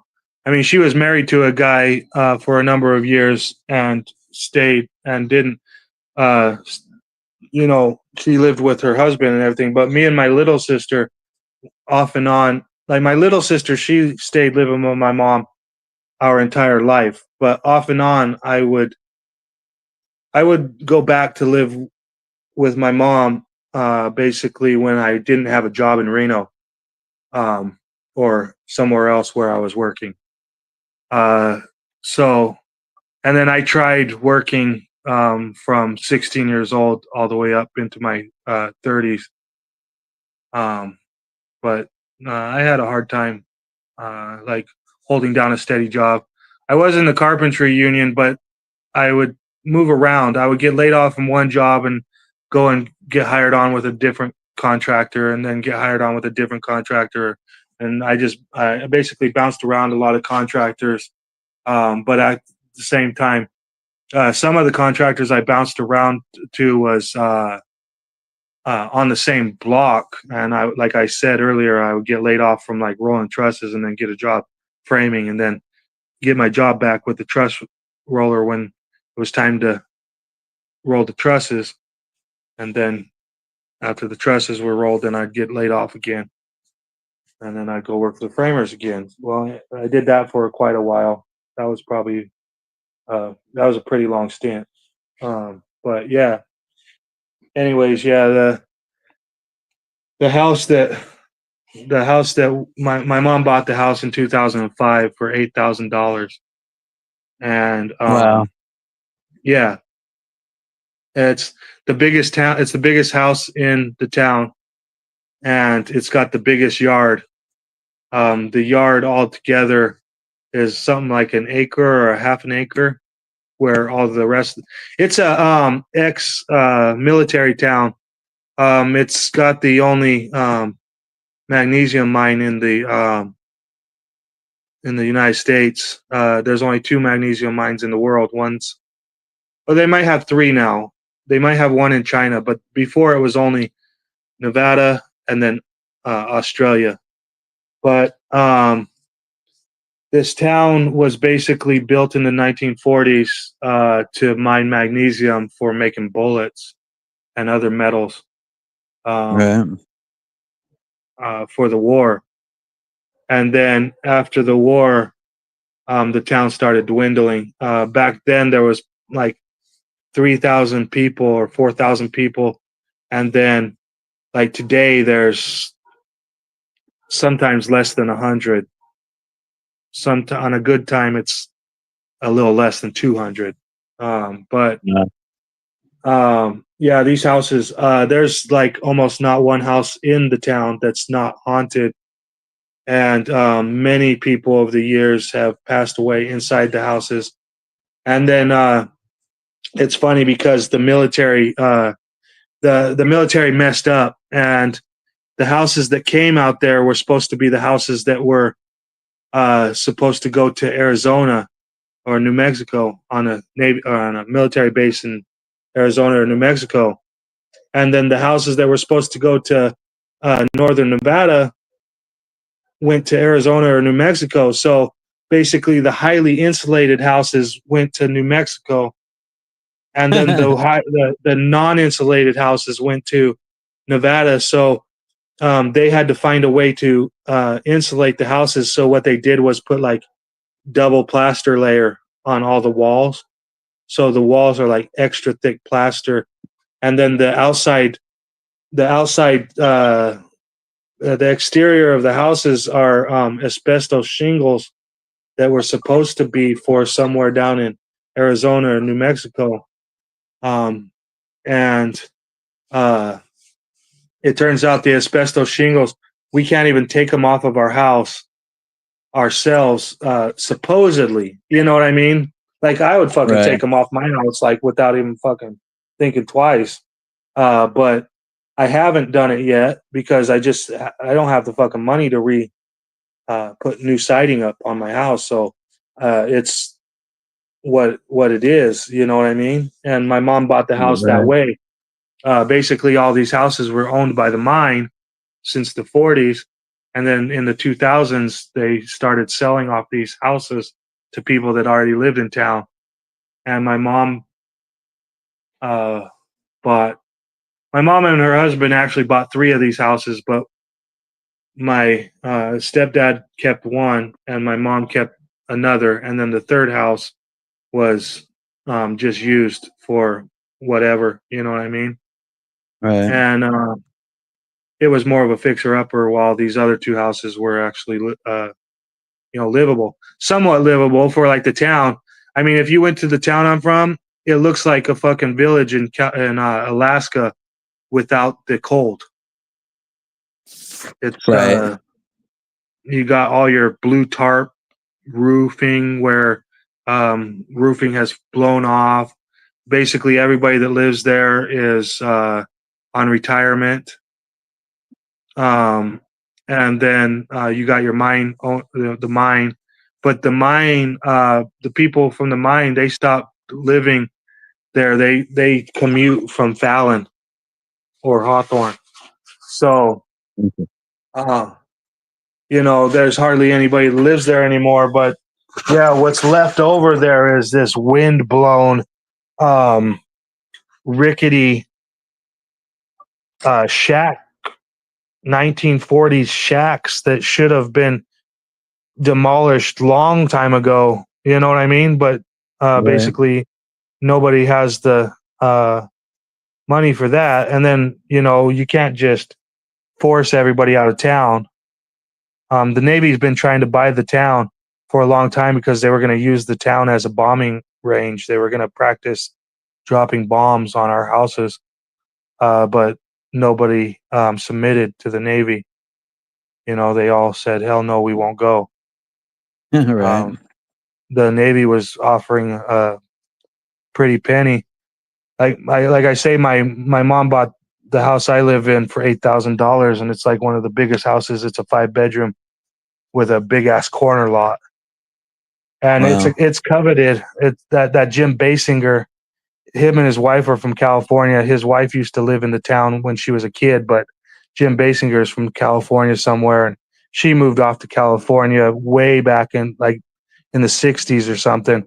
And then she comes back when she's like a 70-year-old woman and tries to fucking basically her goal, she says her goal is to fix the town up like it was back when she lived in it, back in like when she left in like the 50s or the 60s. But it's like, yeah, the town was brand new back then. I bet you it looked real nice. And with 3,000 people, I bet you the town Right. was booming and everybody was like mine workers with hella much money. And yeah, it was probably easy for them to keep their houses looking all nice. But now in the year 2000 something, these are like 1942 houses with the same rickety ass asbestos shingles on the outside. And um, it's just horrible. In 97, the wind blew through there at over 100 and something miles an hour. They were like tornado force winds and blew most of the houses in the town's roofs off. And George Bush Jr. was the president at the time. He came out to the little town and declared the town a disaster area. And the government paid for everybody's roofs that got blown off. They all got this guaranteed for life metal roof. One of my house is one of these, and the roof itself, like, basically made to where my house is going to stand for like thousands of years. You know what I mean? Like the roof is this metal roof that it's guaranteed for life. So if it even gets blown off, which it basically is impossible for it to get blown off, they come and fix it. You know what I mean? Yeah. So the thing about this is that my house is coveted by these fucking bastards of the town. Like, the cool people are just the people like me and you just living there, but the bastards of the town are the people that like work at the water lady. She thinks she's holier than thou. She has the power to turn your water off and turn your water on. You know what I mean? Right. Better kiss her little fucking ass. And then the fucking maintenance man, the county maintenance man, Jim Basinger, he was a little fucking piece of shit. He acted like he was God around there. And then you got your town hall. They basically appoint themselves. If you're like one of the cool motherfuckers there, you don't get appointed no matter how much you put your name on the little ballot. But they basically appoint their friends and family. And they're a bunch of fucking pricks. They act like they're going to shun you. All of them go to the Mormon church. The ex-mayor, he was like their pastor over there at the Mormon church. He's the ex-mayor. Back in the his brother was what was his name? His name was Ray Dumar, but his brother was named like Harvey Dumar or something like this. Huey Dumar or Frank Dumar, something like this. Well, this guy, he actually Howard Hughes had wrecked his plane somewhere out in the middle of Nevada. And this guy was the one riding down the lonely stretch of highway when Howard Hughes shows up, waving him down, and got a ride from this guy. And it was the story of this guy that Howard Hughes left Howard Hughes's fortune to this guy in his will, but the government denied this guy and said that he was a liar, and said and the government basically incorporated Howard Hughes's fortune into. That doesn't surprise me at all.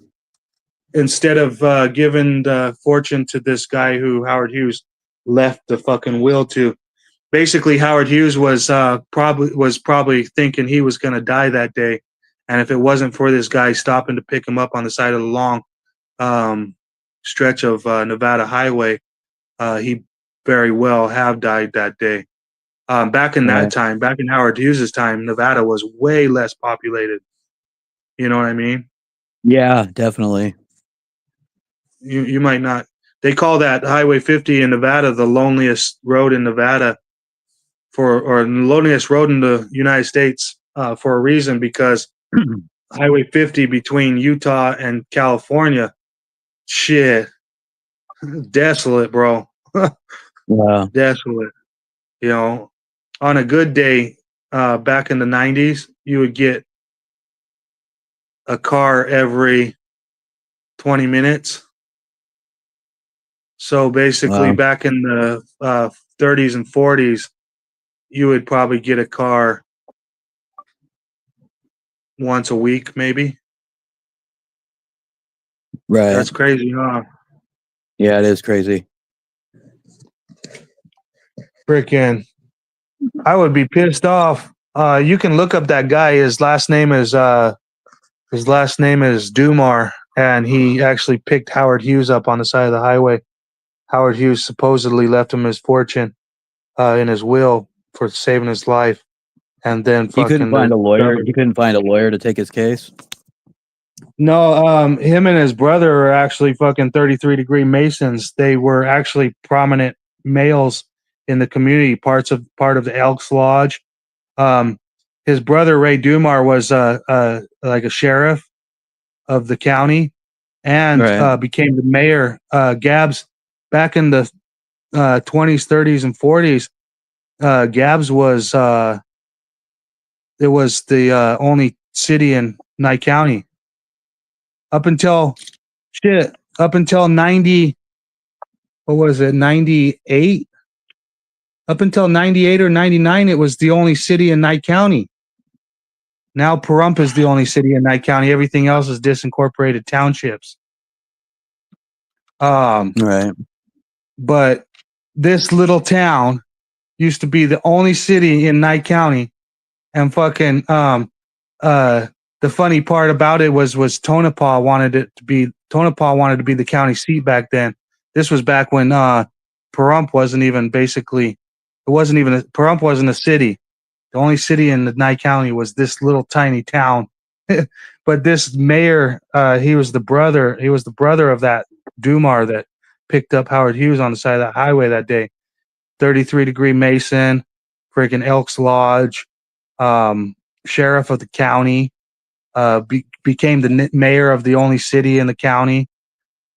Used to use the fucking public funds to buy private properties for himself.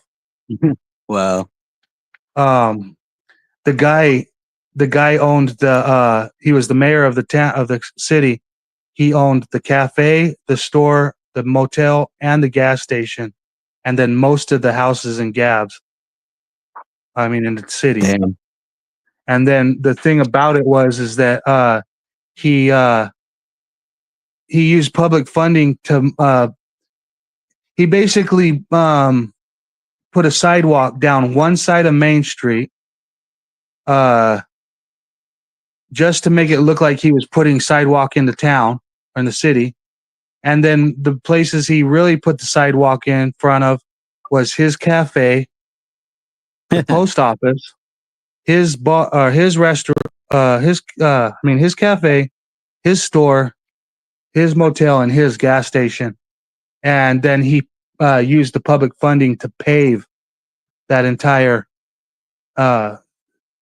like city square. You know what I mean? Yeah. Where basically it should have been private parking lot. It was a dirt lot up until this point. Then he used public funding to pave the fucking thing. He did all sorts of crooked shit, but he was actually a really good guy. You know, it wasn't that he was crooked, or he was doing crooked things, but in the government shit, that was normal stuff, you know? Yeah. We're talking in the 90s back through the 60s. Yeah.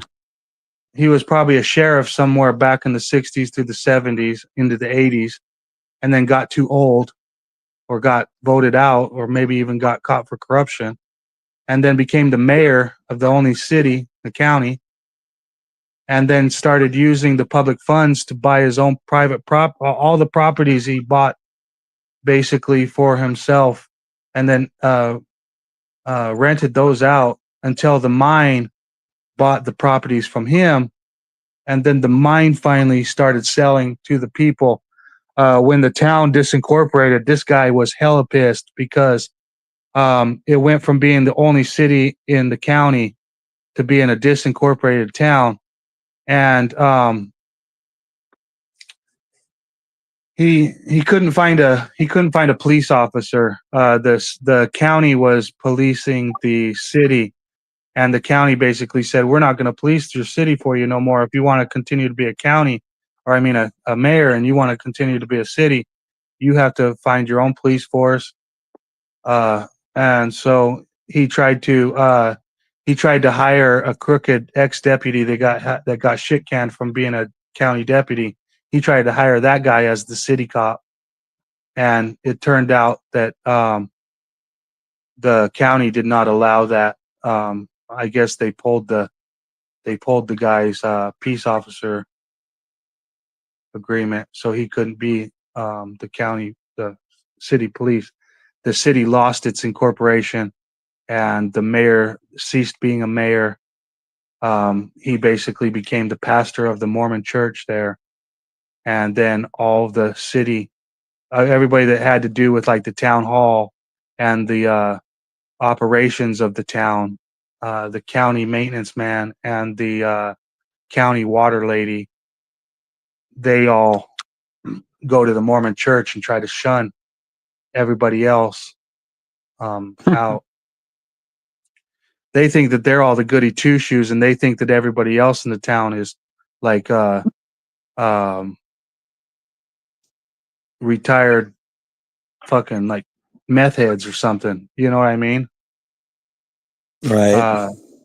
But that's true in part, but not true in whole. You see what I'm saying? Yeah. There's a lot of the badasses that only smoke weed. They don't do no meth, and then there's a lot of the badasses that actually do meth. But not everybody in town does meth. And then even some of those goody two shoe fucking pieces of shit that act like they're the county workers in town hall, some of them are actually more meth headed than the people that are cool in town. They just act like they're holier than thou. Try to like you see them over at some of the known meth heads houses hanging out for hours, but then acting like they're not doing anything, Yeah. But nothing against meth heads. I mean, I think that everybody should be able to self-medicate in one form or another. And Absolutely. that it's none of the government's business. Plus, on top of it, it's your substances are your own private property for your own private usage. Yep. But with all Yep. that said, we obviously know the stigmas also that come along with the popular stigmas that you must be a bad person if you snort or smoke meth. You know what I mean? Yeah. Yep, definitely. It's bullshit, but yeah. Yeah. I mean, there's a lot of very normal people that have ADD or whatever that use that, Exactly. Yeah, and then there's also a lot of recovering meth users that chose on their own to want to clean up, Yeah. for their own private use reasons. So And the thing is, if it was legal and it was all clean, good stuff, it wouldn't be nearly as hard on a lot of people as it is. yeah, and a lot of that hard on a lot of people comes from the fact that people hide on it because it's illegal, quote unquote. Yeah. So they don't exercise proper hygiene because they're off like hiding off in a room for too long. You know what I mean? Yeah. Yeah, I'm sure. When they should be. If it was just be, legal and normalized, you wouldn't have those weird aspects of it. Yeah, they would be coming out of their room. They would be brushing their teeth normally. They would be practicing normal hygiene measures. They wouldn't have to be like holed up in a room. Yeah. They'd be able to go outside, get proper sunlight and fucking all that other stuff. Enjoy life like a normal person, just like anybody else on Adderall or Ritalin. Yep, exactly. These goody two shoe pieces of shit, they like it. They want it to be unlawful or illegal because they want to be able to talk shit about people. They want to be able to have that class stance. You know what I mean? Yeah, absolutely.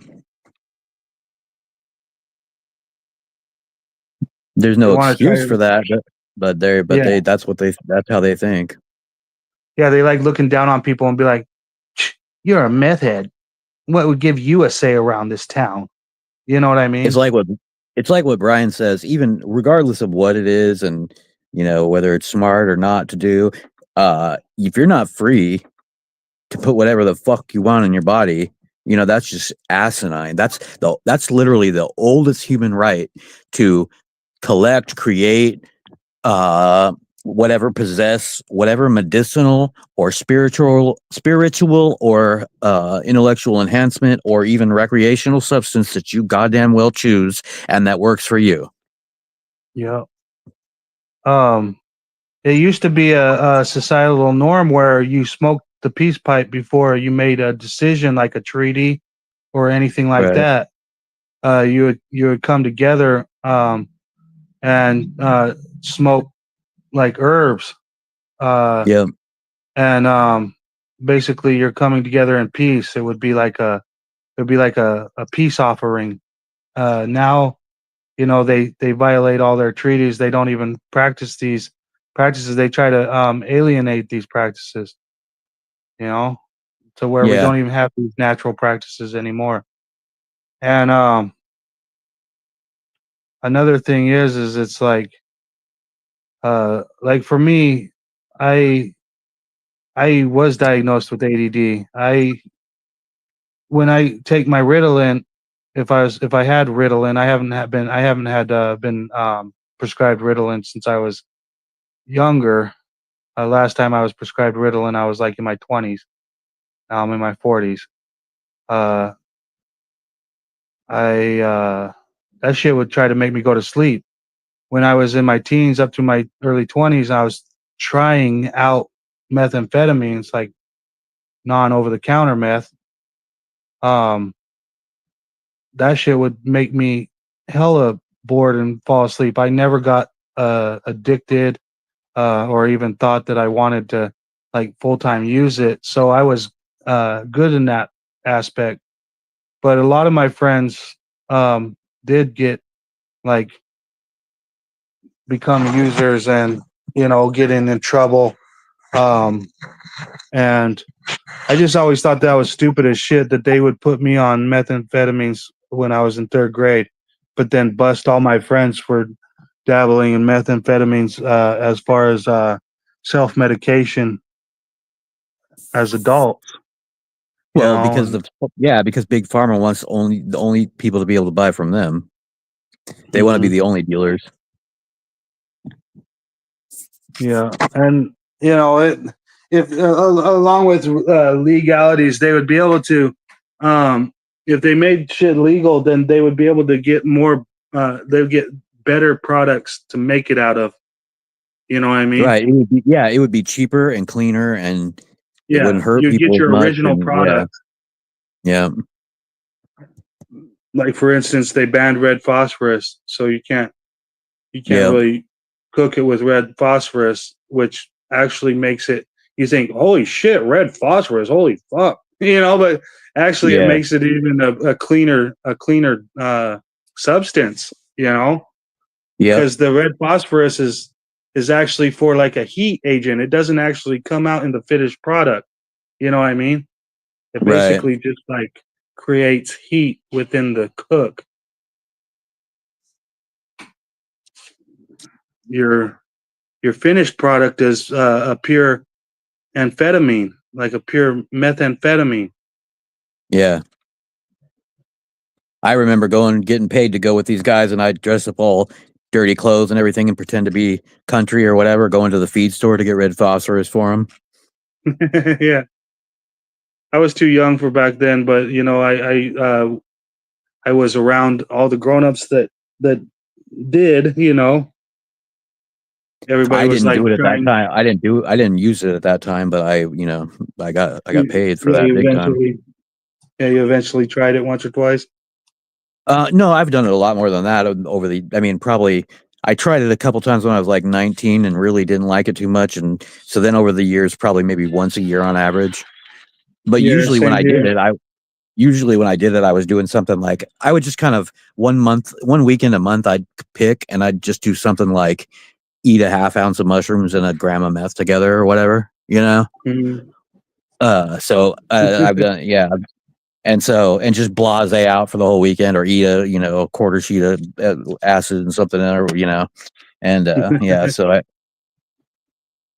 I've definitely done it, a number of times, but Yeah. Yeah, I used to do it like maybe like once a year and then like stay up all night drawing the pictures or something. I'm a right. pretty good drawer, but uh yeah, about like Uppers don't once a really agree year with me that well. for like 2 or 3 nights at a time, Yeah, on a 1 weekend a year. Because I had ADD, I could get as much Ritalin as I want. Fuck. yeah.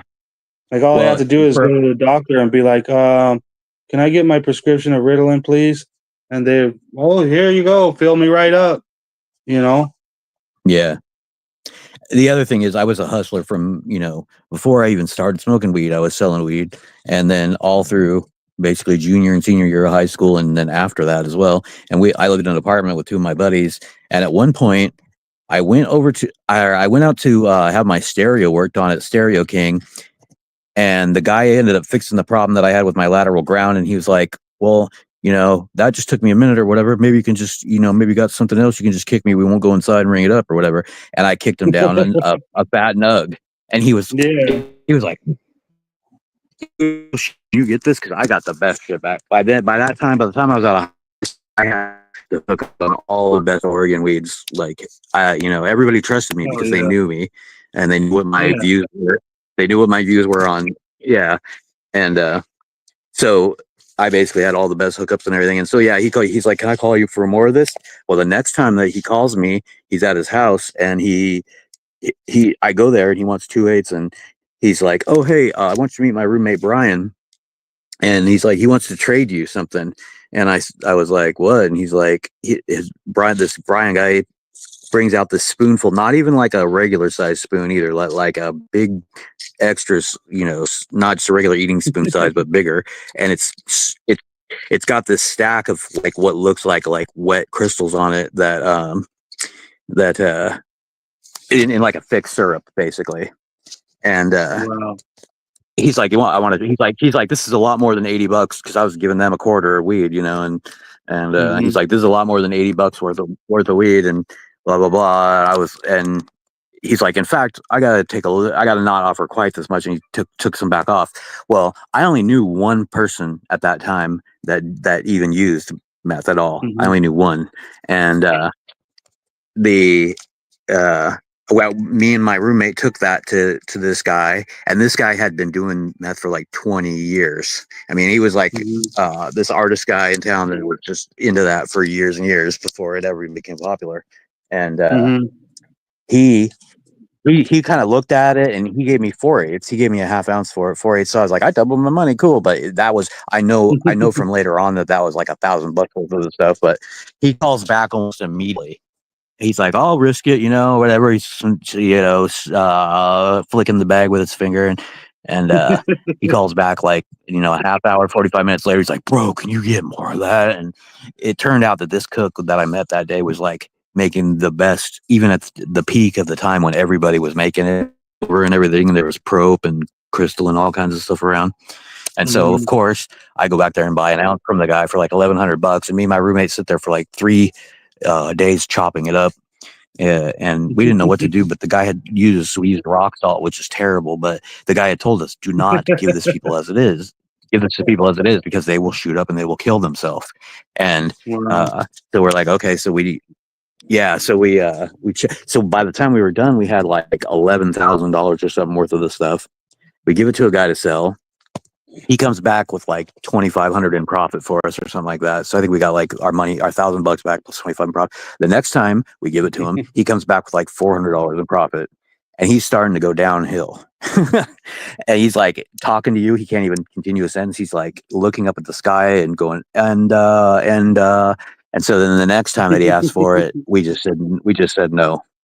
And so during that time period, for probably like 8 months, we probably did it like, once a week or something like that. But we used to, Mhm. that stuff, we would do like a pencil thin little line of it, like literally like what it looks like when you draw with a pencil, about maybe an inch and a half long. And that would be 3 days awake. In fact, actually, I didn't even Holy tell the story cow. right. So when that guy said, when that guy says, "Hey, this is my roommate, and he wants to trade you for this," I said, "What is it?" And he said, "It's crank. Try it." And he brushed a little bit off onto my finger, and I put it on Mhm. my tongue, and I instantly just doubled over and was like, "Look!" So I go walking into so I do the trade with him or whatever. I go walking into my apartment that I have with my two roommates. Probably 20 minutes later, 30 minutes later, and I'm thinking I'm supposed to go to a family thing that day with my family, but I walked into my apartment, and my roommates looked at my face. I didn't even have to talk. My roommates looked at my face and said, "What the fuck is wrong with you?" And I was like, "What? You know, blah, blah, blah." They're like, "Bro, you don't even look like yourself. You look like somebody that, like, we thought somebody was impersonating you walking in here, because what it would do is it would relax muscles on your face in certain places and stress other ones. You'd look like something else. A lot of people would look like the devil. The people that smoked it back then, they'd go down to take a hit and they'd come up and they'd look like the devil. It was freaky. But Yeah, the that it was contorting the muscles, what's that word, like a moose or like a musk ox are like ancient animals, but these are muscles that we have in our face, that like we have our regular muscles that we use every day in our face, but then we have these ancient muscles that we don't hardly use, you know what I mean? oh, I okay, can't okay, I didn't remember know what the about that. word is. Well, they're all over our body. Like we have tons of muscles on our body. Like when we're using our calf muscle, we're only using like the main portions of our calf muscles. We're not using every last muscle fiber. You know what I mean? Huh? Interesting. There's a lot of muscle fibers that don't get used when you're flexing a muscle or using that muscle. Uh, I can't remember what the word is. What's the word? It's like more ancient. Sorry. Archaic muscles or something, or Yeah. like archaic or something, No, it's not archaic. It's or primitive primitive. Yes. muscles or something. Yes. There's primitive muscle groups on our body that we don't use. They're on our body, but we Interesting. don't use them. They've been there for years, but we only use the standard set of muscles on our body. We don't use all those primitive muscle fibers. Sorry. Interesting. I'm gonna have to look that up. I never heard of that. That's cool. Well, that's why some things like instinctively we can flex these muscles, but if we think to flex them, we can't. You see what I'm saying? So Interesting. that's what that was Yeah. bringing out. So when we That get was an bringing adrenaline out. rush, do we use those muscles? Do we use those muscles when we get an adrenaline rush? Then. Yeah, probably. Like that's why when you like get a picture of you in like a stressful situation, all of a sudden you're making a face that you never thought you could make. Like if somebody Oh wow. if somebody like shot you from 30 yards away, and you never even seen it coming, Yeah. if they took a picture, like a still image, like if they took like 30 frames per second image of your face would be making these like primitive gestures that you never thought your face was ever could even make. You know what I mean? It'd be Yeah. Yeah. impossible I know for you to exactly what. recreate that. Yeah, I know exactly what you mean. That's a trip. Yeah. Wow. Now I know what you're saying is true for sure. I mean, I didn't doubt you in the first place, but I'm just saying that makes so much sense. Well, I'm describing it as primitive muscles, but I don't know exactly what anybody would call it. But this is real. You know, I think you have like three different sets of muscle fibers, and your body only uses like 1 to 2 sets. It makes sense because I never really understood it. I mean, I knew that obviously adrenaline can give you all this extra power and everything, but it makes a lot more sense if it's also the case that when that these extraordinary things that you do, that you would also be using like other muscle groups that you don't normally use or something. That makes a lot more sense than Yeah, just adrenaline kind of giving you superpower. yeah. It's like the difference between like twitch fiber muscles and then I don't know what the rest of them would In, be. You know, endurance, but endurance, and endurance versus fast twitch. yeah. There's like couple, even out of your twitch fiber muscles, you got a couple different twitch muscles. Yeah, exactly. Yeah, yeah. A couple different groups of twitch fiber even. So when I told my roommates that what, or I ended up telling them what was up, and I showed them what I'd gotten and everything, and they're like, and I'm like, they're like, where are you going? I'm like, I'm going to my family, thing today. It was, I'm part Native American. We'd had this annual thing out at Shampooey Park, and I was supposed to go to that. And they're like, Mhm. no, no, no, no, no, no, no. They're like, you're not going anywhere, dude. And I was like, what are you talking about? Yes, I am, blah, blah, blah. And they're like, no, dude, I'm telling you, everyone there is going to know, blah, blah, blah. And I finally took their word for it. I was like, okay. Well, I ended up being Yeah. up for over 6 days Wow. without even That's getting a a trip. blink of fatigue. Yeah. And I You know know. later on, like I said, we were getting it later on for that period of time before that guy just got so out of, it was interesting because we cut him off because we didn't want to contribute to it anymore because he was going downhill so bad. Well, he ended up getting a different hookup or whatever and moving in with these guys. He got busted bad and went to prison for like 19 years or a 19-year sentence. I think he got out after Yeah. like 9 years, but yeah, Yeah. it wasn't long after. It was like 2 months after. And so we were glad we had distanced ourselves from that. But during that like 6 months or whatever, we'd do it once in a while here and there. And we'd go to we'd stay up all night, and we'd basically like make a contest of it, like who could do the littlest amount and stay up for the longest without having to rebump or whatever. And we'd also go to like that, or before the Oregon Athletic Club would open its doors at like 6 a.m. The janitor would open the door, but the desk person didn't get there till like 8. So we'd go there at 6 a.m. and play basketball and use all the facilities and everything. And then be out of there at 8, and we'd go to this and that and blah blah blah. And yeah, there was a few times we had girls over that were just getting into that too, that were pretty cool. Yeah. I'm not going to talk about Sometimes those. it's I'm not going to talk fun. about I mean, those. yeah. It's kind of harsh to talk about, especially when you think about, because, you're not even supposed to be doing drugs as far as the goody two shoes are concerned, and then to talk about having fun with ladies at the same time. Oh no, Right. you know, Yep. you miscreant. It's a lot better than Viagra, I'll tell you that. I haven't actually tried Viagra, so I guess I can't really say that, but Yeah. I know that it's good, that it does a good, good Yeah, job. you can go till you're raw and not even notice that you're raw. And you can finish and just keep going again, you don't even no break, like it's Yeah. crazy. Yeah, well, that's part of going till you're raw or past, beyond. Wow, Right. that's Yeah. not good, huh? But at the same time, it is good. Yeah. Crazy ass life that we live.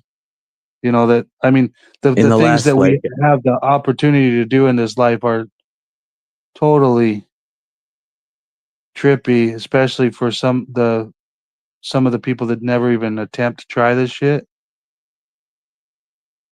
right. Man, a lot of times I'll tell people a lot of these stories that I have too, and they'll be like, I probably should listen to them and write a book, especially if I were to like combine some of my friends' stories, closest friends' stories, and mine all into like make it into one character or something like that, Yeah. But I could even just do mine, and it would be pretty. I think it would be pretty. I don't know. At least people that have listened to them before have told me that they'd be interested in that book. At least up until I hit 32, when this garbage hit me, that's when my kingdom fell apart and everything fell apart, and life turned from rock star to fucking garbage overnight. Man. Yeah, that's scary, huh? Yeah, I mean, and I just had I put off. I didn't want to have kids initially. Most of my earlier life, because I was just like, this world's too fucked up. But then I kind of had changed my mind, like in my early to mid 20s, but I still didn't want to until I was done with college and everything. So I was at university for like 8 years or something like that. And when I was finally done with everything, and then another couple of years went by before I actually found the right woman. But this shit hit me like while I was with her, kind of ruined that relationship. I mean, well, it was more complicated than just that, but I'm sure I believe that the relationship would have been fixed and gone on had it not been for the fact that when I first had discovered this stuff, I didn't know what the fuck was going on, and I kept thinking that this is like all mechanical problem that I can just fix, and it's going to be, I've got all this ingrown hair all of a sudden. That's weird, but it's not, the end of the world, and I'm just going to have to remove it and blah blah blah. But then I just didn't know that it was going to turn out that as I would work on it, it would just spread from that spot out, and I'd finally realize it was all over my whole body, and it was not ingrown hair. There were a lot of ingrown hairs, especially at first, because I'm Southern Italian, part Southern Italian, and very hairy and everything. And so a lot of it had just, even like the doctor that diagnosed me had just said, it makes a surface tension that makes it difficult for hairs to get out, and it also pulls on the underside of follicles. So you being pretty hairy, probably for the last 15 years or whatever, a lot of your body hairs have been in there, and they've been shooting hairs into this mess. And then, like, anywhere from 3 to 5 times a year, they let go of that hair and grow another one, which those tended to follow a similar path as the last one. Not always, but that was kind of the tendency. So I'd have all these, swaths and ropes and rivers and that shit of it running everywhere. And but yeah, because they wouldn't, these follicles would let go of these hairs, but they wouldn't make their way out of my body then, because they were so tangled up in that mess. And so they would just and be then more curled gets up. shot in there. They'd be curling up, and then they would be getting basically the white blood cells would clot in around them, making like this ooze of and almost like a cyst around the hair, like the hair caused. That's one weird. That's one really weird thing, though, because that tends to happen a lot with people with ingrown hair. But clearly, that didn't happen to me. Now, when I first discovered this problem, what happened is I got a couple of whiteheads, which I always had perfect skin, and so I'm like, "What the fuck is this?" I get one whitehead, and then in a very similar spot, just like an inch or two away, I get another one after that one goes away, and then that one popped, and there was like the tip of a hair sticking out of it, and I was like, "Oh, I've got an ingrown hair." I grabbed the tip of that thing with tweezers and pulled as hard as I could. That was the biggest mistake I could have ever made in my life. Like a big foot by like dinner plate size area of my skin sank down. Like if you imagine a big knot of fishing line, and there's lines leading into it, and you pull all those at the same time. But now imagine there's like flesh and blood vessels and nerves all in between that. And I had no choice.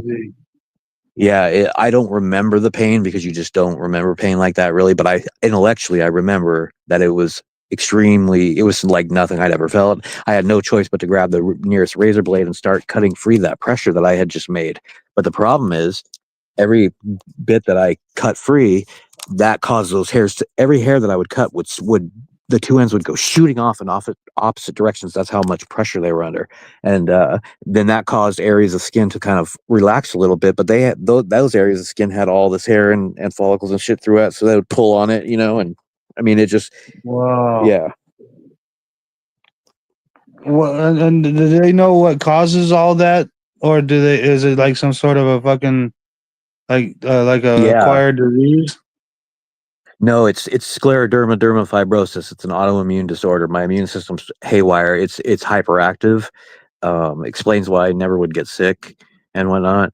And it basically, the way they describe it is, it's like my immune system is kind of like little marauders, and they're just running around all the time attacking me and anything else that gets into me. But they've been attacking my lungs and my skin now for so long, basically putting extra scar tissue in them that doesn't belong there. So everybody has these fibers in their skin that I have, but you're supposed to only have them in what's called the basement of your skin, where they attach your muscles to your skin and whatnot like that. You're not supposed to have them all the way from the basement of your skin to the very surface like I do. And so my immune system is just constantly filling in with these scar tissue. They're like spider web, but the tensile strength of these things is greater than titanium, I read.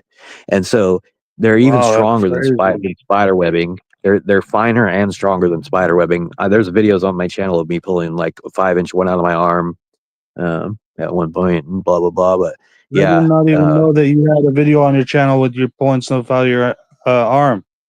I've seen some of your videos. I have that one, and I also have one of my finger where they're like shooting and popping out of my finger, and because I'm putting pressure on my finger, and there's a hole on the end of my finger, because a lot of times they'll make a knot under the skin somewhere, and it'll turn like it'll get pus in there somehow, even though there was never any puncture, and then it'll pop, and then, or it won't always even get pus in it, but whatever the case, there's a knot there where it's basically there's so many fibers there and so little flesh that the fibers move around a little bit and they turn the flesh into mush is what happens.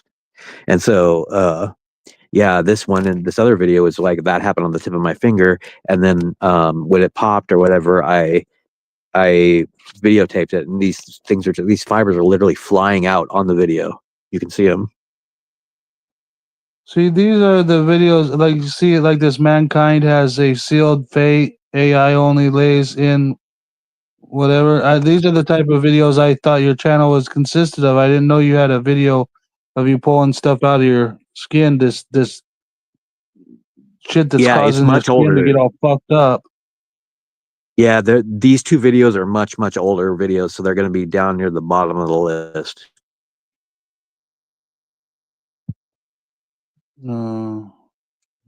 They're only like, each one of them is only like 2.5 minutes long too. Oh, the Morgellons video, Yeah, that's one of them. and this is what it's called: Morgellons scleroderma. Well, I'm saying I don't. So I believe it's scleroderma, and I've done tons of research, and that's what the doctors also told me it was. But it could be Morgellons because it has a lot of similarities with Morgellons, and people underneath these videos have just been incessantly commenting like, "It's Morgellons, dude. I have it too." Blah blah blah blah blah. So it could Yeah. be. I don't think it is. No, my I don't friend, think that she it is, got but it could be. Morgellons, and man, she was getting fucking infections in her torso, and Ugh. it for like the last 12 years, she's been in and out of the hospital where they had they open her up, take her guts all the way out, and Ugh. then she has to live like that. Like she carries her guts around in a bag and lives Wow. life with her guts outside of her body. And they let her go home for moments at a time, for like a couple months at a time. And it only recently got a little bit better where she can actually stay home now, but they had to remove like a bunch of the guts.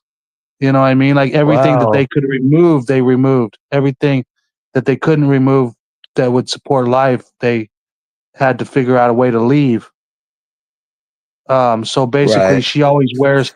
she just wears a muumuu constantly, and then like I think she's got like the whole colostomy bag type thing, where she doesn't even have the parts that Oh wow. do the whole That's going rough. to the bathroom. You know what I mean? Yeah, I think she's got like that's a really rough. kidney and a liver and a colostomy bag. Yeah, and she had Morgellons in the guts where she had fibers that were like getting that were coming to the surface. You know what I mean? Yeah. I'll tell you one thing. I don't have that exact problem, but I mean, one of the main place that it first started was like basically in the privates area, and that's the place where I've had to do the most work to keep myself from being castrated. If you Mhm. if you Google scleroderma pecker, you'll see pictures of what happens to people. Most people, I managed to avoid that, but it took me like 17 years worth of work while working like hours a day with I can use the hair clippers, works for a lot of it, where I figured that out like year 3 or something like that, where I just take the hair clippers over my skin and just you can hear it chopping up tons and tons of those. And Jesus. but then that doesn't work forever. At some point it gets to where they're too far under the skin for those to work anymore. And so I'll either have to Mhm. wait for more of them to rise, which they do, or I can take a razor blade or whatever sometimes and just a tip of it and do some work or whatever that'll loosen them up, and I can then start hitting them with the clippers again. Most of the work that I do though, I don't break the skin, just only fairly rarely. Wow. There was I'm a point where watching. and there was a point where I was hourglass shaped for like a year and a half, and Like literally I would turn the clippers sideways and I'd be clipping, and it felt every time that I put the clippers down and cut these fibers that were making me like hourglass shaped, it felt like I should be looking down and seeing my whole junk just split wide open. That's how dramatic it felt every swipe, because I'm just cutting like 50 of them, like, and it still took me like a year of Wow. doing that. It seems a lot of times it seems impossible, like how much of it there is, and how much I'll have to chop I up or whatever, and before it, yeah. But I see this video eventually, right now. I'm watching your video where you pulled that fiber out of your arm, and yeah, I'm noticing how you don't know whether you should set the fiber down on your pants or where to put the fiber. You know what I mean? right, Like, gosh, yeah. where would you put that fiber down? Like, I wonder where. Like, I would have the window open and put them out the window, but then you don't know what the fiber is gonna do outside the car. Even like get on somebody or something. Right. That's scary, bro. And your skin looks like it's like stretched plastic. Yeah, I had some really crazy problems with my arms there from the elbows down. It was bad. Basically, I would get these bumps, and nothing pierced my skin or anything like that. It was just this big lump would come up, and I've got some pictures that they're gruesome, but basically what would happen is the lump would come up and it would rise and then it would pop. And what it was is these fibers had grown in such a way that they came to an end kind of in a circle pattern, usually somewhere between the size of a dime and a quarter. They went around and around and around all the way down to the bone. And so what had happened is these bumps would pop, and then there would be a hole there, like literally down to my bone, like just awful Oh gruesome.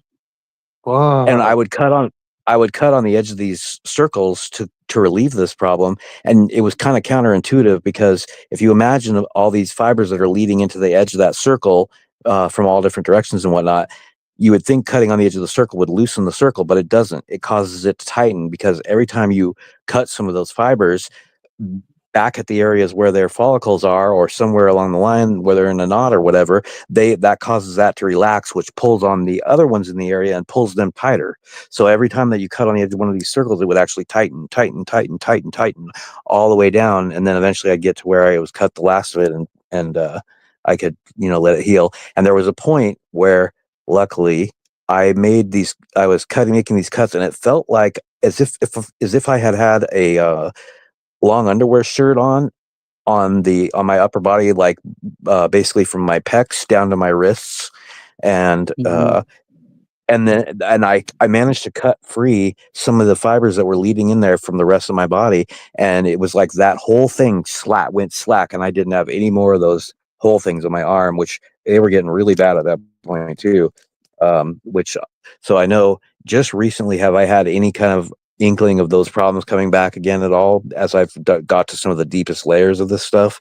Because the deepest layers, like on my skull, I had to do this work on my skull and my face, because I couldn't shave at all. If I used regular clippers, it would pull my skin up into them. If the only thing I could do is basically use scissors to like cut my beard and my head on my skull.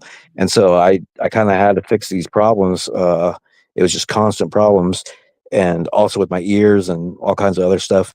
But boy, it's been a nightmare on my face, especially my lips and everything. But I basically Mhm. removed those layers on my skull down to the deepest layers. I'm at some of the deepest layers, and the way that it works is, um, like I used to describe it like this: it's like I was dipped at one point, and that's like one layer. Like I was dipped all the way from my toes to my head, and that's one layer, and it's attached all over my body. Like the top of my head is attached to the bottom of my feet in that layer, and then that was done like literally a 500,000 more times, and they're not perfectly stacked on top of each other, one layer after another. At certain points, they get knotted and messed up, and fibers doved or rose up or whatever, and made all kinds of but as a general rule, they are kind of stacked in layers like that. In fact, at one point, fairly early on, I had removed so much from like my waistline area, but I didn't even know yet that it was really in my legs and feet and whatnot. And so I got out of one day I was in the shower. I did know by that point that it was on my torso because I was taking this loofah and I would get in the shower for just until the hot water ran out. Basically, I'd be in there scrubbing with this loofah and all this shit would just be slipping in my skin everywhere. And one day I was in there doing that, and when I got out of the shower, it looked like I had a sock on underneath, like a really big wool sock on underneath the skin on my right foot and ankle. And I was like, what the fuck? Well, that proceeded to swell up like much larger than a football. And that lasted like 5 weeks before that swelling went down. And then the other leg went right afterwards. But what had happened is I had cut through these layers in like the in the waistline area and whatnot to a certain depth. And then lower layers had slipped underneath upper layers and down in my ankle and feet, and so that's why it caused it to swell up so badly. But oh boy, that was really bad because it felt like every toe it felt like it was trying to cut off every single toe. Like the more that the thing swelled, the worse that it made everything, because there were so many knots and all kinds of it's just like basically the swelling made more swelling because of all the fibers that were in there getting pulled around and shit. Jeez. Like every time you'd move your toe, it would pull on fibers and make them like bunch up. Yeah. And I even had like at the base of my toes, right at the base of my toes, there was like a little pool kind of area where there was a hole, because right at the base of my toes on the top was an area where there was a fucking ton of them. And so it was so bad there, like it was kind of like, it almost made like a pool, like a sunken area or whatever that was flat or whatever. But yeah, I mean, it was just god awful all around. Really god awful. Sounds like it, dude.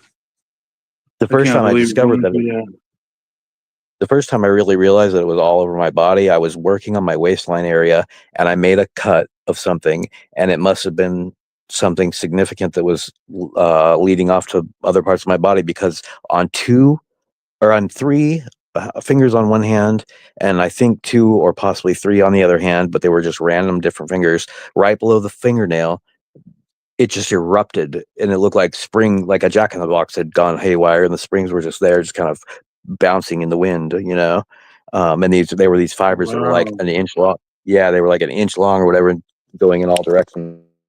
I had a beautiful picture of that too, and I lost it at some point. It was on a phone that I lost or whatever, back before we had some, so much backup for that shit and whatnot. But yeah, I wish I had that picture still, but it was crazy because it was like, these were like 1 inch to even like 1.5, 1 3/4 inch long. And they were just had erupted underneath right below the nail on those fingers. And so that's when I really realized how it was all tied together and it was all over my body.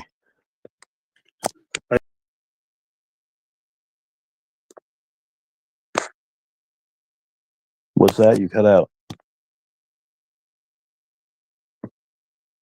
Hello? You disappeared. Oh, I see you're not even in here anymore.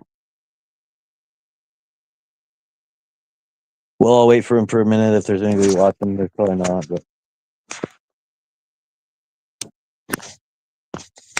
oh, I see you, D. Johns. There is somebody here.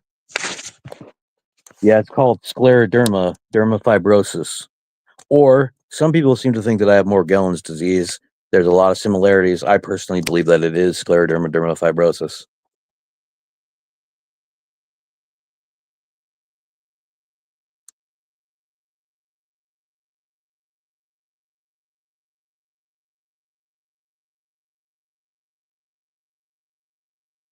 Those hays, they're unique, original. I'm holding on for you. I'm waiting. It is wild, D. Johns. It is wild, but I mean, boy, it's torturous too. It's ruined. It took everything from my life. I had a really great life, and it just within months, it just destroyed and took everything. And it's just been like 18 years of hell ever since I discovered it.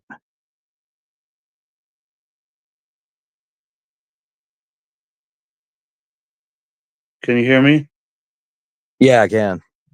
Okay, good. Sorry, I accidentally hit the wrong button. I was gonna say I seen your skin and it looked like it was like a one huge constant scar. Yeah. Sad, dude. I feel horrible for you. Can't believe you have to live like that. It's like you don't know whether or not what it's gonna do. Probably, you know. Yeah. And one of the worst things about it has been like, you know, my father didn't want to believe that I was really sick and had any problem. And he told the doctors early on. I didn't find this out until much later, and I don't think they would have treated me much better anyways, because of the way that doctors are. But they basically were treating me like I was crazy the whole time, no matter what's even these horrific symptoms that I'm showing up with. I'm like, what if I'm crazy? What is this? You know, like they just Mhm. wouldn't want to answer me. They would throw antibiotics at me every time. I'd be like, okay, I'm going to take your antibiotics and I'm going to come back here in 2 or 3 days and show you that nothing has changed. And I would do that. They still didn't want to listen to me.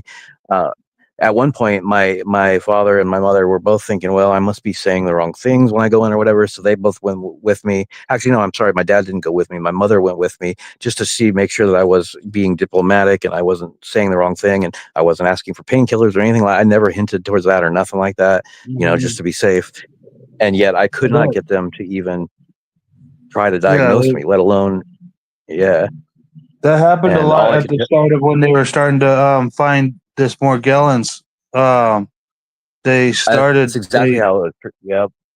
they always were acting like it was like an infection, and then they would try to put the person on antibiotics, but then the antibiotics wouldn't do anything for them to the point where that's what happened with this lady I was talking about, my friend. They put her on antibiotics to the point where antibiotics stopped working, and now all of a sudden her immune system just shut all the way down, and now she's got like this infection that is basically eating the rest of her flesh as she lives. Yeah. And Yeah. Because it's antibiotic resistant. yeah, her flesh became antibiotic resistant. So basically, on top of the open sores that the little fibers were causing, her flesh started eating itself.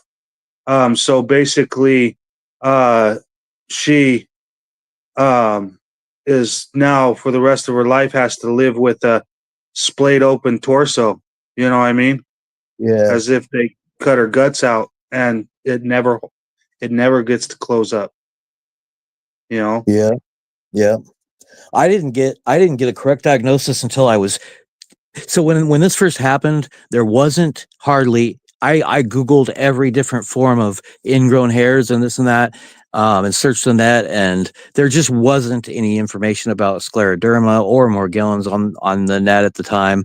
And so, but then, you know, now it's like I can Google anything about it and there's tons of photos and this and that and blah, blah, blah. But at the time, there just wasn't. And so, for 12 years, basically, it took 12 years to get the correct diagnosis. And that what happened is I was in there for something completely else. I was in the emergency room, and for a honeymooners palsy that I had, and my hand wasn't working, and so I saw the doctor for that, and he's like telling me, yeah, it'll probably come back in 5 to 6 weeks. You know, just take it easy with it, and blah blah blah, which it did. But he was like, let me take a look at your surgical wound, because this is after I was in the coma and I had like my right deltoid muscle and part of my trap and most of my flesh on my upper arm removed surgically. Jesus, And I couldn't let them do I knew better, and it's a good thing too, because I still didn't have the diagnosis yet or anything, but I knew. So when I woke up from the coma and they had taken all that stuff from my arm, it looked like someone had also taken a dull knife to the underside of my junk and tried to flay me open from the base up. And I knew that it was because I had enough experience with it all at that point. I knew that it was because these ingrown hairs, or what I thought at the time were, you know, ingrown hairs, and there were a lot of those, but it was also fibers, which I didn't know yet. But I knew that those were growing up into my junk and that they were attached in, you know, by some route to those ones in my arm. So when they did that work on my arm, that caused that. It also made these round medallion things pop up on my legs all over the place, anywhere from like the size of a quarter or 50-cent piece up to like a silver dollar. There was probably like 20 of those between my two legs, just in random spots. And I knew what that was. I knew it was all because this shit's all tied together and blah, blah, blah. I tried to tell them, they didn't want to listen to me. I'm like, well, who took a dull knife and tried to cut my junk in half then, and they just didn't, they knew what I was talking about, but they didn't want to deal with it. And so, basically they wanted to give me a skin graft, which is what you would normally do in a situation like that. Like when I came out of surgery, my whole shoulder socket was exposed, all my shoulder bones and the bone all the way down to my elbow. My mom, she's not even queasy. They asked her if she wanted to leave the room or whatever while they changed my bandage. She's like, no, I'm not squeamish or whatever. She said she damn near passed out. Like it was so gruesome. And so in order, usually having to watch your kid do that, dude. Yeah. Oh man, it was way worse than that for her. I died multiple times. I also died multiple times during that. Like I had a record amount of blood products donated to me of any patient that's ever been cared for in the history of Kaiser by like 20 times, they said. They said it was like I see this scleroderma where the fingertips are turning like a pale white, like almost like they're dead. And my wife gets that. Oh yeah. Yep. It's almost like a loss of circulation, but then the whole fingertips turn like a white pale, almost like they're dead skin. But they come back. Is that happen for real? Do you think that's what she got? It's hard to say because there's a whole lot of things out there that mimic certain things and whatnot. That? Yeah. It shouldn't really fix on its own. Like, I've had to do tons of work on my fingers in order. If you'll see on scleroderma pictures, there's a lot of people walking around with like the top the tops of their fingers. It's just the bone is sticking out now. They've lost that top. And I would have as well, especially on my right pointer finger. There was like these 3 layers, and the deepest one went all the way to the bone. And if I wouldn't have fixed that, done all this work on that, I would have lost that finger for sure, and probably several others as well. But it shouldn't really fix itself. Although it does sound like it is, and that is common. A lot of times people only have that as a symptom. It's called Raynaud's or whatever. So hers happens when it's cold outside and fucking it just turns like a pale white, almost like it's almost like mummifying. And I see some of this on here, and it's like that's the color. I see that color. Yep. Yeah.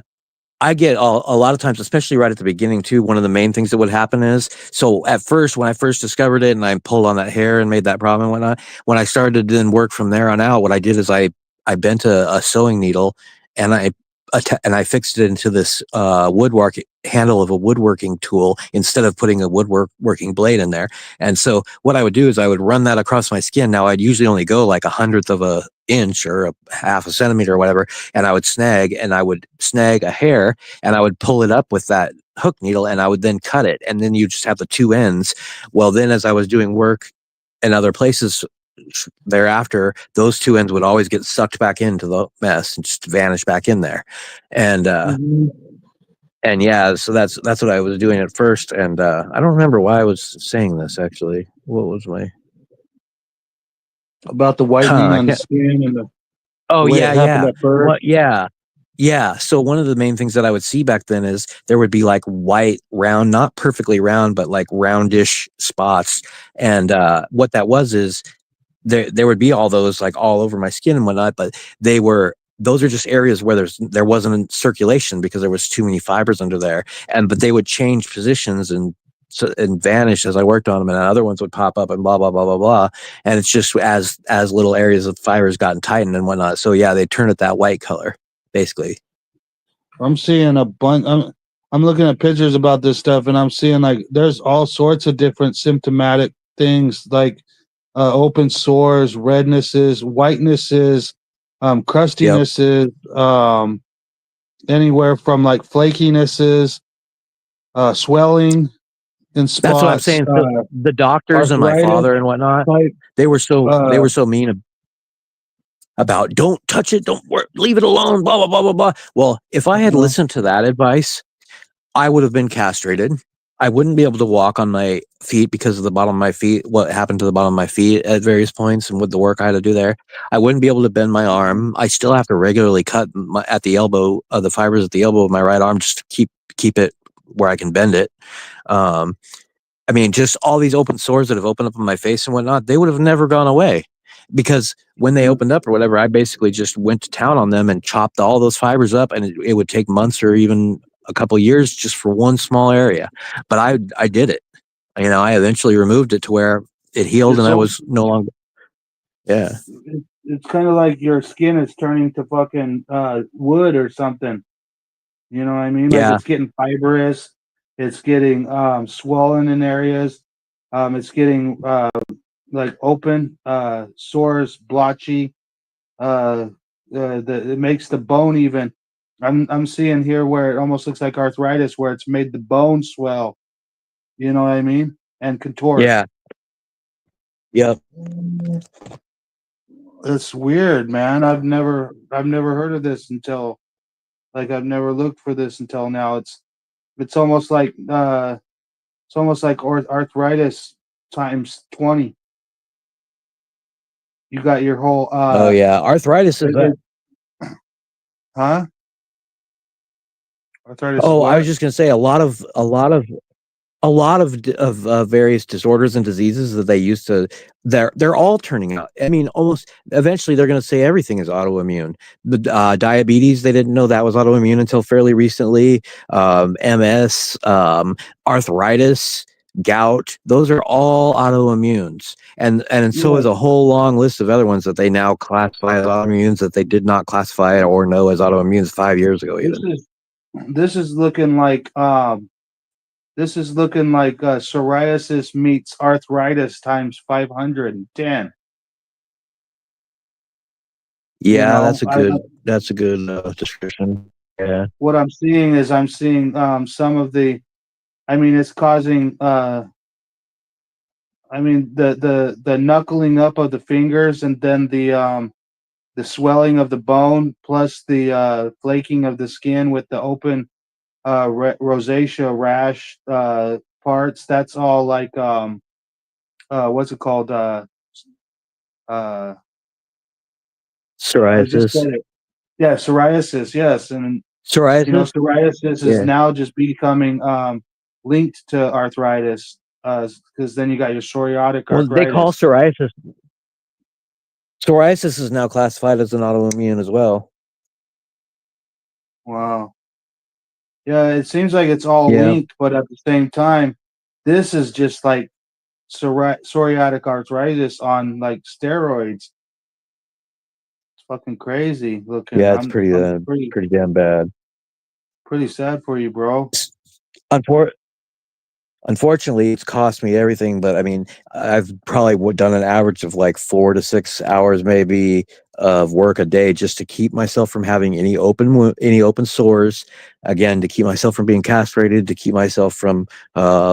to keep myself able to walk, all kinds of things like that. But it's cost me. I mean, I've had to literally spend all those hours every day doing it, and it's excruciatingly painful to do I this bet. work. And most of it, again, most of it I do with hair clippers. I used to have like, 5, 6, 7 pairs of hair clippers lined up, and I would sit there and use one until it got too hot to hold on to anymore, or the battery died on it if it was a rechargeable or whatever. And then I move on to the next one, and I just be doing that for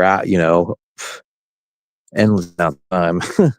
And just to basically fix these things but the problem is every time that I would fix something, that would cause something somewhere else, because it's all tied together like it is. And Mhm.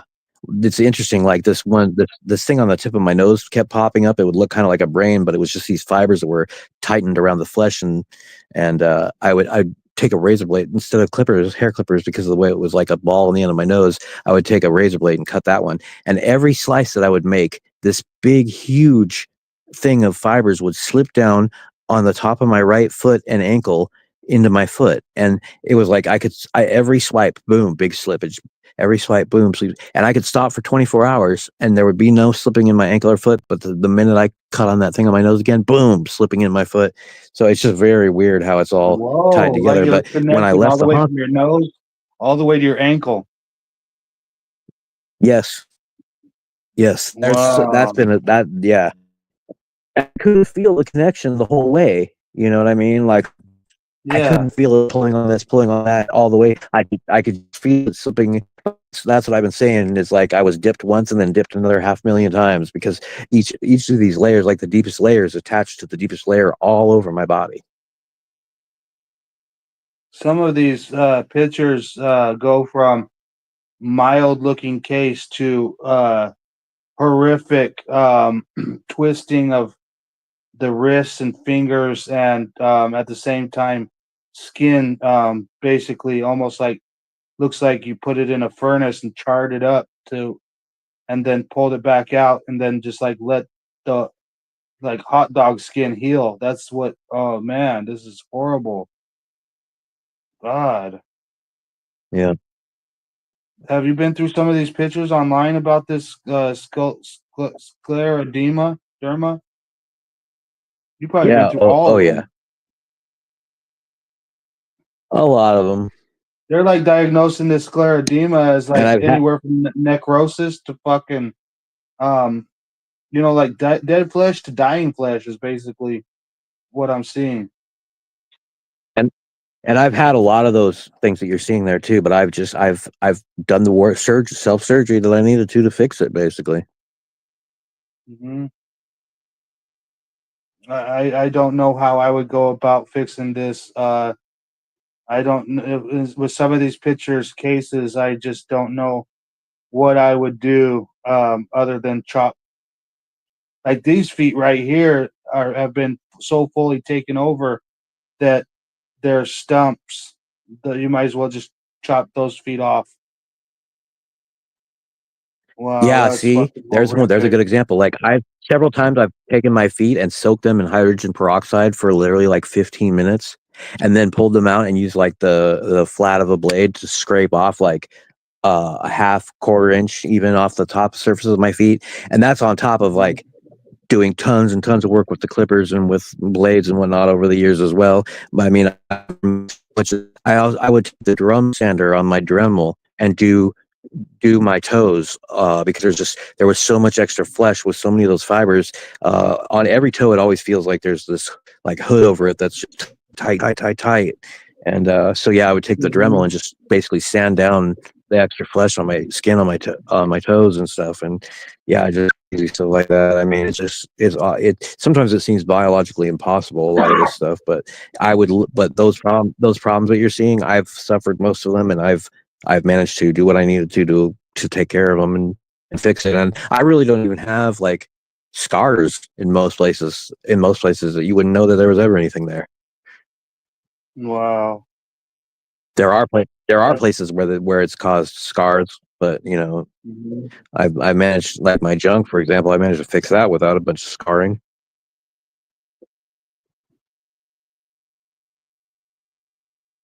So weird.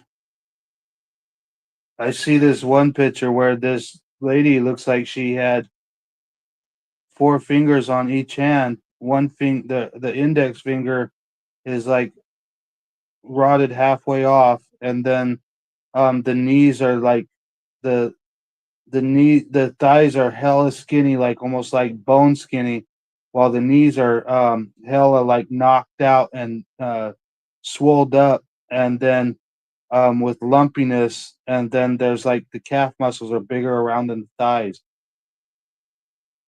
That is scary. These are That so makes me many sad different too because symptoms. a lot of these things that makes me sad too because a lot of these things that you're seeing, these people could fix these things if they had the discipline. Again, it's excruciatingly fucking Yeah, painful. if they Like, have the but willingness to go if you through the have the discipline, pain. but the reason they don't is because in a lot of cases is because the doctors tell them, no, don't touch it, don't ever do that, don't ever do that, and even if I tell them my story and I show them and I'm like telling them, look, I this and this and this, and here's even just like my elbow, yeah, I have to regularly cut that or I won't be able to bend my arm. No, they just freak out. You can't. I learned a long time ago not to tell them about any of the work that I do, to keep it from Wow. but if I had listened to them about it, then I would have all these problems that these people have. I would have been Yeah, but what do you castrated. do? I You wouldn't be able like to kind of walk. I would shave it have down a bent little my bit. arm. You kind of shave it down a little bit and then let it grow back a little bit and then shave it down a little bit and then let it grow back a little bit is depending on how deep you can get it without actually causing it to go too deep.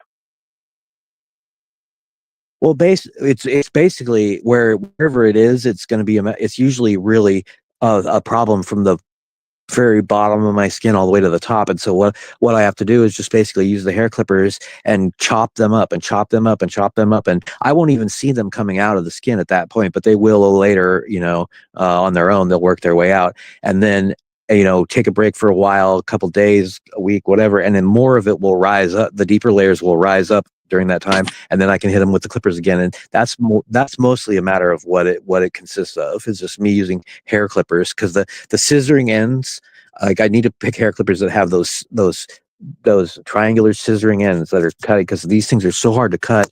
A lot of times you could take the sharpest razor blade and run it over them, and it won't even, they'll just roll under it. They won't even cut. I've done a trick for people before where I'll sharpen a knife up with, like, But you're super talking about sharp, the fibers, and right? show and demonstrate. You're Yeah, talking about the fibers? yeah, they're that tough. So Because I basically have what to I'm use hair seeing clippers here is more because, like scarring, where it looks like flesh peels away. What part of some I haven't ran into fibers on this yet. Do I have to put scleroderma fibrosus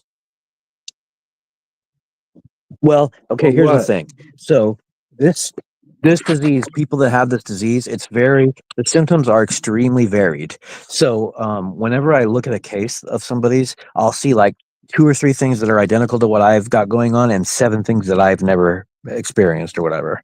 And Okay. so basically, I have seen other people that have the fibers that come out. A lot of people have balls instead, like little hard balls that come out instead, or little jaggedy pieces that are super super sharp and stuff.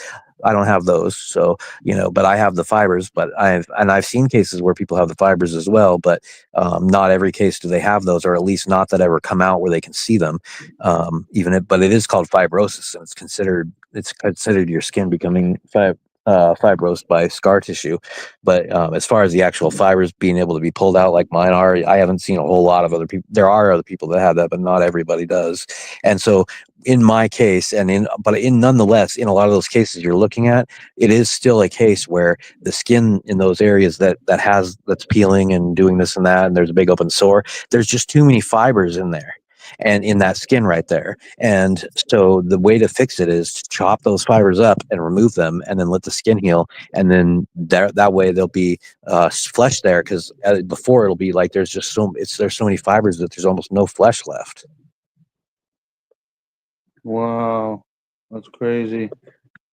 Yeah, when I put in the word scleroderma with the word fibers, now it's coming up with like pictures of inside flesh. Like most of them, it looks like stay inside the meat area, but yours is Yeah, coming out the skin, the like the mine outer. mine don't come out. Mine don't come out until I chop them up first. Huh. But what do you have to do? You have to put the hair trippers in there and fucking dig around, and then all of a I sudden, just put the hair. I just discovered it one day when I was shaving my face or whatever, or my head one day, like the 3rd year in, or second 2.5 years into the problem or whatever. And then I kind of moved it over to where I'd been working on my waistline or whatever. And I just, like, all I have to do is put the hair clippers up to my skin, pretty much anywhere in my body, and you'll hear it cutting these things. And as wow. I do that, and I move the clippers, because they're all attached in weird ways to different things, I'll feel things loosening up and moving around, or a big bloody stripe will appear somewhere on me where these fibers underneath the skin just slip, or whatever, or Mhm. knotting, pinching. I mean, all kinds of crazy stuff. But yeah, basically, I just most often I'm just taking the hair clippers and without breaking the skin at all. Uh, there's part of this that's accompanied by edema. I, I I'll be surprised if my wife doesn't have this. I believe you're probably right if you think so, because I don't know. I've ran into a lot of people. I've helped a lot of people diagnose. There was a guy at the bar that had this thing on the back of his neck, and I recognized it instantly. And I was like, I don't mean to be too personal or whatever, but blah blah blah. This thing on the back of the neck. He's like, yeah, bro, those are terrible. I get those on my body. He's like, I pull. He's like, you're not gonna believe me, but I pull these like 15-inch long fibers out of my skin out of those. And I was like, oh, I believe you. I was like, trust me, I believe you. And I was like, but I'm sorry to tell you, dude, that you have a terminal illness and you should go see a doctor.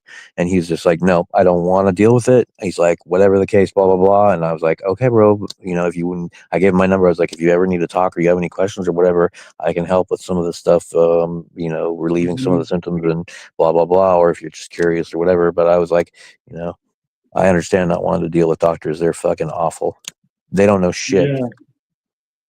No, doctors, they want to chop and fucking do some crazy shit. Oh, that's what I was saying is when I got my correct diagnosis, I was in the ER for a honeymooner's palsy, and that was after I'd had been in my coma and had my surgeries and so much of my arm removed and whatnot, and I had to escape the hospital almost because they were going to they just kept insisting to do a skin graft, which is the normal thing you do when you've lost that much flesh like on your arm and your shoulder and whatnot, because otherwise it's going to be like what it has been. It's still not healed 10 years later.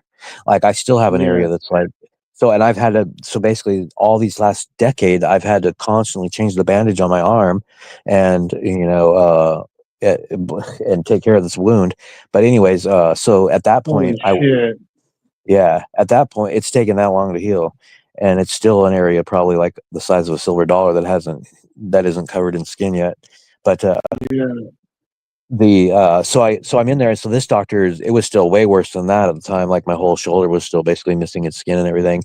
And he's like, I want to see how you're taking care of your surgical wound. And I was like, I didn't want to show him. He's like, well, are you not taking care of it? And I was like, no, I am. And so he was like, well, what's the problem then? And he's like, I'm kind of concerned here. And I was like, well, because I just don't want to get into this whole thing. I have this weird problem with ingrown hairs, and it makes these weird things happen with the wound and whatnot. And I just don't want to explain it. And he's like, okay. He's like, he takes a look, and at the time there were these pizza bubble things that would pop up in the wound all the time in the areas that weren't covered with flesh. And I would have to take the tips of scissors and get in there with the tips of scissors and cut on the outline of these pizza bubble things, and they'd go down. And they were just they were just fibers that were forming in a circle. I thought they were hairs that were growing in there from somewhere else or whatever, because I still couldn't figure out, I still couldn't find anything about fibers or whatever anywhere online and blah, blah, blah. So the only reference I have still is hairs, because I've pulled out a ton of hair so far on my body and blah, blah, blah. And so anyways, he's like, okay, he's like, yeah, I see you are taking care of your wound here. He's like, and these pizza bubble like things, I was like, yeah, they pop up because the hairs grow into there and they grow in a circle, and I have to cut them with the tips of scissors and blah, blah, blah. He's like, they're not hairs, dude. And I started to object to say, yes, they are, because I knew I'd removed so much hair and blah, blah, blah. He's like, look, you might have a lot of ingrown hair. He said, you probably do have a lot of ingrown hair, because this what you have causes a surface tension that makes it difficult for hairs to find their way out. And it also pulls on the underside of follicles and blah. And he explained all that to me. So he's like, you probably have a lot of ingrown hair. Don't get me wrong. He said, but that's not your primary problem. What your real problem is scleroderma fibrosis. That's what's causing the tension. And the fibers probably look something like white hairs, or I thought they were vellum hairs, like the soft kind of little whatever. But yeah, he's like, that those aren't actually hairs, they're fibers and blah, blah, blah. And he explained to me, he's like, I'm just going to tell you straight up, looking at you and how severe of a case that you have of it, I'm really surprised that you're standing in front of me here and you probably don't have a lot of time left. He's like, I can't really say, he's like, I'm shocked that you're standing here already. And, but he's like, I would give you 6 months, probably to a year and a half at most. And, he's like, but I can't say anything for sure. Well, it's been like 12 years now since that, or 10 years or something. But, nonetheless, I've looked it up, and he is right. Statistically speaking, I should have been dead a long time ago. Like, at a conservative estimate, I should have been dead when I saw him, if not years. I probably should have died around the time that I discovered the problem, because it had been building in me for so long. I was already past my expected expiration date at that point. Jeez, bro. See, that's why, me getting maliciously prosecuted by the county just doesn't seem that fucking bad. When I have friends like this dealing with fucking shit like this, Oh hell no! I don't know what to do for you, bro. There's nothing that you can. Scary. I appreciate the sentiment. There's nothing you can do, but I'll tell you what, God. those things dealing with the county trying to prosecute you, that's fucking stressful, dude. So the Yeah, other but thing that geez, I don't know what I would do. Like, I've always been like happy about my athleticism and like my physical body. Like, I've always been mentally, uh, I've always had a real personal problem with my mental stuff. And if my body started just like rotting away and eating, shit, die from fucking symptoms. Yeah, right. Fucking, I would hate to tell you what I would do to myself, dude. You know what I I've, mean? I've come close, but I just have this weird will to live. Even when I was in that Uh-huh. coma, they said it was like like I said, I got a record amount of blood products donated to me because I went into a cytokine storm on the 6th day of surgeries. I went into a cytokine storm. I don't know if you know what that is, but basically No, I don't. the main symptom of this, that's that when the people that took the jab and then they just suddenly had this crazy thing happen to them and they basically were dead within a couple of hours or 24 hours, that's a cytokine storm. And it's basically your immune Oh, system. Yeah, your immune system is sending out these super crazy things that just are deadly, and but it's just like a last mhm. ditch effort to try to survive. And so I went Yeah, in, but you most get people. overwhelmed. Your body overwhelms itself with the last ditch effort to Yeah, survive, but it overwhelms itself. exactly. Like that doctor who died, that like 30-something-year-old doctor that died from the jab. He got these bruises all over his body within like 4 hours or 6 hours of taking the jab or whatever. These huge bruises in his whole body, and basically his skin just started to rot and die, and he was gone within 24 hours. Whoa. I survived a cytokine storm for like 4 something days straight, and they told my mom that I was going to be dead in minutes when it started, and they couldn't believe after I lived through it all. Surgeons and nurses that were coming to my room when I woke up, they're like, "I had to come see you with my eyes. That I can't believe you're alive." It's like all of Whoa. a sudden, I can't believe it. I couldn't believe it. Yeah, and so yeah, at one point they were saying, well, it's weird that he's holding on through all this. They're catching my blood, and one of the main symptoms was my bone marrow stopped making any platelets, so my blood turned into water. So my blood's pouring out of my surgical wound, my eyeballs, Wow. my ears, everywhere. They're catching it in 5-gallon buckets, and they're trying to Whoa. give me donations. Yeah, That's like uh, what happens when and you get they bit by gave. like a neurotoxin snake. Yep, yeah, exactly. And they said it was like trying to stand below a dam, a big, huge dam with a gushing crack on it, and trying to throw water back over the top with a teacup. Uh-huh. Yeah, like they had no And way to fucking but stop your bleeding. so there was one type of shot. So then they had no way to stop the bleeding. And then as far as the cytokine storm, they said, well, they expected me to die almost right away. But then when I didn't, and they're like, well, don't get too much hope because what's going to happen is especially with his blood being so watery like this. I had no blood pressure at all, and they're like, Holy basically shit. the organs can't handle that. One of your organs is going to fail. One of his organs is going to fail, and we've never seen anybody. Once that starts a domino effect of cascading organ failure. We've never seen somebody come back from that. And sure enough, like on the 4th day, my heart started to fibrillate, and my mom Wow. was it was my mom's birthday, and she had left my side for like the first time in a while, and Mhm. she'd gone out to lunch with a friend, wasn't expecting that, and the hospital called her, and so she went rushing back, and she couldn't find a parking space and this and that. And when she came in, the doctors came out to meet her like down the hall or whatever, and she thought for sure that they were going to say that I was gone, but instead they were Mhm. like, "Look, don't get your hopes up." But his last test came back with a couple of platelets in it. They're like, they're Whoa. like, it's a 1,000,000 to 1 shot, but if he can hold on, they're like, we Like can't they're understand why basically he's not saying dead his already. His platelets are heart's coming beat. back, hopefully. Yep, yep. They're starting to And then solidify. 2 hours later, 2 hours later, 2 hours later, they tested me again, and they're like, he has a few more now. Still, even they're like, if he can stay on this and stay alive, They're like, it's a long shot, but if you can stay on, stay. Then he is coming back slowly but surely. They're like, but at the same time, we're not trying to get your hopes up because there's still a 99.9% chance his heart's been fibrillating for this long. Blah blah blah blah blah. But no, I did. I lived. Jeez, man, I stopped. that's so I wild, stopped a couple bro. times, and they did.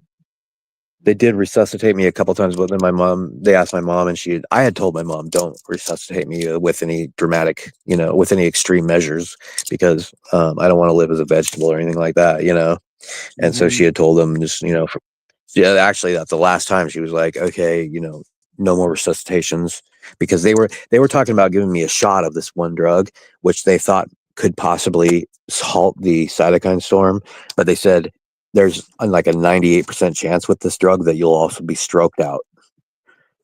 So, yeah, and my mom was like, nope, don't give them that. And Because they had to give you a blood clotter. They had to give you something that clotted your blood, but then that that fucking medicine could actually make you have a massive stroke. oh yeah, you're It's right. I fucking hadn't thought of it that crazy. way, but that's exactly right. Yeah. Yeah, because your blood was so thin, it was basically water. There was actually no there was no hemoglobin whatsoever. You know what I mean? Yep. So they Yep. had to like add excessive amounts of blood clotter.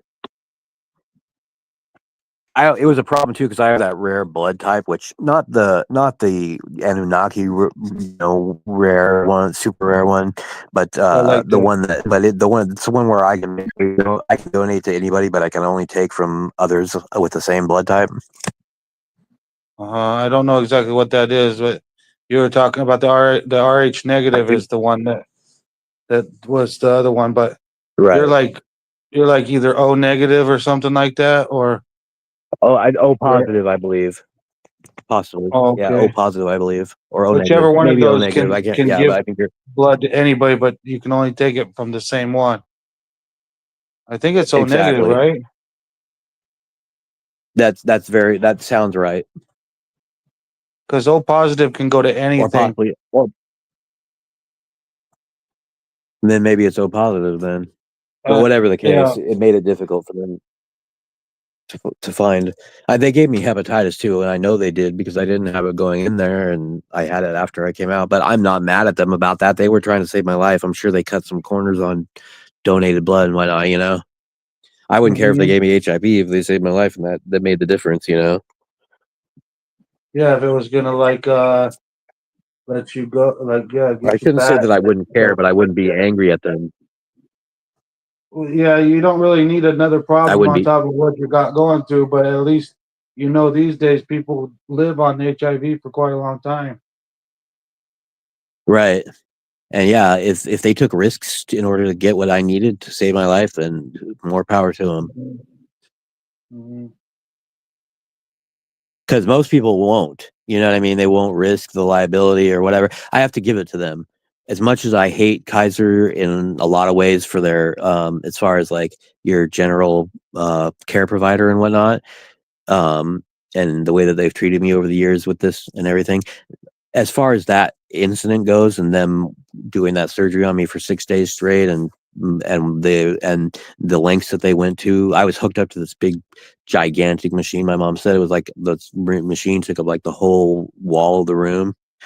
And Mm-hmm. I guess there were a lot of doctors. They thought that I was drug addict and had done this to myself with using, and they didn't know about the scleroderma yet. And so Mm-hmm. I guess there was a lot, and my mom kept telling them, "No, that's not it," blah blah blah. But they didn't believe, and so I guess there was a lot of doctors in the way who were like, "No, don't save him." And my dad wasn't helping. He Mm-hmm. wasn't saying that I had used and done it to myself or whatever, but he had told them that I was delusional. And Yeah, it's like they're like thinking, oh, he's a picker. yeah, that's right. That's what they thought. Either they thought that that I'd either injected myself and did it, or that I was a picker. One of the two. And They're like so you're a clever picker, so all the you're doctors that thought responsible. either one of those, any of the doctors that thought either one of those did not want to save me. Yeah, they always get all privately biased and think that they're so fucking holier than thou. They don't even know what the fuck they're talking about. Oh man, I hate that shit so bad. You know? There was a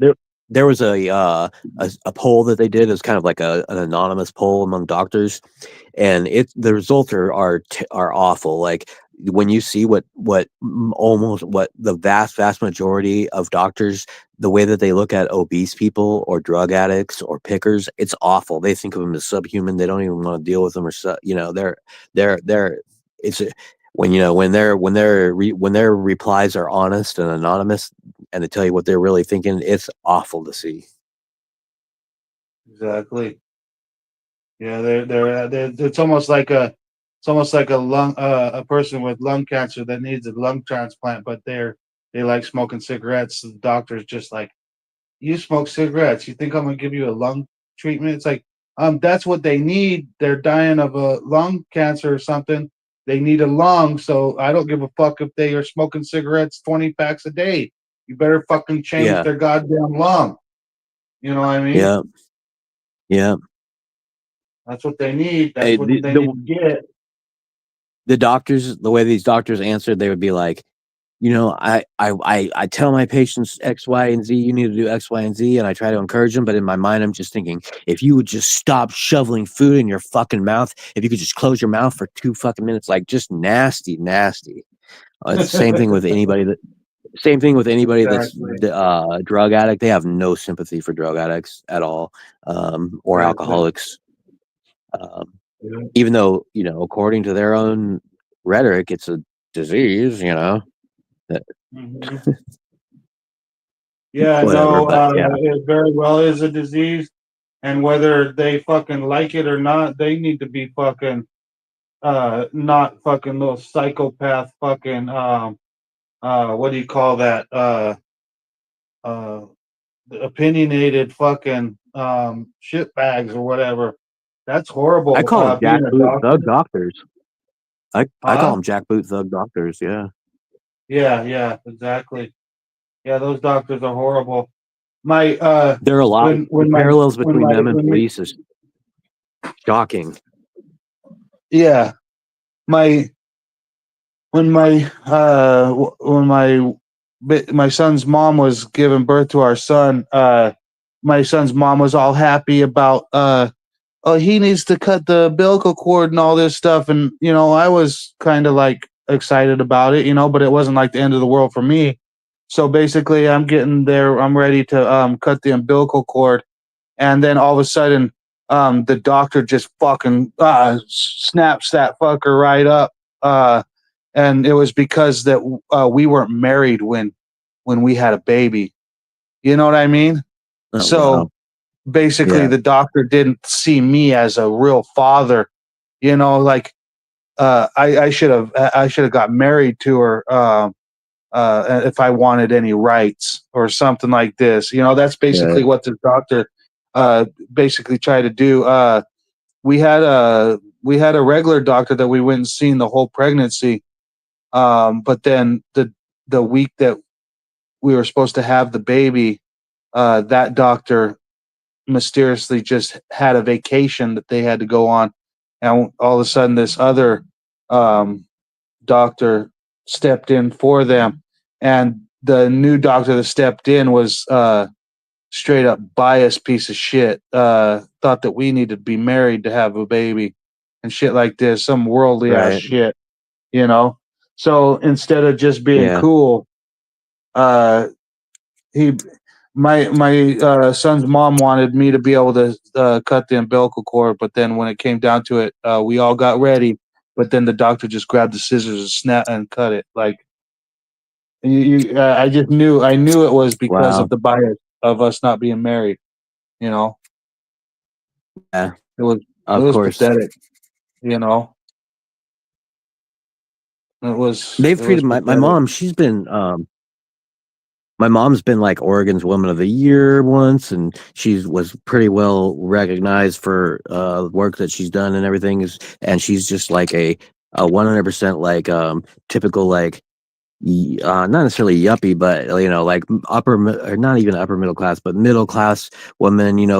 Basically just full respect across the board. Like no cops would ever fuck with her or anything like that. She'd be highly credible. If cops beat her up and she said, people would believe her. You know what I mean? That kind of person. And yet they treated her. My mom has some similar issues. In fact, she has scleroderma as well, although she has what's called localized scleroderma, not diffuse scleroderma, which is what I have. But they treated her like fucking shit and just told her she was crazy for years and years and years. And she part of linked into that is she had went through menopause at like 36 or something like that. They called it early menopause, but it was actually ovarian failure. They just didn't really know that much at the time.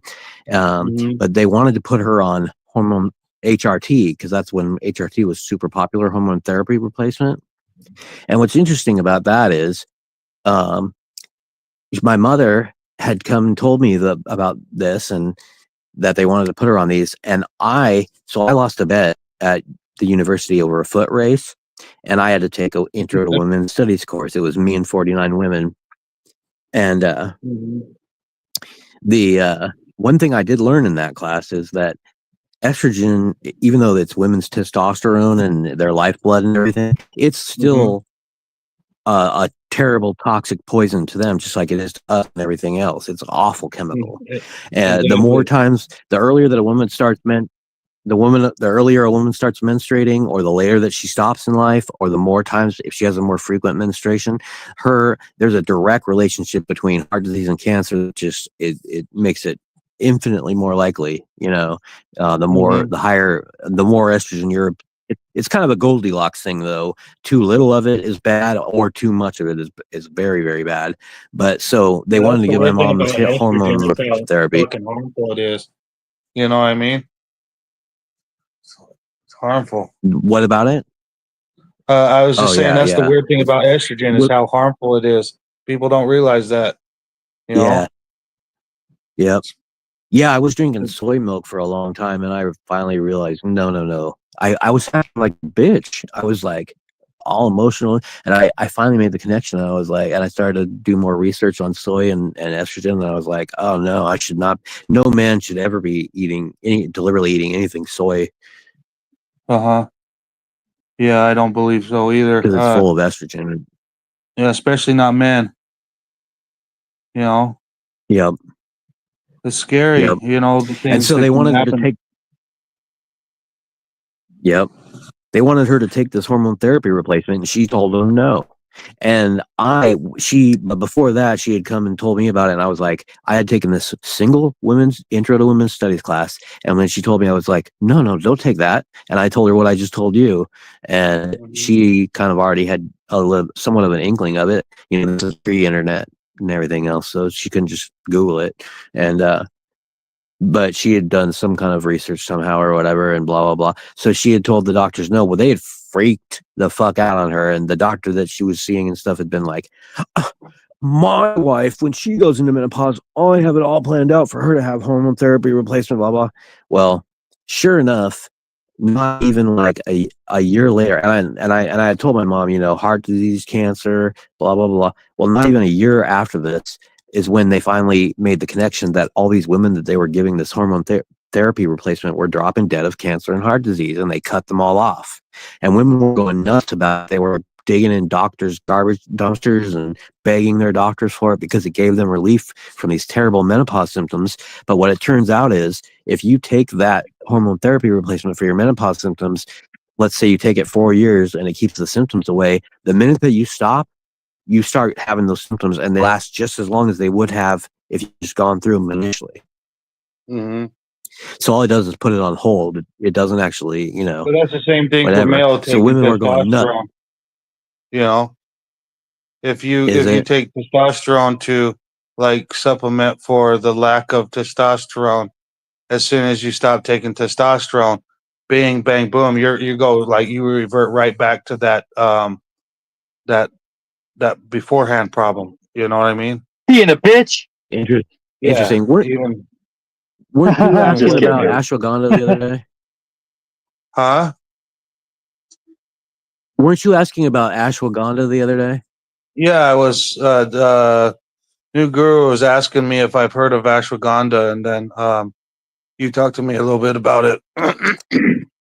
What? Who else is Yeah. in here now? Your Kinetic daddy. Customs Racing. Brat, brat, brat, KKR? brat. Oh, Sorry, I forgot to tell Okay. you, but I Gotcha, was like gotcha. thinking you'll figure it out, and I didn't. I didn't want to leave him hanging, but at the same time, I didn't want to bother you either because you were telling an important story. You know what I mean? I've already heard this yeah. one.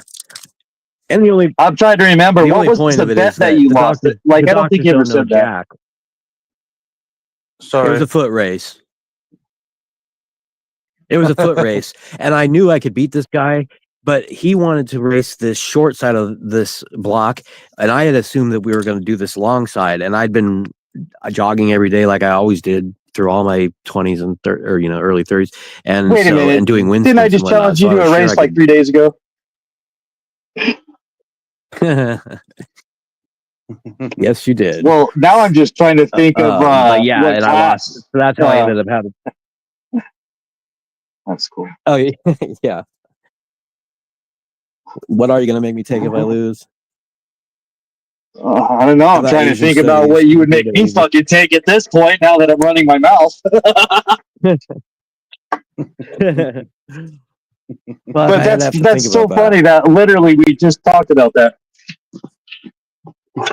Yeah,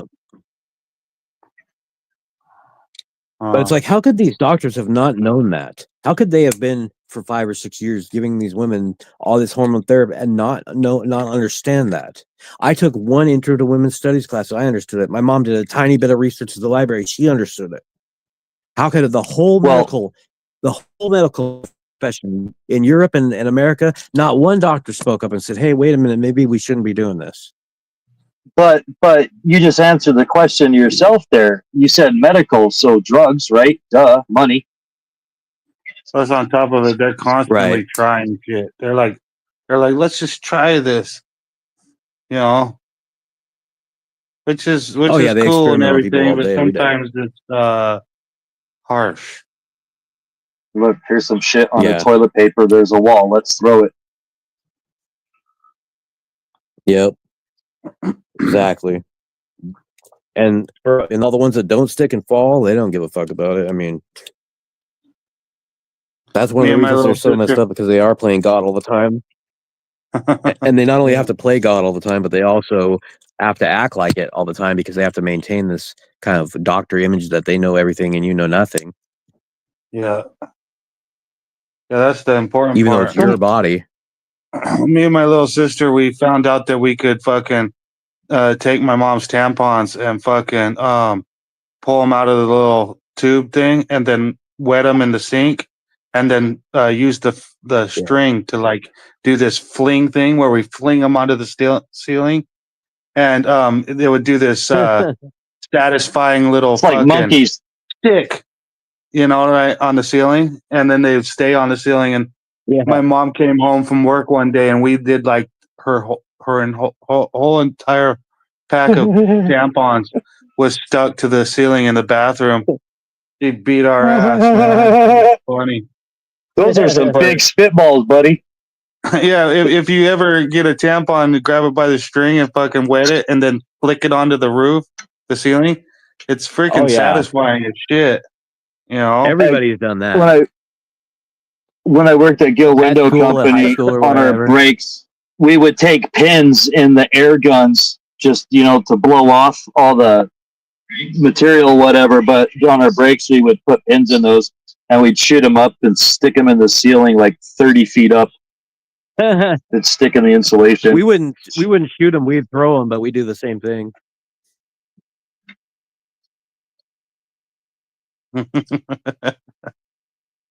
Because the ceilings, they've got So, those wait. tiles with all the little holes in them. Oh yeah. yeah, with all those. Oh little yeah. holes. You'd look up there. There'd be like erasers with paper clips sticking out of the erasers stuck in the ceiling. Do you ever see those? Ours look like a field. I think Ours look so. like a field of burnt trees or something. Just all these pens and pencils that are just stuck in it. No, I haven't seen the erasers with the paper clips. No. I think I have seen What it was where they that? stick the Were they paper clip shooting those through up there with the rubber bands or what? Yeah. eraser. Yeah, they'd use and like the square erasers, or they'd use a chunk of it. They'd use that to add weight to the paper clip. You know, they'd straighten out the paper clip and stuff it in there, and then they would Mhm. slingshot it up there with the rubber band. Okay. Or in the back of your head in class. Right. It wasn't always the ceiling, or you know, just a big lobber fucking landing on the teacher's desk while his back's fucking turned. I've seen a few pretty phenomenal paper airplanes that do some interesting things over the years. Oh yeah, heck yeah. Stick into a wall or fly like literally just keep on flying and not lower in altitude ever, like 100 feet down a hall and shit. Have you seen those competitions? No. There's a paper airplane Olympics and shit that they have every year. There is? There's paper Okay, airplane competition for real, bro. Like I guess that like makes they sense, but how could I have missed that? showcase that on Mythbusters, I believe. Wow. Yeah, that makes sense. I'm surprised I've never seen that or figured that out. So I got a couple designs people- that aren't too bad. People get really good at the designs and they fly really far or what? Really far, yeah. Ultimately, it comes down to just precision of your folds with the good design, obviously, but precisions of your folds, because you want something to fly straight, everything's got to be congruent, right? Yeah. Yeah, it's hard to fold one that's like even on both sides and shit. Yeah, you watch those guys. It's part of the origami competitions as well, because paper airplanes is origami. Yeah, that makes Speaking sense. of speaking of the medical industry and like everything, I was watching that Metallica song. I think it's called "One" today, Yeah. and that part where the military guy looks at the doctor and says, "He's not a product. He's not a product." Or something like, "He's not a product of my industry." Something like this. He says, like basically saying that the military industry would have just killed him, but the doctors revived him and brought him back. So basically, the military guy tried to pawn it off on the doctor, saying that the guy's a product of the doctor bringing him back to life, rather than the military who actually blew his ass up. You know what I mean? It's pretty sick and That's twisted. on Metallica 1 Yeah. Uh-huh. on the video or something? Man, that's almost Yeah. like Forrest Gump, you know, fucking what's his name? Just, you know, leave me the fuck alone. Let me finish off. You saved me, asshole. Mm-hmm. Yeah, on the Oh, yeah. Metallica one is the one where he's like dying. He got blown up and he doesn't have any arms or legs and he can't like really see and he can't speak and everything, and he's just like stuck in bed. I think, isn't that Metallica one, or is that something different? Apparently, I've never seen it. I don't know. That's Happy Gilmore's. That's Bubba Gump Shrimp. That's Lieutenant Dan. Lieutenant Dan. Yeah. Yeah, Lieutenant Dan. Yeah, but at least Lieutenant Dan had arms. Lieutenant Dan. Yeah, yeah. You got to have those arms to get around that rig. You know, all that net and stuff. Yeah, that bubblegum shrimp net. I was gonna Tell you try what, though, if I'm about to die on the racetrack and somebody tries to resuscitate me, you better back off. You're gonna get punched in the face.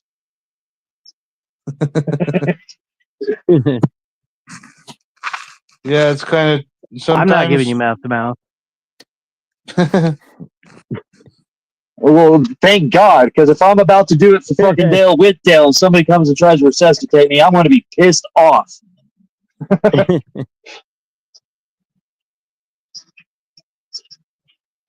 Let me die. People be yelling, Leave "That's me your in the friend, car. give him Bury out, the him out."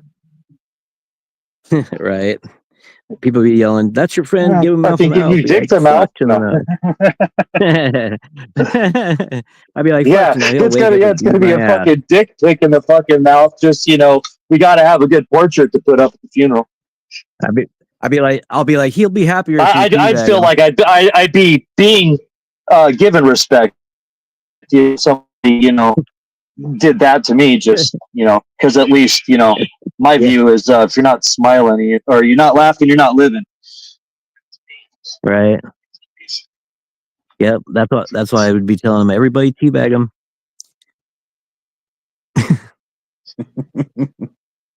He'll appreciate that more.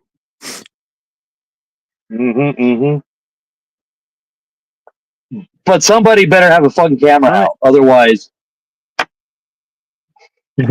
How often do people die on the racetrack? Pretty often. No, it's extremely rare. However, out of all of the styles of racing that there is, I plan on racing the most dangerous one.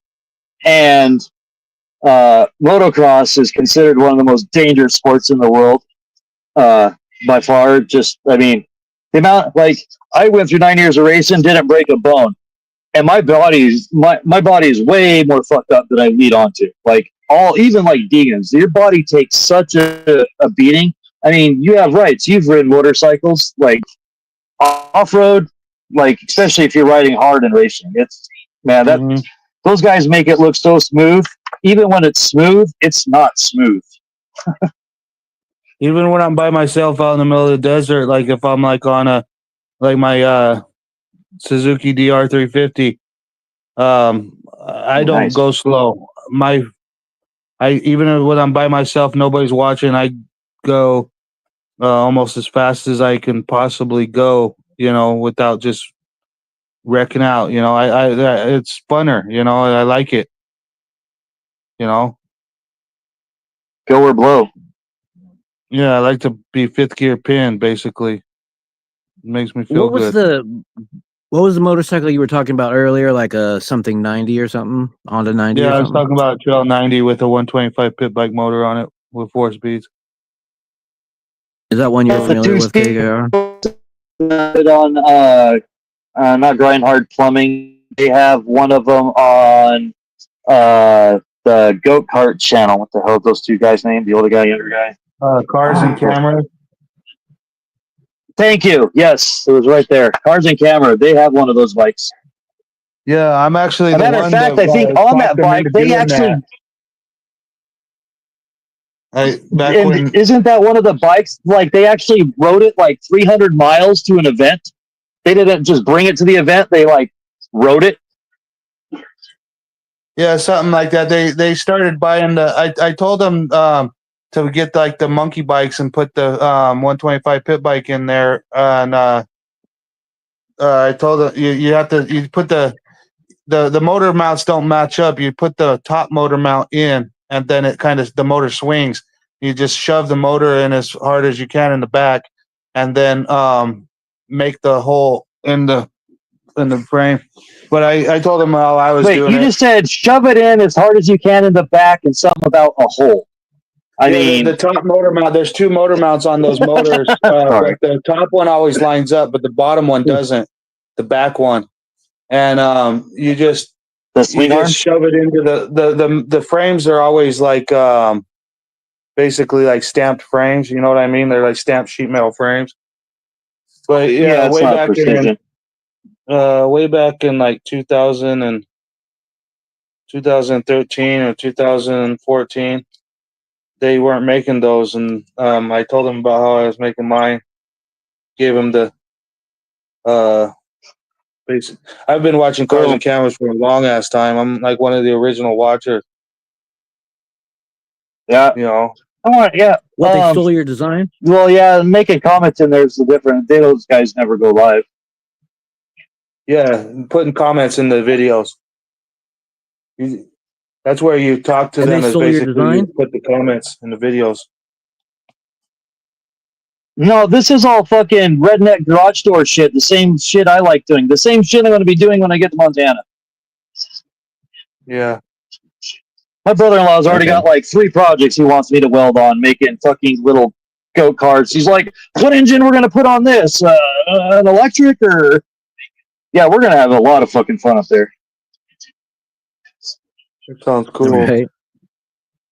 I'm surprised you haven't made it up there yet. You're like procrastinating. Oh, and you don't got even some get me things to do. started. hopefully, by the end of the week, like Sunday, like another influx of cash is coming. I'm getting some stuff done here. I got to go change the tires. I mean, a lot of shit to do. This is going to be a really heavy load. And that's just so my next 2 loads can be just 2 loads. Right. And that's just from Phoenix. That's not even including Wyoming. I still got to get the machine shop out of there. Damn. Wow. By the end of the year. What you're Yeah, gonna that's a pack lot it of all moving. in your bus on the way up there, and then show up with a whole machine shop in your bus?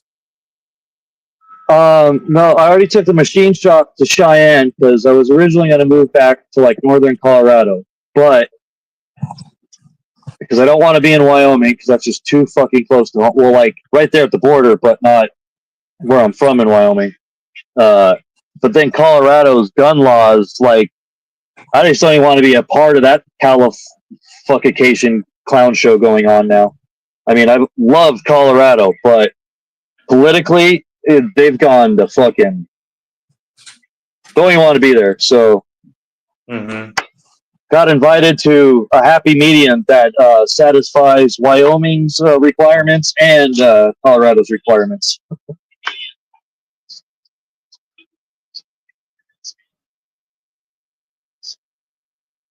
That would be guns and marijuana. So, Right. Yeah, it seems like those don't go together anywhere. Yeah. well, the government, they think it's illegal that those things go together, and Mhm. don't really give a fuck if they're listening. I really don't care anymore. They Like I said, they are illegal to go together, but they're lawful to go together. That's the problem with the government. They only do what's legal, and they forget what's lawful. Yeah. Because those state statutes are more important than our fucking constitutional rights. Yeah. It's usurpation. Yeah. You got so happy when I used that earlier in the chat. That was funny. That was one of the harder things for me last night was when those guys were the ones that brought up the fucking the conversation. The whole conversation was not my idea. It was actually like hippies' idea to have that conversation about Trump and ICE and the protests, kings, no kings, this fucking all this shit. Well, when it comes time and fucking I'm trying to explain some of this shit, and then I want to read the Declaration of Independence. It's like, oh, no. We don't got time for reading no Declaration of Independence. No. I mean, we said we as Americans. No, we're not that American. Don't be reading that Declaration of Independence now. Yeah, because people know that's going to trip them up on a lot of their arguments. All men are created equal means everywhere. If you're born on the fucking moon, you still have the rights. Yeah, if you're a man and you're born on the moon, or if you're born on the bottom of the sea, you still have the rights. Yeah. We're bringing up Kinetic Exactly. Customs other channel or no? Okay, you ended that. I guess he disappeared. Oh man, come on back now, Kinetic Customs. His shit, Hey, his Tennessee shit cuts off all the accountability. time though. TN accountability. I assume that's Tennessee accountability, ain't it? TN accountability. Nice, aka the Hunger Games Yeah. first stage of what before it becomes most everyone.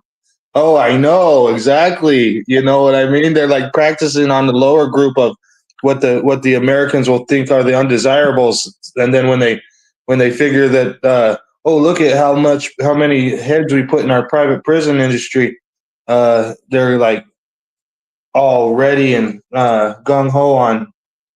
You know, they're like, oh yeah, they put up a little stink when we grab this group of people. They might put up a bigger stink if we grab the Second Amendment advocates. But shit, we quelled that fucking we quelled that riotous protest. You know, It's gonna be the homeless next. Is who it's gonna be. yeah, it's gonna be the poor. It's gonna be It's gonna be the poor or the old or the some helpless, undesirable that fucking like that guy, like that fucking Neil guy when he flashed that $30,000 like he was so smart. You know what I mean? Like, oh, dude, look at I got this money. What do you got? You got nothing. Shit, you didn't even serve the country. Look what I got. It's like, bro, remind me. Hopefully you don't wind up in the fucking because Hitler didn't like fucking Jews or midgets or fucking birth defect people, cripples, you know? So, Yeah. you know, watch the I fuck think out. KKR's waiting backstage, isn't he? Or not? It doesn't say he is. Oh, he left a chat saying that, but maybe not. Maybe that was from earlier. And I don't say those things about those type of people or whatever as a cut down. I'm just saying that's what Hitler targeted. You know what I mean? Yeah. He would be the one. Yep. I don't want to target nobody. I want to uphold everybody. I hope that everybody gets help, you know? I knew what you were talking about.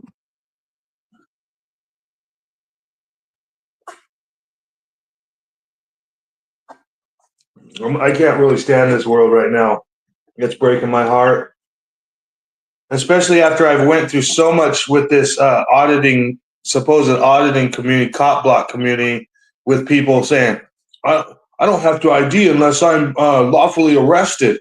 Hell no, what you want ID like crack and all this. And then all this ICE thing comes around with Donald Trump, and they love Donald Trump so much, and all of a sudden their newfound glory for their love of the United States corporation, and all of a sudden they're like, you must be documented if you come into my country.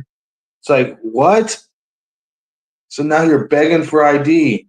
I know what type of person you are. Hopefully I never forget you. Right. Breaking my fucking heart. Yeah, it's amazing. I don't know. It's like it really is almost like some kind of an odd, like magical spell or cult or something like that. And I mean, just the people. I don't know if you've read about this new I don't want to say too much on here, but self-replicating Vex. I'll call it a Vex. Okay. A jab. A self-replicating one that Trump just signed up for, and then he also signed over $9 trillion.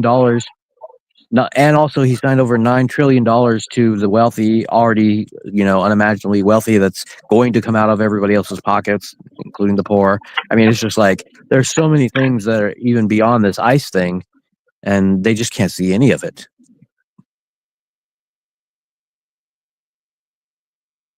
Yeah.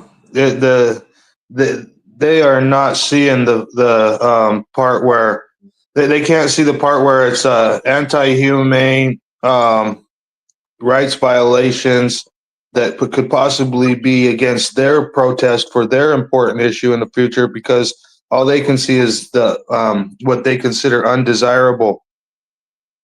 Yeah. You know, right now It will be against them later. It will. Who do you? I mean, Yeah, ICE isn't going to just vanish, just like Chili was saying. ICE isn't going to just vanish when the quote illegals are all gone. They're going to turn on everybody else, and they're trained to ignore rights and be anonymous and blah blah blah. And they're going to be a nightmare to deal with. Barely. This shit is Nazi Third Reich on a little bit of steroids because we have all the technology, you know. Yep. That's the other thing is Trump's with this Palantir company or whatever. He's basically just given a private company the ability to. First of all, they're going to institute this social credit program just like they do in China. So if you're someone like us and you're sitting here saying things they don't like online or whatever, they'll just cut off your ability to get gas for your car or whatever, you know. We're already on domestic violent extremist list. This whole community is. Yeah. I remember shortly after 9/11 when people were talking about the FBI list. I was already on that. I was informed. I was recording this deputy, and he started basically harassing. He got a temporary restraining order on me because I was recording him from public areas. And then he started coming around my house and then arresting me for coming into contact with him. He started trying to pull people over across the street from my house and then have witnesses say that I was heard yelling. And then I would get arrested. I got arrested for like 3 times on the same temporary protective order. And then it was all dropped after like 3 to 5 years of fighting this shit. And they gave me a letter that basically said they enacted a Panther task force against me. It was some Panther stalker task force where they basically informed me that they were going to be stalking me. And they never gave me a letter that said they were ever going to quit stalking me, even after the judge throughout the whole case, throughout the temporary protective orders and said, this shit's bullshit. You know what I mean? But it took like 3 years of this crazy ass shit. This was back in, this was from 2012 to 2015. 2016, actually. We got some interesting chatters going on down here. Have you looked? Yeah. Oh, I know. I consider my brother channel that the Swan Villain is is like a hero of mine. He's badass. He's in our live chat right now, which is amazing. And then Diogenes, which I really care for his comments, and then Always New Guru, you know. And Tennessee, TN Accountability. Diogenes is the male. Is the male? Okay. Diogenes? Diogenes I'm not, is how you pronounce it. I'm not. Oh, is that how you pronounce it? I'm pretty sure. I don't know. I don't know if they're a male or a female. I don't really mind or care about that aspect. Yeah, As long as you're not in here to deep throat the boot. One of my friends, there was, Greg B, right? Oh yeah.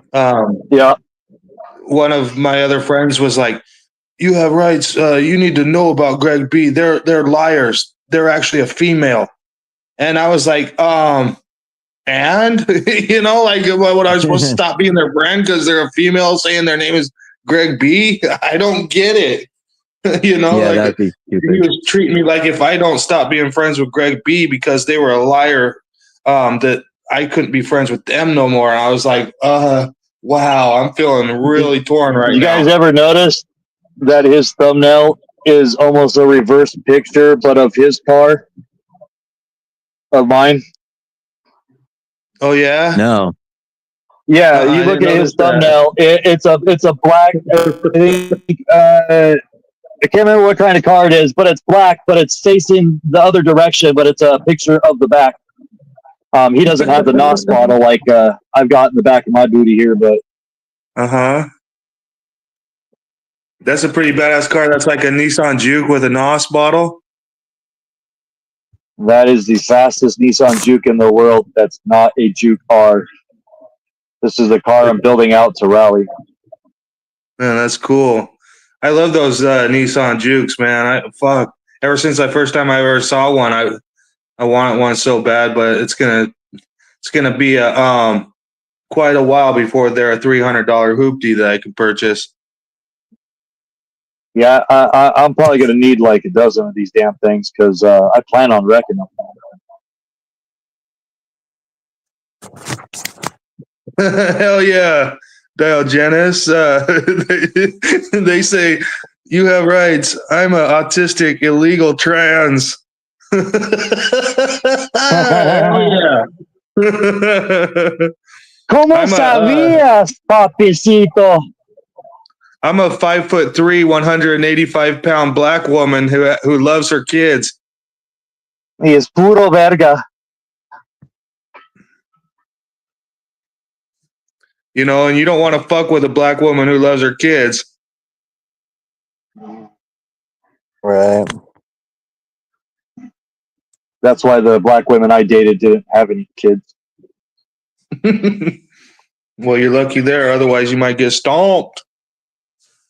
No, that was the whole reason why I dated her is because you know how hard it is to find a woman my age group, that doesn't have baggage. Not easy.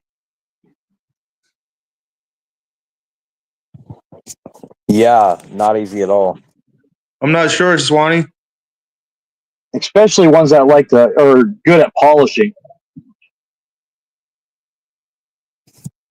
Oh, Diogenes says, yeah, cynic. What's cynic? Is that the name of the Diogenes was a sword? philosopher. No, Diogenes was an ancient Greek philosopher. He was the first cynic. Oh, okay. Or he was considered by many to be the first cynic. Oh my god.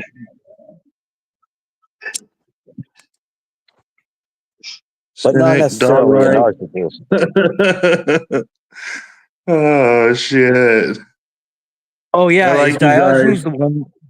No, that's not Diogenes. Actually, now that I'm thinking of it, that was the other guy that Caesar said he would want to be if he wasn't himself. Is it Diogenes? homeless- Is it Diogenes? It's probably Diogenes. Diogenes, but I'm gonna say Diogenes? Diogenes just because that's just my type, like what All I right. do. But Chime in, Dio, when we say it correctly. Damn it! what's the matter? You is extremely intelligent, and it's not that I'm just That finding this dumbass? out, but I'm finding this out way more tonight, especially with this fucking. That's what happens when you Micah, lose bets, though. You become a nerd. well, I'm a nerd too. Oh, I'm a no, trashy nerd. sorry. Though. Oh, it was Alexander the Great. Okay, yeah, it could have been Diogenes then, because that makes sense. I was thinking it couldn't have been him because the Roman Empire came obviously after the ancient Greek civilization. But if it was Alexander the Great, then yeah, it could have been Diogenes. And so he said, yeah, if I was not Alexander the Great, I would want to be the dog Diogenes. Okay, yeah, that makes. Wow, that's crazy. Ah. Okay, good to see you too, Swan Villain. Thanks for stopping by. Too bad you couldn't be part of the panel. Next time, maybe. Peace. That's what I like about Wessa. He's lived in covered Greece in the wine toad. all of the subjects that I haven't covered myself. Yeah, one of my degrees was ancient Greek civilization. I can't wait to be able to It get back tied in to with those. philosophy. One of the Yeah, but you first took things I that want class to on do back purpose. in the USA is I want to go to Maine and stand next to the Swanville grocery store out on the public sidewalk and hold a sign. It's one of my goals in life, you know. Is it going to say sign that fuck says the what? police? It could say fuck the The police, police. or all cops are criminal cunts, or fuck Swanville grocery. One of those. You know, because that's where the About problem About started Bod- for the Swan villain. about Bod Gletz, the Vomeless Hets. Usurpation free zone. What does he have on Usurpation his God free bless the zone. Vomeless Vets? Go to Bar Harbor, Maine. It's amazing. Little village. Yeah, it probably is. I have a sour taste for Maine. I don't really like the way they treat people. They're I don't know what they are. They're totally weird. Holier than thou. Act like they're neighbor like, but then they're like too good to be neighbors. They really don't like freedom of speech in the park. But that might be just Belfast, Maine. I don't know, but yeah, it'd be nice to go up and see the beauty of Maine and hopefully stay all the way away from the public servants. Even though I want to protest, So that's the why you got to public stay off servants. the left coast versus the right coast paradigm and hang out in the middle somewhere. I'm going to South Fuck Dakota. Egypt. I'm gonna go to You're going to South Waldo. Dakota now? I'm gonna go to Waldo No. County, Maine, God to forbid. Belfast, Maine, and to Swanville because yeah, there's people up there that need to hear that there's more than just one guy that they're they're totally targeting Swanville and at making him think that, or making it seem like they can just get rid of their nuisance problem, and they need to know that there's others that have the same, have the same like passions. You know what I mean? They I think that don't they know can what take you're somebody talking off about. the street, and then that's a way to shut them up and quit their public participation. I see. And so there's so many bootlickers Isn't that up there kind of they like in the don't- movie Casino where he tells his wife to back him off or whatever, and that just means fucking him more type thing? I don't know about that. I never watched the movie Casino. Never seen it. What? Nope, never seen it. I haven't watched very many movies. At least not Yeah, since Casino's like, maybe like 19. Casino's basically, Probably 2003 I quit the watching story movies. of all the gangsters in Vegas, or the gangsters in Kansas running Vegas from Kansas, and all of the, money that they laundered through the casinos. I've seen very few movies that came out after about 2003 or so. I know. Oh, hey! I found my actual remember that, Jenna? DVD of The Kingsman. What's up? Oh yeah. Yep. Did you ever watch? Have you ever? You have rights. Have you ever watched? Grandma's Boy? The movie Grandma's Boy. Oh yeah. Hell yeah! I love that movie. KKR's never seen it. Oh yeah. Fuck, man. Holy Every time you shit. see it, I just keep thinking about throwing mom off the goddamn train Grandma's or boy. what the fuck ever. No, it's more like Step Brothers kind of, but at least humor wise. Grandma's boy is the one where he puts the fucking food in the oven, right? And he's also trying to smoke his bong. And then the grandma fucking Sleepwalking. puts flowers in his bong the next morning or something like that, right? Oh yeah. His mom's purse was in there. And the old ladies they think that his weed is tea, and they make tea out of it. Yeah. Yeah, that's a funny scene.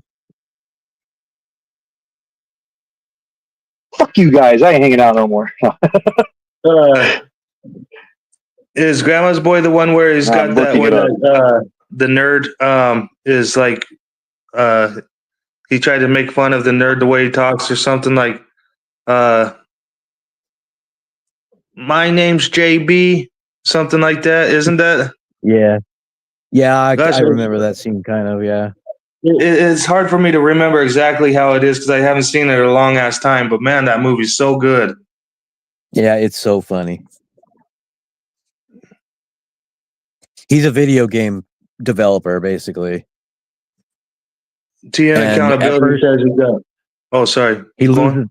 loses his place at the beginning because his roommate has been spending all their money on Mrs. Chan's massage palace or whatever. Yeah. Yeah. How have I not seen this? This is a fucking Sandler flick. Yeah, it's like a Sandler flick. It's basically like directed by Sandler, but it doesn't have Sandler in it. It came from his production. Yeah, it's from his production company though. Yeah, it's his style. He probably wrote the damn thing. It's funny. I mean, Happy Gilmore was the first DVD I ever purchased. Oh yeah. That was our favorite movie back in like '97. Me and my best friend. Like, And no, then yo, no, he- the boss. He's talking to his roommate and he's like, Mrs. whatever the Chinese ladies palace, massage palace, whatever. He's like, they're hookers. And he's like, you're a hooker. So he's so in love with those ladies, he sticks up for them all the time. Yeah, but isn't his roommates his grandma and her friends? Well, he ends up Yes. moving in with his grandmother because his roommate had blown all the hadn't been paying the rent for months.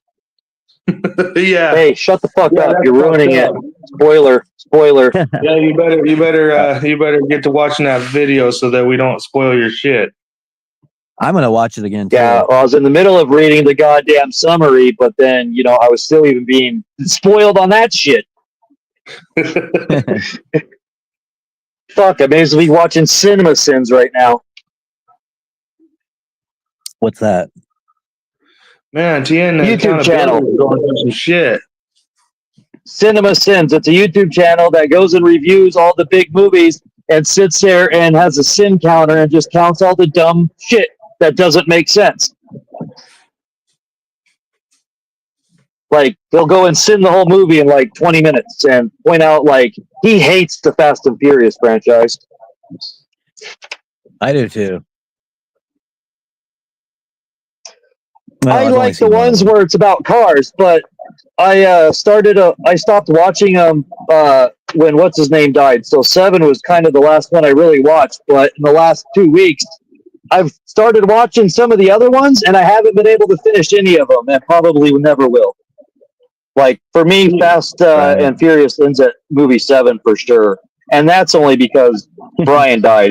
But 6 is my How many of favorite. them are there? There's more than like 7? 11 of them, bro. Plus, there's like 2 indie films as well. Like, Wow. it's crazy. Hey, Tennessee franchise. accountability. Are you friends with Corey Moore? Fluoride Zombie Slayer. He lives over in that area somewhere. I don't know if you Who can was hear following me. you, Tennessee? The sheriff. Yeah. I need to get these 4 cameras put on the bus today. I got to move my bus right now, so I am going to shut my mic off because it's going to be loud when I start this Cummins up. All right. I'll be back in a Oh, few that's minutes. cool. So you know about Corey Moore and everything. He's badass, huh? You guys over there in Tennessee are pretty cool, especially if you're like not complying and bucking the fucking stupid ass system. I always wanted to go over there and pick ginseng when it's in season, but I heard it's a good way to get unalived.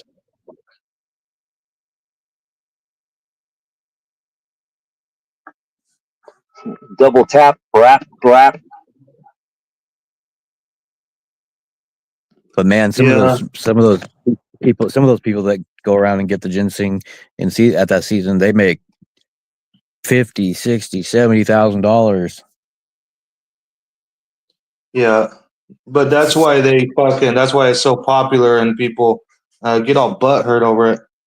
I was Yeah. gonna say, new guru. Yeah, I don't even watch movies anymore because of the stuff like this. And then you got your whole fucking Hollywood fucking crazy ass factor where, I have a hard time. Like I used to think that Tom Hanks was so cool in that Turner and Hooch when I was a little kid, and then to come to find out he's one of these fucking Hollywood weirdos. It just Yeah, makes that me is a kind of sad. disappointment. Big time. I was watching Splash or a part of Splash one day not that long ago. I couldn't believe how hot Daryl Hannah was. Oh, I know, What? God. Daryl Hannah was a hot crush when I was a kid, but my crushes was Mary Tyler Moore and Roseanne Barr. Roseanne. Wait. Pump them fucking brakes, bro. I Say that know. one more time. Hang on. My two Hang on, childhood man. crushes Let me turn these things up real quick. My two childhood crushes was Was it The Voice that you were in love with? Roseanne Barr and Mary Tyler Moore. Was it The Voice that had you enamored or what? No, Dan. I think it's nothing about the voice. Thought women need love too, I think Craig. it was the roundness of her face or something, and the body size. Oh, Hey, I'm not she doesn't look at judging, all like your mother, does but I'm just gonna go No, ahead and no, throw my it mom out was there, skinny. Kermit. My mom was built no like offense, but like Lucille Ball. she? Okay. What are you going to throw out there, KKR? Kermit? oh well, Rosie, Oh, I I was gotcha. calling. You have rights. I was calling him I Kermit. gotcha, I Miss gotcha. Piggy. Okay. Yeah. It's always going to His be a fingers are joke with long me, and green guys. and It's smell like always Miss going to be a joke. Roseanne Most of the Barr. They say. It's because his fingers are long and green and smell like Miss Piggy. Hey, I bet you she's all sloppy with it though. So I thought she was like a I made badass some, woman, man. She's all tough and everything, fucking funny. I don't know. It was weird. I don't know. I shouldn't have even been a boy at the young age. I can agree with you that one. A woman with a good sense of humor can go a long ways. Because personality is way more important. well, And I I'm don't know not if being it's way sarcastic. more I'm important. like, Equal importance. man, I don't know, man. Fucking, my longest relationship was with someone that I could just, talk to about anything every day, and just,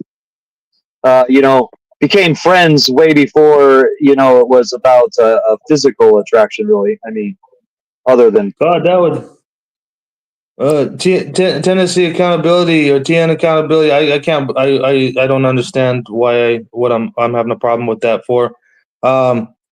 It it's not a problem. says, imagine the crushes on females that are actually males. Yeah, that would be horrible. Oh my God! I I just went cross-eyed. I can tell the difference. I I don't know if there's that many trans that can fool. Yeah, there's that would be scary. Gotta in pay the first attention to place. that throat. And the hands. I remember Maury Povich used to have those shows where we'd have like 20 a mix of women and trans, and then you'd have to guess which they were. And I never got that shit wrong. Yeah, but we know the college courses you've taken. No exceptions. Right? I had an advantage. So, man, that's just gonna be a forever joke, buddy. It was pretty bad. Like I told you, I ran out of there that first day because I thought I wasn't allowed to take it or something. There was just me. No. women. But I mean, Tell the rest of the story about that class, though, buddy, because the ending to that class is fucking epic. Yeah, that was. I'm talking taking Unfortunately, the I couldn't final, even dude. joke about That it, is though. just epic, huh? Unfortunately, I couldn't even be humorous about it though because they wouldn't have laughed. I just thought it was funny that the professor's like basically telling the whole class that they failed or the end because they didn't understand the question, and you were like one of the only people that even fucking passed it and had the top score. That's Yeah, I was like one of 3 or 4 people. And then the student teacher takes me aside and tells me that I got the highest grade in the class, but if I tell anybody that, she's going to deny it and knock my grade down. yeah, the only guy in the class. And I wanted to be like, yes, men rule. I mean, out of 50, to be number one out of 50. Or men understand women better than they think we do.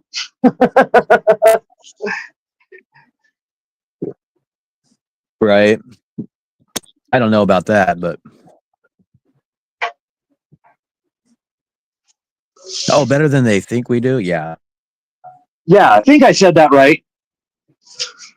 No, Roseanne's Yeah, you not a did. dude. That makes sense. Yeah. Okay. Roseanne is not Rosanna, a dude. dude. I don't think that she was Roseanne is a chesty. dude. There's no way she's a dude. No, she was way too big bosomed.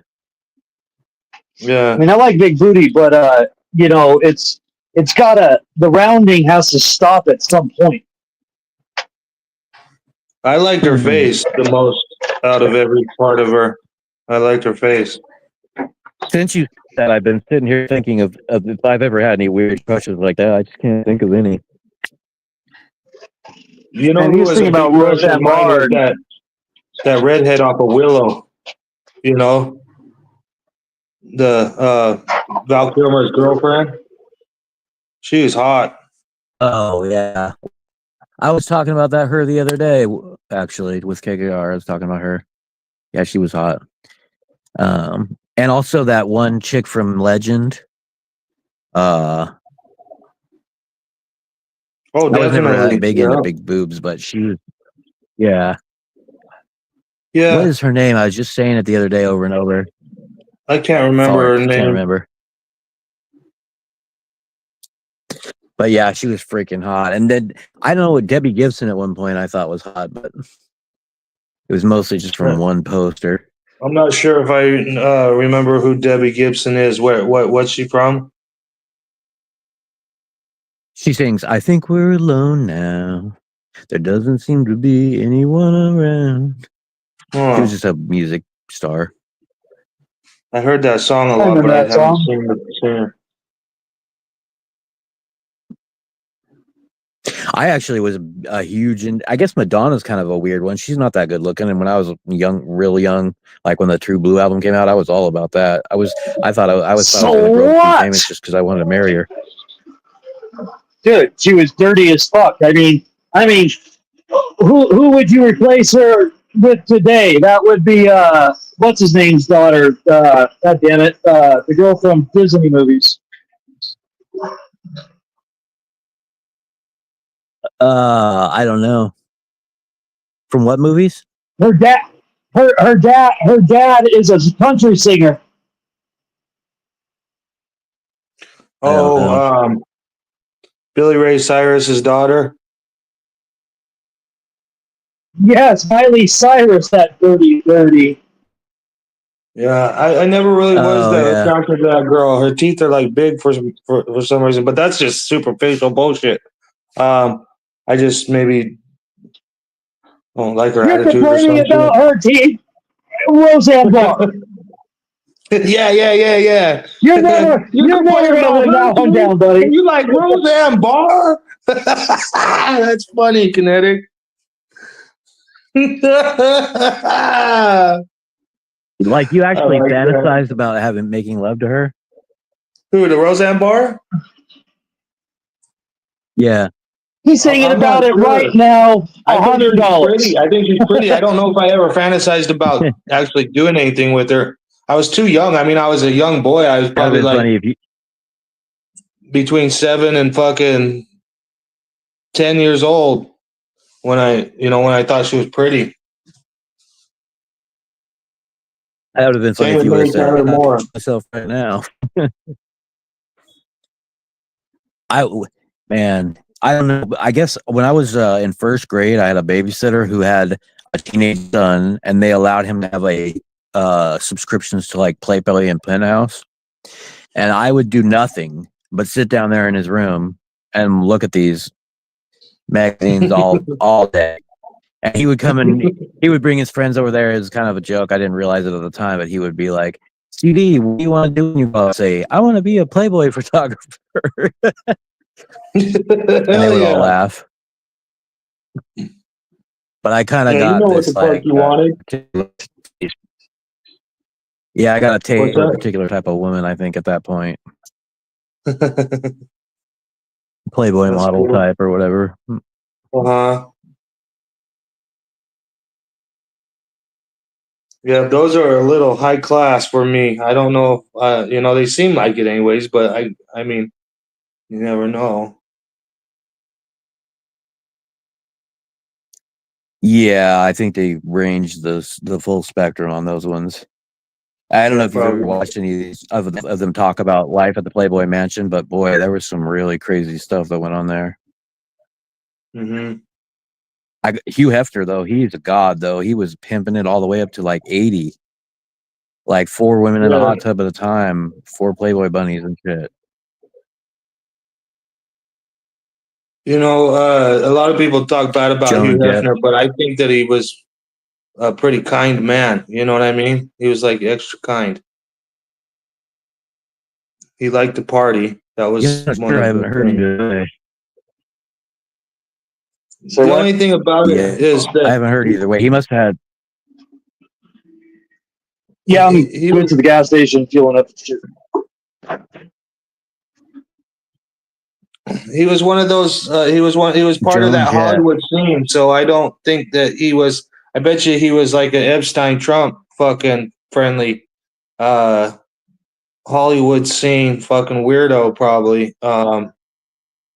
Behind the television. Maybe, although he seemed to like mature women. Yeah, but at the Not same time, mature as in older, but mature as in grown up at least. Hey, mature and fulfilled are not one and the same. yeah, Or he definitely full-bodied. wasn't getting with. He definitely wasn't getting with 50-year-olds at 70. So I don't know about him really, but I mean, what you see on the outside is different than what you see behind closed doors. So he could be just making us believe that he was getting with like 20-year-olds, when really he might be Yeah, that's getting possible. No. other Jeffrey Nah, Epstein shit. That guy was swinging his dick over his Yeah, I shoulder. don't think so either. It's possible. I Yeah, he was, I think, too. mean, come on, guys. But it's Viagra. possible. Like, Yeah. I mean, that literally Man, when saved we his were career. 19, one of my Like, in a roommates took sense. that shit. Big time, probably. I'll bet, yeah. Yeah, he Dude, was lucky. the for warnings on timing that.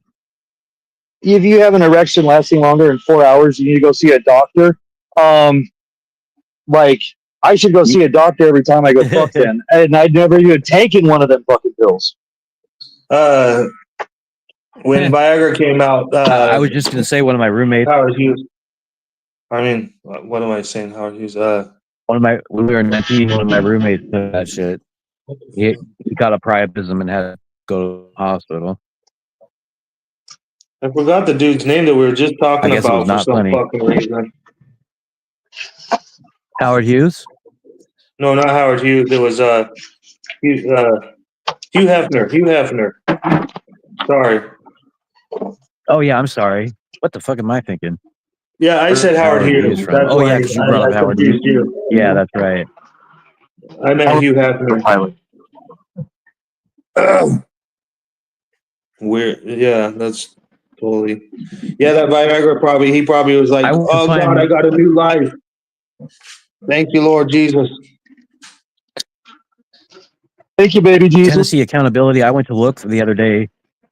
There was a video that used to be on YouTube called "The International Space Station is a suicidal hellhole." That was the name of the video, and I was, to my great disappointment, it's gone now.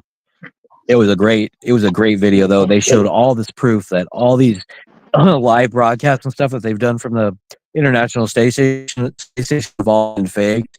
Like they screwed up on a number of instances where they forgot to like do the green screen ride or whatever. So they got like they're interviewing one guy, and in the T section in the back, there's a guy, and he's trying to float. He floats one way and then back across the other way a little bit later, trying to look like he's busy in there doing his thing. And they forgot to cover up do the green screen thing or whatever on the second time. So when he goes back by the other way, he's on a harness. You can see that he's on a harness floating along. And yeah, they showed all these times where they were trying to they always do the same trick whenever the kids are like, oh, do a zero gravity trick, and they always do the same front forward flip, and a bunch of the times they screw up those because they got wires that are holding them up at their waist on either side, and so they end up grabbing the wire, or they try to do these little flourish moves or whatever to cover it up. But yeah, it's crazy. It was a crazy video. When I blew my mind when I saw it. Well, big time. The whole thing is a scam. The whole fucking thing is a scam. Some of it they would film in these planes that go up like really, really high and then just dive straight towards the earth. So for like a full 90 seconds or something like that, you can have zero gravity effect inside the plane. Yeah, that's part of it. But yeah, When but most of it, they were showing how the women's hair on the International Space Station shit, it's just all stiff because they've hair. It's not actually floating. Like, it's just funny when you really look. When Buzz Aldrin was getting interviewed by that girl, and she asked him something about the moon, or why don't you go back? And then he says something like, because we didn't. You know what I mean? Or she says something about going to the moon, and then he says, because his reaction was, because we didn't. And basically from that moment to the moment of his death, they were I think they sped his death up. You know what I mean? Like they needed him to die after saying that shit. Yeah, quite possibly. And then there's there was a couple of incidents where he seemed to be ready to spill the beans. Yeah, but we remember when he went to Antarctica, and when he came back, the only thing he said was it's evil, pure evil, something like that. It's like, what the fuck did we see down there? Yeah, that was scary. Yeah, the part I hate about Buzz Aldrin is he seemed like he wanted to spill the beans, but he didn't go all the way. He just said like little catch things, little hints. Yeah, that is a bust. Mm-hmm.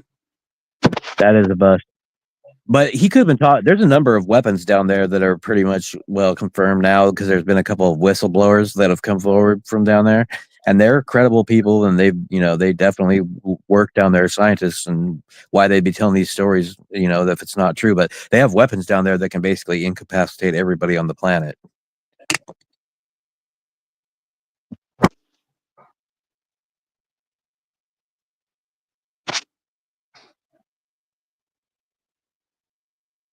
And they're doing all this weather modification shit that's super evil too.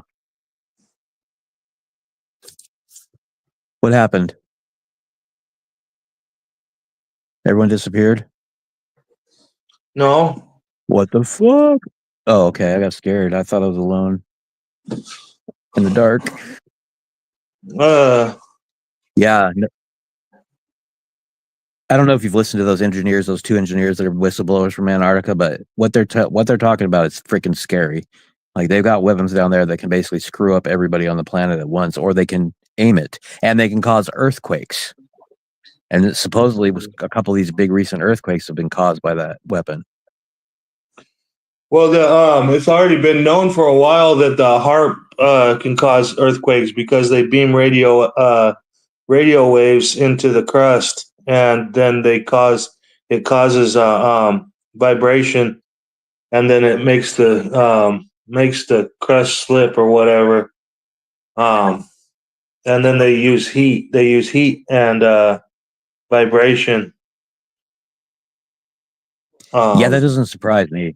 All they would have to do is put a certain amount of energy in. Yeah, it would be. They could totally do that. I bet. Yeah, the HARP is basically one of the causes for a lot of the shit going on the Earth when it comes to weather modification, and then when it comes to like the slipping in dimensions, it's the CERN that they use to fucking do all this time travel.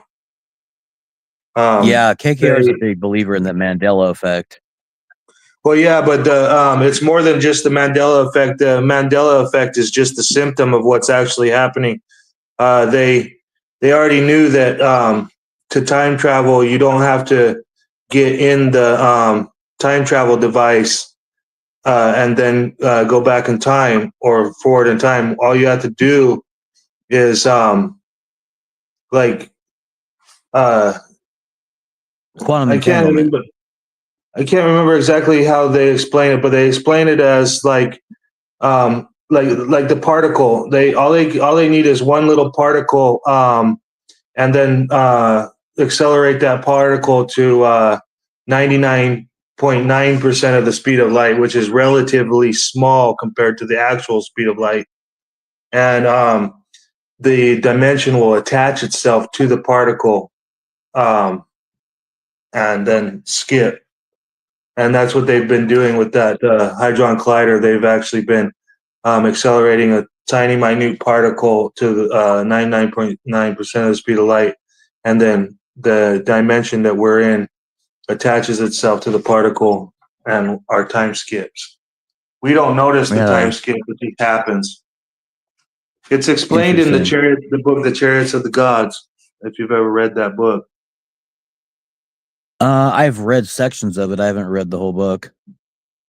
Yeah, I would. I mean, I read it when I was in jail, but so I really was like able to read it. But I would recommend reading the entire book to Yeah, I've not miss always meant out on to. some of these things. You know, Yeah, uh, it was weird quantum because back in entanglement. 2000, huh? Oh, I was just gonna say they can teleport as well using quantum entanglement, basically. Yeah, Where that's if you have exactly a what negative, we're yeah, that sounded describing. like what you were talking about. Yeah, where they basically, because if you entangle two electrons, then one will have a property. So you have electron over here that's got plus Willis, and the other electron does not have plus Willis. And so anywhere in the universe that you then move if those two electrons are quantumly entangled, anywhere that you move those in the universe, if you take away, they always say keep that same relationship. So if you take away the Willis from the one, the other one will suddenly have the Willis. So you Huh. could teleport, yeah. So you could teleport as far as you wanted that way. Yeah. The question is, are you the same Willis, or did the old Willis die some horrid death, and the new one Yeah. doesn't even Well, realize we can't a tell copy? whether all Yeah, of us are the same. We like you know how we didn't notice the skip in time, so we can't tell either one of us is different or the same. When we all might right. be different. Every time they fire Yeah. off that hadron collider, our the dimension around us skips either forward or back. You Well, I know. hope they mix some shit up here to a different reality for me. Yeah. Come on, guys, get busy. Get busy with that collider, guys. I'm not liking this one. Yeah.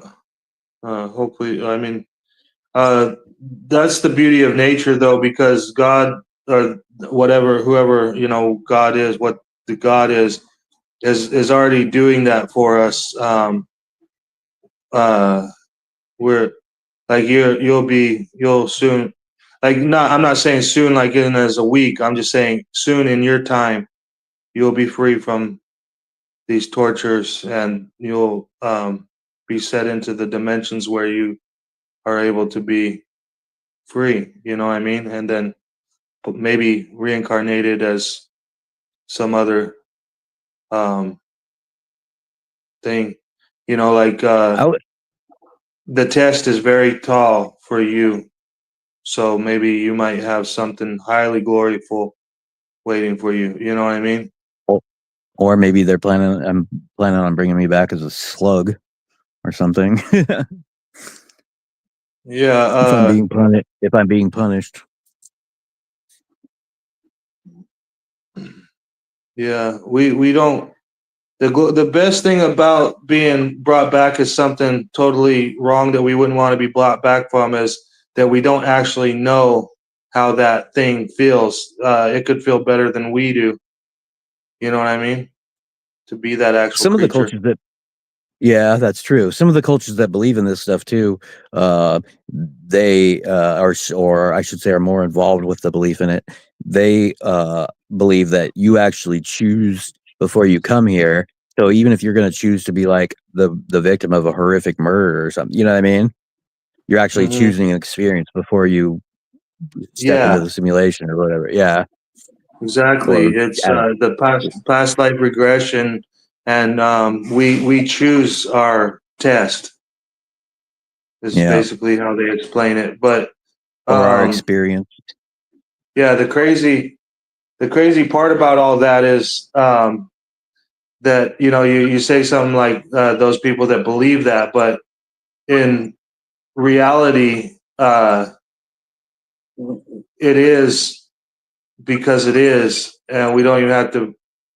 We it is because it is, and if it is, it will happen whether we want it to or not. So therefore, there is no necessity for belief. They're all That's this. why I They're all. amended my. That's why I amended the way that I had stated it. Amended it to the people who are more involved in that belief, because yeah.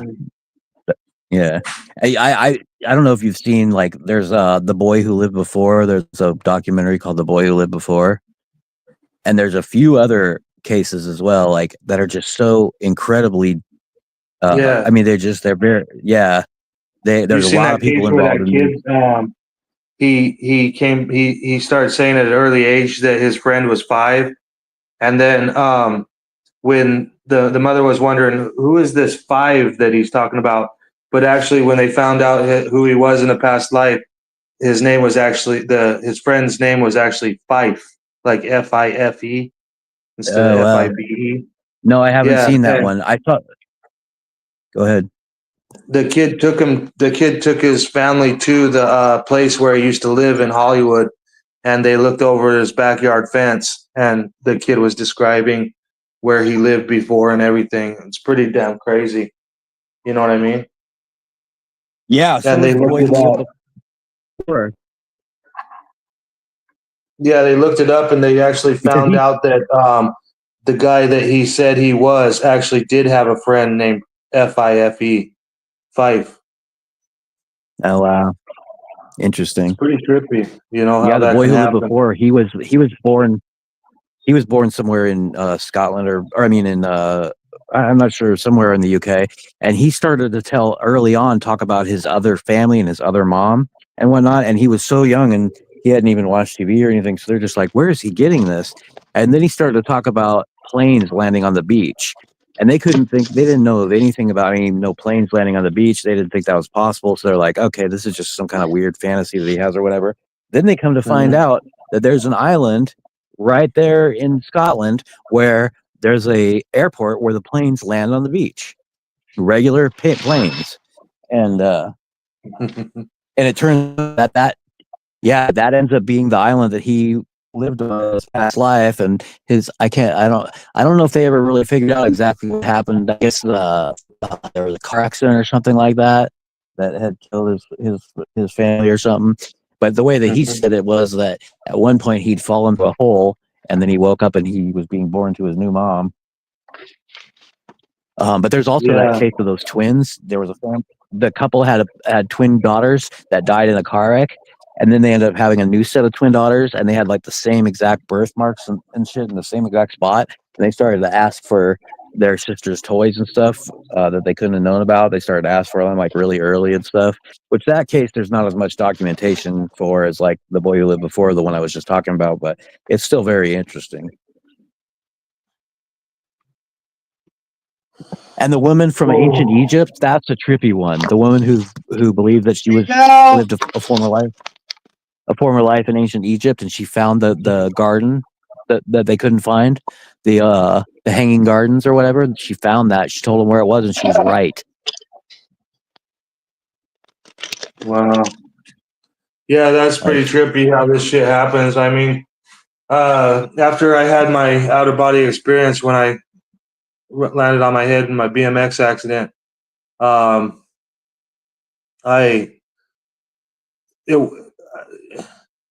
it wasn't like Christianity told me. You know, nobody was there to judge me and make me feel like I had to go somewhere like hell or heaven.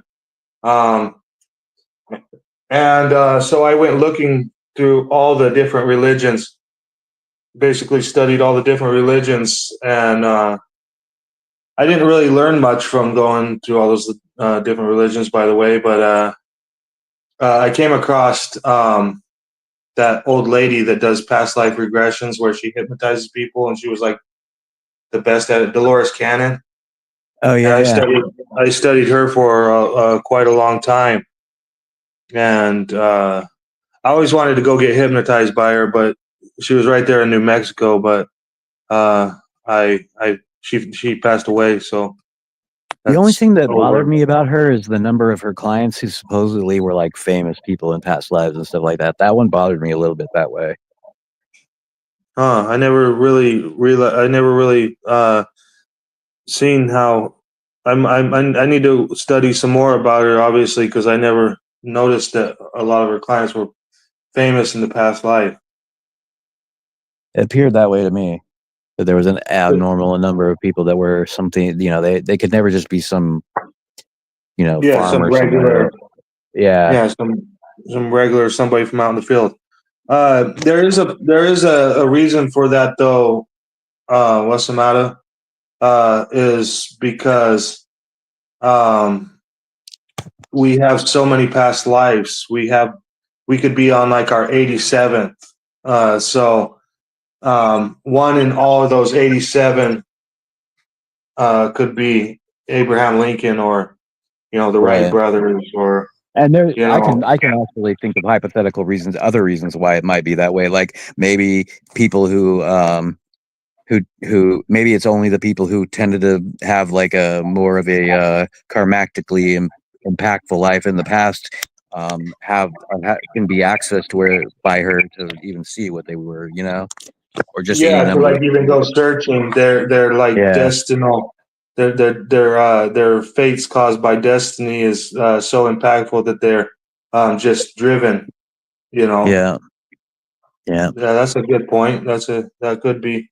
So now we've made two different reasons why it could be. You see what I'm saying? Yeah, no, I could go on. Yeah, there are definitely, it's possible there could be reasons for it. Mm-hmm. It still made me a little bit sketch though, but yeah, there could be reasons for it.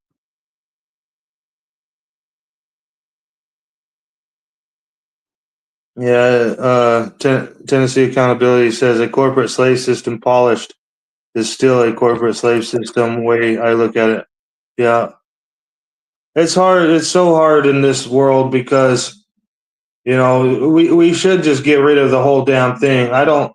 Let's get rid of the borders, every single aspect of it, and then hopefully we're still in a position to be, where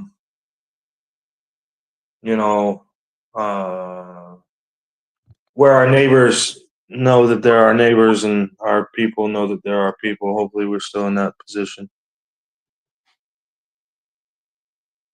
Yeah, it seems like if that's going to happen, I mean, I guess no matter what happens, a lot of people are going to have to die.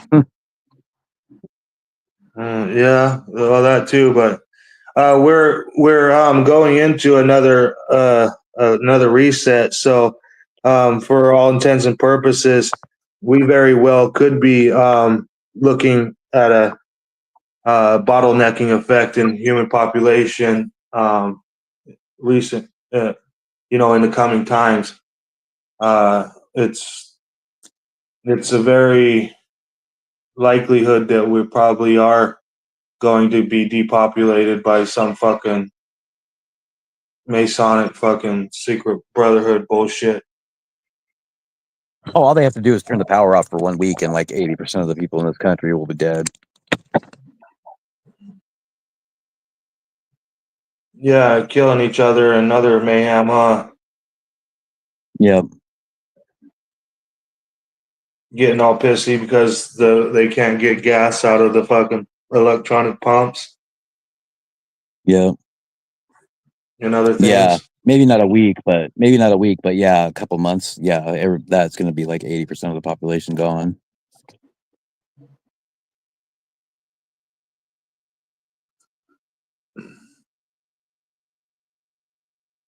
Yeah.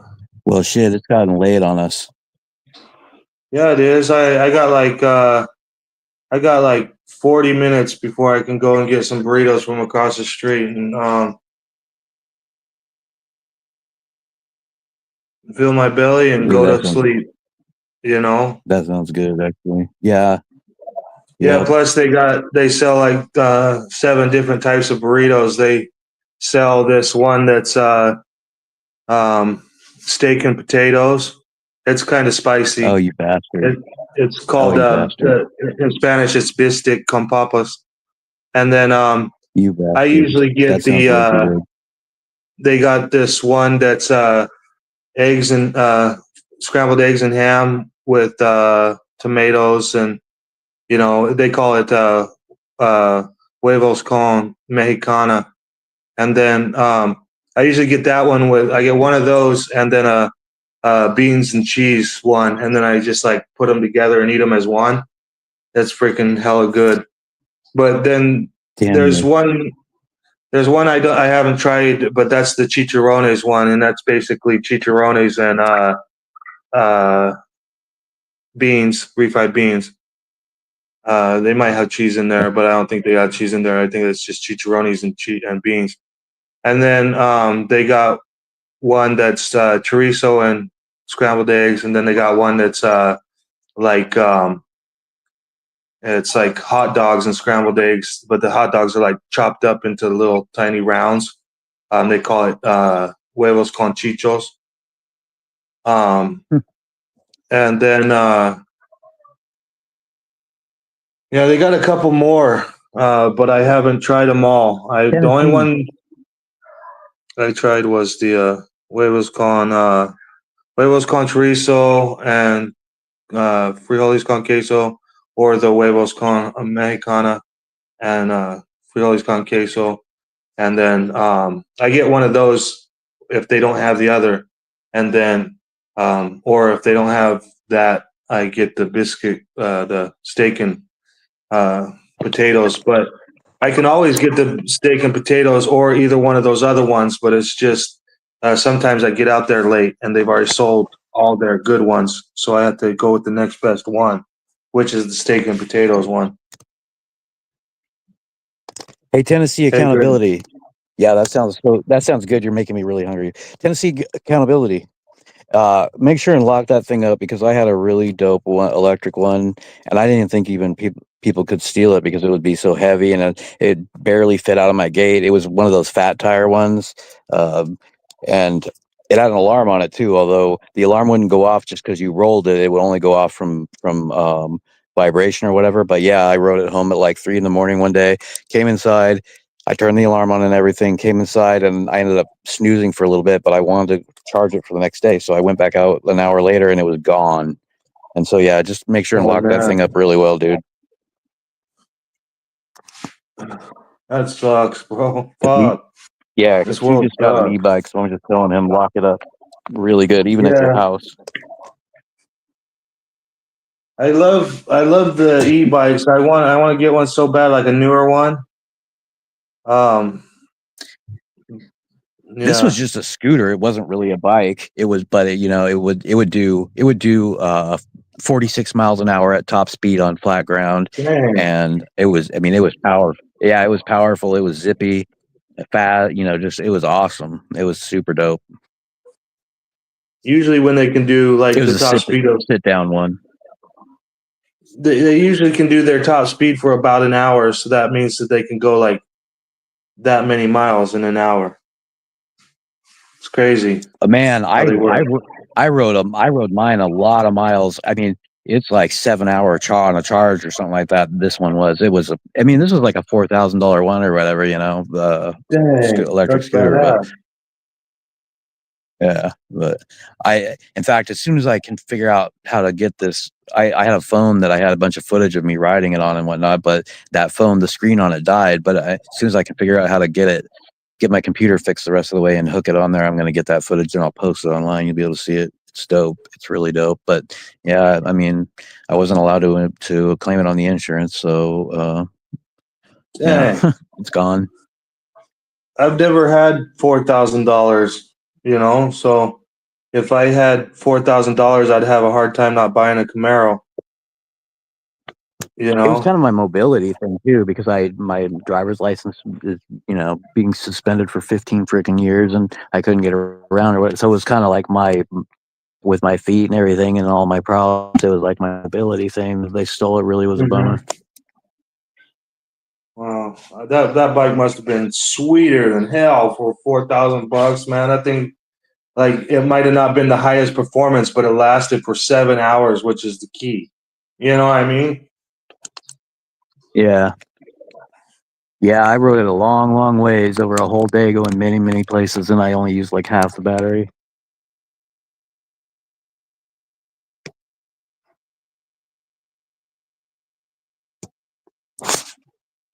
All right, man. Well, fuck. Now you've made me so starving. I gotta go make some food or whatever. Okay. Yeah, I better get up off of here. And also, hey, Tennessee Accountability, thanks for coming up in here and chit-chatting with Chat. And Kinetic Customs, good to have you on the panel. What's the matter, you? Thank you so much for being up here on the panel, bro. Oh, no, it's been a fun time. Hey, Gregory, good to see you, Gregory. Sorry we don't catch each other for chatting or, paneling. Much love, good man. Diogenes. How did you say Diogenes? Diogenes? How'd you say that? What's the matter, you? I think it's Diogenes. That's what I've always said. Okay, Diogenes. Okay, thank you. Hey, Diogenes, thank you for coming up into chat. I heckle like your comments all the time, and I'm glad to have you around. Yeah, you're awesome.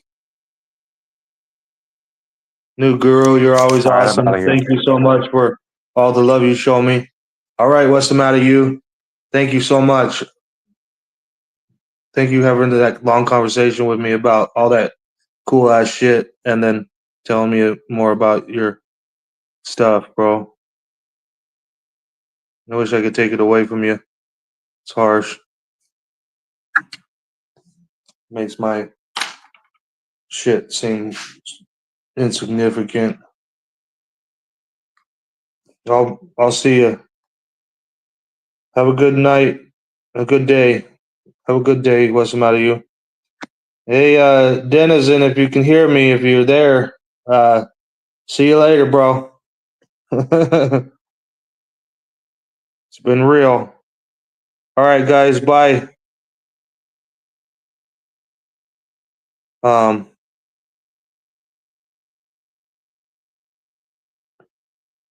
There's 8 people in the there's 8 people watching. I don't know how many of those 8 people are people from chat. Roxanne Loki, I don't know. I didn't get to say hi to you, but I seen you down there, but we were in the middle.